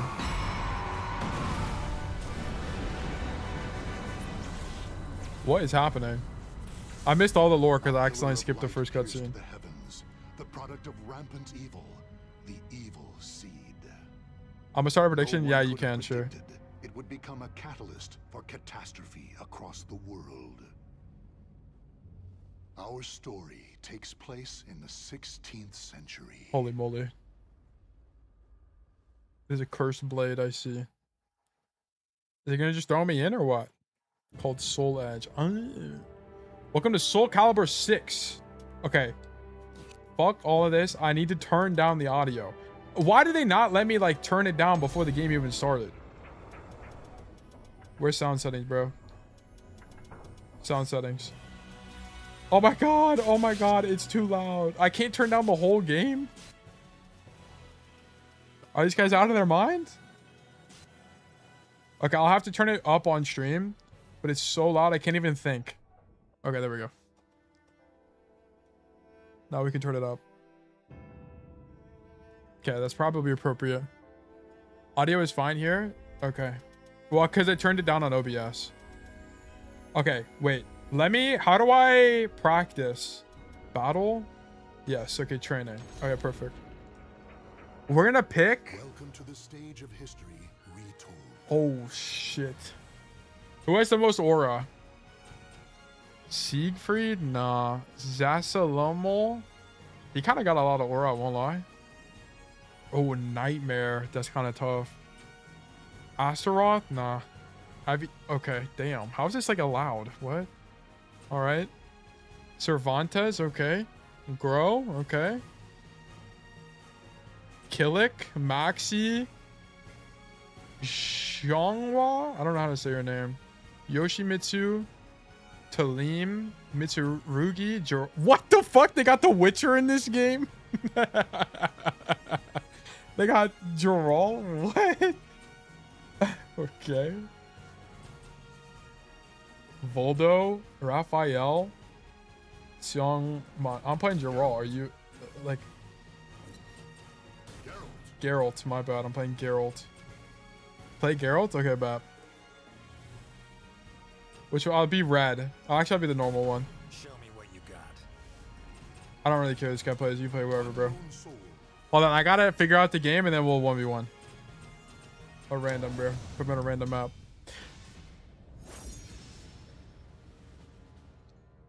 Alright. Okay. Oh my gosh, it's one of these fighting games where it's like directional. Okay. Alright. So, wait, I can't move away? Oh, I have to tap away. Okay, so I should probably use the D-pad to move, not the analog stick. Okay. Makes sense. This is a slash, and I have a triple combo. This is an upper slash. This is a block. Well, block being A is interesting. So there's no jump? Or is it like a button? What the fuck? What did I just do? Betting will not even be fair. What do you guys mean, bro? You guys don't believe in me? Okay, wait. Are there combos? Like... Move list. Oh, shit. Okay. Okay, this is really complicated. A plus... The fuck you mean A plus G? Why does it not just show me what it is in the controller? You can jump, but generally not a good idea. Okay, I see. The fuck you mean dash dash BB? A Y? Okay. Oh, I think it's like 2 inputs consecutively, not like literally. Wait, what? Okay. Low key, we're gonna have to mash to win, but I need to figure out like, is there any other core mechanics I'm missing? Main attacks, reversal, what the fuck? Parry? B plus G. Y A. Oh my god. So this is a parry? Break attack. If it was me, I would button mash. Yeah, we're gonna be hitting a lot of button mashing. Best of 3? Yeah, this has to be a best of 3. This has to be. It shows what buttons are... Yeah, but it's like... Okay, so hold on. So if I just like spam... How successful would I be if I just spam? Oh, not really. So what is LB? Like, what am I even doing? What is this called? LB is what? This is A plus B. Oh! So if you do LB... So if I did XY, that's going to do the same thing as LB. Oh! I can understand it now. I understand it now. I see. So it's like a shortcut. It's like a macro. Dude, we're learning. We're learning. It actually makes so much sense. Okay. Watch Geralt YouTube videos for best combos. Okay. W comps. Let's actually do that real quick. Let me pause this. Let me actually turn... Okay, I hate to say this, guys. We're turning off the music. Display settings. How do I turn off the music? Do I gotta go back to the main menu? Are you out of your mind? Alright, whatever. We'll go back to the main menu. 60k on tail? Dude, sketchy is just... Imagine you win, bro. Imagine you win. We got... Oh my god. Turn off the music. We're gonna watch Geralt Soul Calibur 6 tutorial. Okay, well, I'm hearing this damn gear ambiance. This game, it does everything. It's just like, everyone chill. Everyone chill. Turn this all off. Okay. Firefox. Geralt. What game is this called? Soul Calibur 6 for Dummies. Okay. How to play Geralt. Okay. This game is 7 years old. I'm here with a little bit of a tutorial for Geralt. In case you don't know, he's the guest character in Soul Calibur 6. He's from the Witcher series originally, which is a great RPG series that I highly recommend checking out. But if you're here playing Soul Calibur 6 and you're interested in a new character, I think Geralt is a pretty good choice. Yes! He's a very strong mid-range character. He's got some long-reaching moves that can really kind of keep the opponent at the tip of your sword. He's very safe. He's got excellent whiff punishing. And he's kind of a good all-around sort of not too offensive, not too defensive type character. And he's pretty simple. So I think he's a great character to start with as well. So let's run through some of his important moves here. I think one of his most important moves is 66AA. And by the what? 66AA? What the hell does that even mean? By the way, if you don't, I think one of his most important I think he was about to explain is 66AA.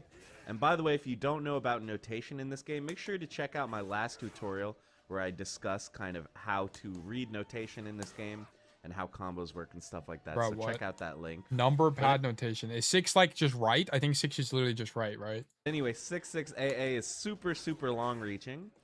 Okay, so it's basically a way to take space. Okay, hold on. I'm understanding it now. So 66AA is a way to take space. And I guess like an idea in this game is you want to space people out. This is like kind of, I understand this to be an idea in like fighting games generally, which is like you want to prefer to play at max range because the closer you are, the more likely you are to die basically. So like 66AA would be like dash dash in, and then I guess A is, I don't know if it's literally A or if it's X. I think it's X because A for me is block. So it'd be like boom boom.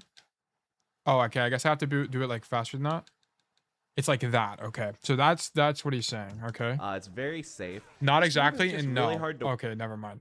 Jesus. Okay. Maybe I don't know what I'm talking about. Whiff punish. Because you can see he just travels. Guys, I might be fried. So far, you know. It's really hard to stand outside of range of this and try to punish it. So the one downside of this move, obviously, since it's a high, it can be ducked. So keep an eye out. Oh shit! You can duck in this game. How do I duck? The fuck? Move list? Wait, what button is he pressing? G? What is G? Move list? A. Wait, what? How do I duck? Hold block and press down. Oh shit. Okay. So you can duck, you can block. Okay. All right, I understand though. For that, if you're using it too much, the opponent can just duck and hit you afterwards. But in order to beat ducking opponents, 6BB is pretty strong. 6BB, so that's the same thing. Wait, what is BB? Move list. BB is Y. Okay. What? Oh, wait, I'm actually a fighting game player. Oh, I have to hold the input. I have to hold the input and then hold it and then wait, what? Yes, okay. That's how you jump to A. Oh, okay, interesting. This is also one of his better normals. Coughing baby versus nuclear bomb. Mid, and it goes into this little Igni fire thing.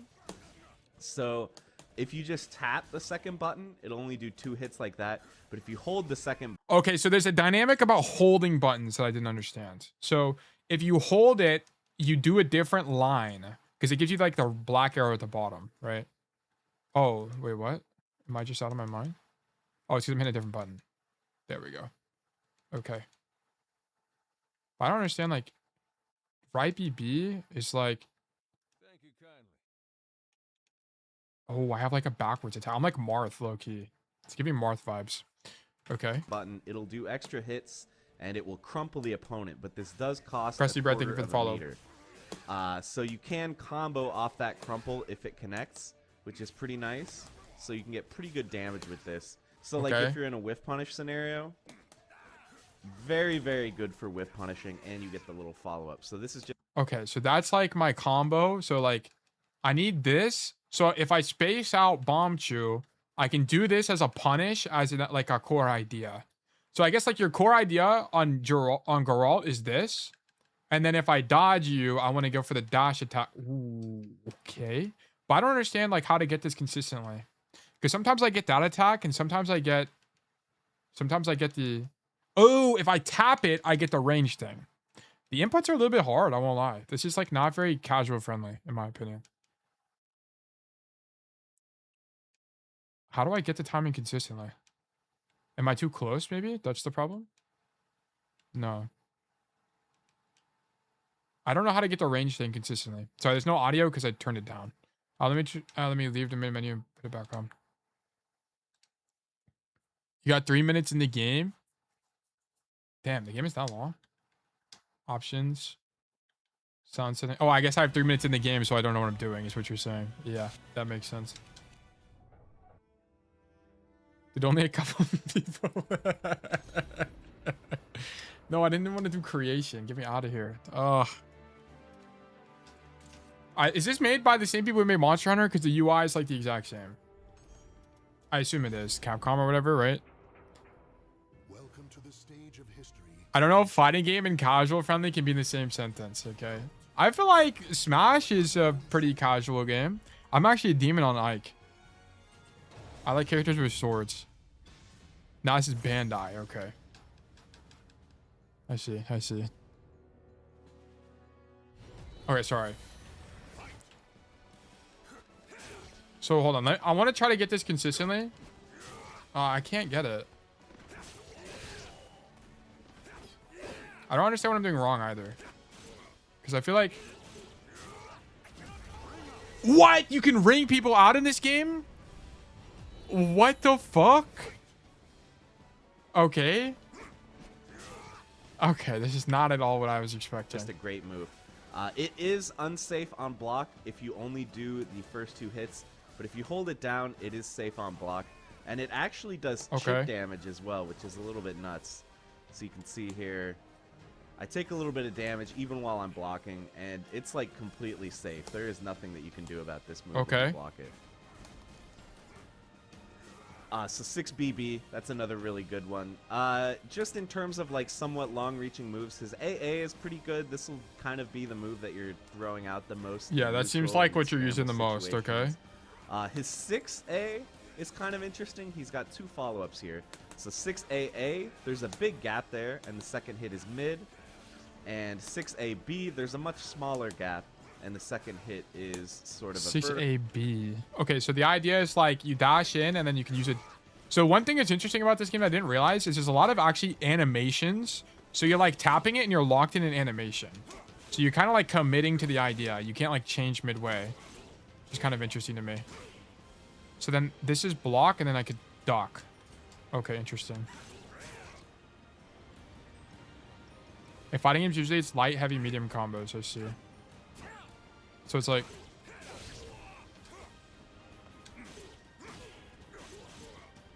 Okay. Alright, the bomb shoot, let's just fight, bro. If I win, I'll coach you, don't worry. If I lose, I'm leaving forever. Alright, I see. Can you invite me, or can I just join you, or what? This game doesn't use light, medium, heavy? I see. I'm actually excited. We'll see what happens, guys. Let's see if your money is safe. Are your points safe or no? I think I can join now. All right, let's get the show on the road. Come on, BombchuBunny, give me big points. How much do you guys win if you win? How much? What's the multiplier? Well, how do I pick my hero? How do I ready up? Oh, ready A. I see. Welcome to the stage of history retold. I'm Geralt. I'll be red. Show me what you got. Let's do this. Bring us home, BombchuBunny. Damn, everyone's a doubter. Everyone's a doubter. Wait, do we get to pick or what? Let's just do random for the love of the game. Fighting for fun. SpongeBob versus BombchuBunny, actually legendary battle. Now, the noble Okay, you have to actually try, and if I get my shit rocked, it is what it is, okay? Okay, I'm also gonna be trying. I don't know how to play this game, but we'll figure it out. Oh shit, I didn't realize I can do like a kick. So I don't understand like the spatial dynamic of this. Oh my god. Oh my god, oh my god, oh my god. Dude, this is too fast. It's too much. Dude! Dude, I can't even do anything. I'm stun locked. I can't even do anything. I'm stun locked the whole time.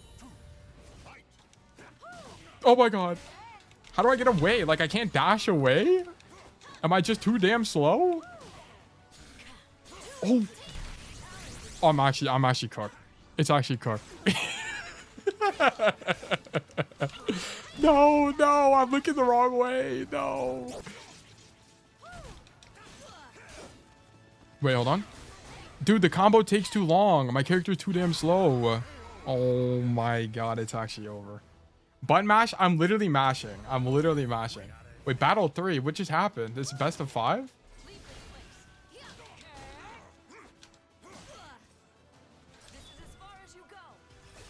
I blocked it. Wait, I'm actually the GOAT. Wait, am I like charging my kick? What is even happening? Wait, is low-key winnable? Is low-key winnable? Dude, I keep trying to like dash away, but it's not a mechanic in this game. It's 3 rounds to win a match, I see. I keep trying to like side dash. It's just like not a thing. GG, no, it's best of 3, bro. It's best of 3. It's best of 3. We got one more. We actually got one more. Dude, I feel like this character is too slow. Looking kind of free. No, that was the warm-up. You guys don't understand the amount of information I just intook during that fight. I've learned immensely. I have BombchuBunny downloaded now. You sidestep vertical ties. Oh, you sidestep. Those are the comms I needed, Broccoli. Those are the comms I needed. That is what I needed. That's what I needed. So you don't back up, you just rotate. Oh. I actually understand it now. Now tail cooks, that's exactly what I'm saying. That's the tech I needed, low key.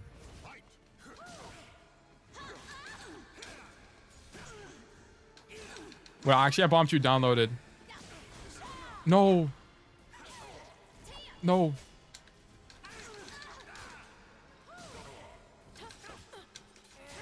No. No, the hitbox is too damn big on that, bro. It's too big. It's too big. It's too big. She has an AoE attack. Oh my god. It's heat seeking, bro.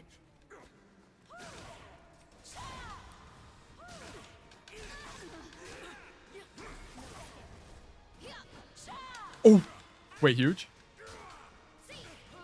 Oh, I can't block these?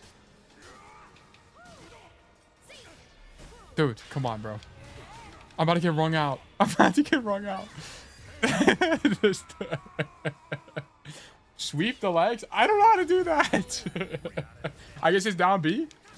Oh. Oh my god, it's actually over. Oh my god, it's actually over. Dodge. What did I just do? I just like charged. Pass me the roller onk. No, dude, it's not over yet. Maybe stick to Cass onk. No, I got it. Lock in. No, it's over. I lost already. Oh my god. BombchuBunny, congratulations. You're Bug Nation's newest VIP. VIP BombchuBunny. It has been done. Congratulations, BombchuBunny. You've made it. You are now also a Bug Slayer. Let me give you the Bug Slayer role in the Discord. At BombchuBunny, you've slain one stole tail in a video game of your choosing. Congratulations. It has been done. GG. GG. Holy moly. OMG, I was so nervous. You actually rocked my shit. It wasn't even close.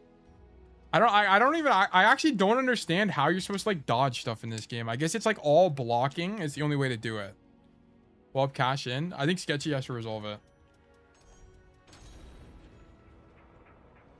Okay, if you got some downtime now, check the clip I sent. Peak Widow. Okay, one sec. Hold on. So I don't understand. So like if I'm... Nah, you do? I can't resolve it since I voted. Oh, I see. How do I resolve it? Manage prediction. Oh, I see. How was 61% on... I guess Sketchy just donated to the people of Bug Nation. Choose outcome. BombchuBunny. Complete prediction. Are you sure BombchuBunny is the correct outcome? Yes. So it's complete wealth distribution has... The wealth distribution has completed. I've been practicing a lot. I see. That's why I've got absolutely demolished. Spamming was not working there at all. Let's go 20k from AK. Oh my goodness gracious. Okay, so like, there's not a way to space. Like, I can't back. There's no like dash backwards, or maybe I just put the input in wrong. Yeah, there's no dash backwards, which was like really weird to me. There's only a like walk forward. Like you walk backwards so slow. 20k for me, dude. Low-key, we might not need to. If Sketchy donates his points, it low-key ruins the economics. The economics have been demolished. Now everyone's gonna get 1v1s. Is anyone even have enough for 1v1 other than Sketchy right now? I don't even know. Taki is pretty fast, I see. I'm sorry. No, it's fine. I don't really care. It's not a big deal. I don't mind doing 1v1s. It's not a big deal. It's fun. I think it's fun. It gives me more variety, so it's not a big deal. I'm close, 32k. I see. What is this?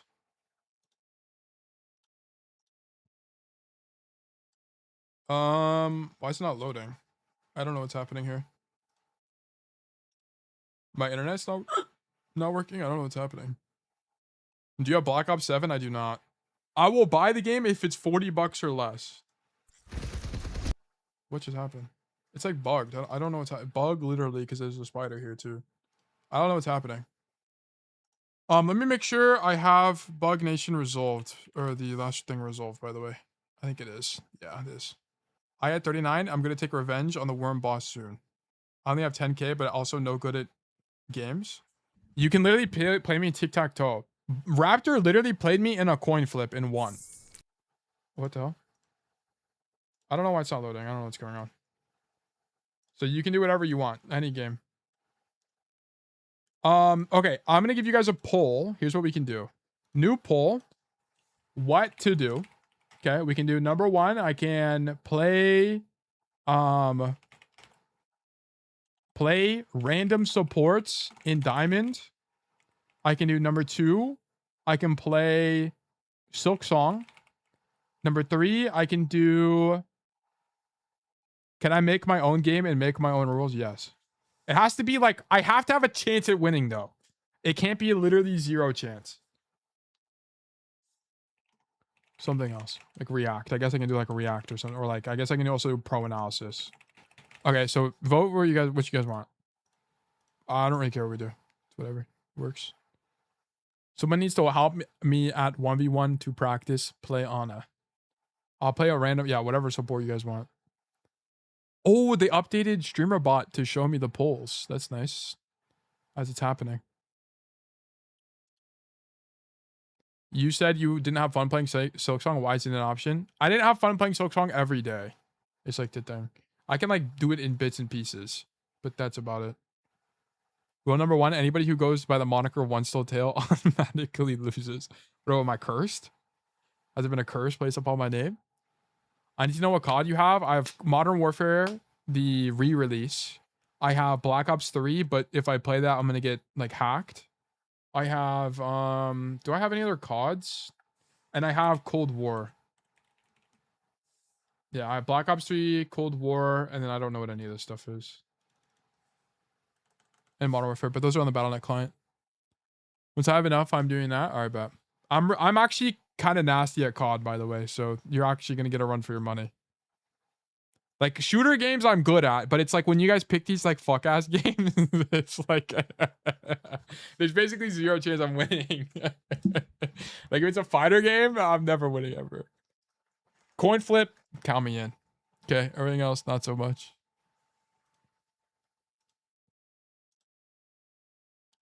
Why is the stream perma buffering? Maybe my internet is just going out. Oh yeah, my internet is going out. I don't know what's happening because my internet's fine. I'm connected by Ethernet. Stream laggy? Let me do black screen. Could be the overheating PC. Nah, it's gonna be a network thing because I haven't had issues with the internet yet. It could be that my internet is throttling, like itself. I'm top 250. Okay, you're probably better than me at COD then at that point. I am gonna be honest. I don't really know why my internet is dying.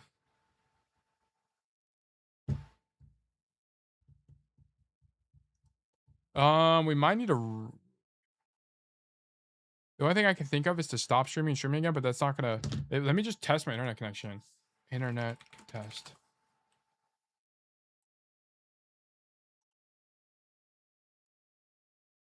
My clips are too large? No, I think my internet is fucked. Let me see. Oh yeah, like the internet test isn't even loading. We might need to pack up the stream, to be honest. It's hard when you play the video on Discord. Maybe I need to close Discord. Maybe Discord is nuking my internet. Maybe I need to force close Discord.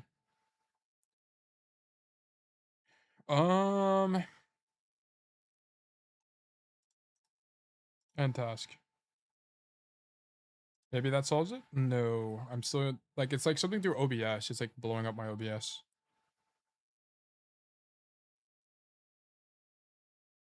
Yeah, I actually don't know what it is because I'm still getting red bar on OBS itself. And I'm dropping 1 billion frames. Like I'm actually dropping 1 trillion frames now. I think we might pack up the stream. Are we gonna have bugs again? Yes, but not maybe this weekend. Maybe. I'll think about it, but it is something I'm thinking about. I think we need to pack up the stream because it's breaking. I don't really know why, and it's kind of a good time to leave off anyway. I think we're gonna pack it up, guys. GG's. Thanks for hanging out. Next stream is Thursday. Okay, next stream Thursday. Okay. Oh, Sketchy, I'm gonna pack it up. I apologize. Also, Tablecloth, thank you for tuning in. I appreciate it. Hope you've been well today. We're gonna pack it up. I'm lagging. I don't know why. So we're just gonna raid somebody and then go from there. GPU is melting. Yeah, I don't know what's happening. This is also Bra's fault. Everything is going wrong, bro. Everything is going wrong. Let's raid. Who's streaming? Evie is streaming. Athena Hart is streaming. Questron is streaming. Let's raid Evie. Okay, let's go raid Evie, guys. Sorry about the end of stream today. I would have just done some gameplay in Diamond, but I don't know what happened. It's just like exploded. So we're just gonna go raid Evie, and they're way better at the game than me. So go watch them, and then I'll see everybody on Thursday. Okay, coaching will resume then. And BombchuBunny, once again, congratulations on being the newest VIP. Thank you guys for being here, and I hope all of you have a fantastic rest of your day. Bye bye.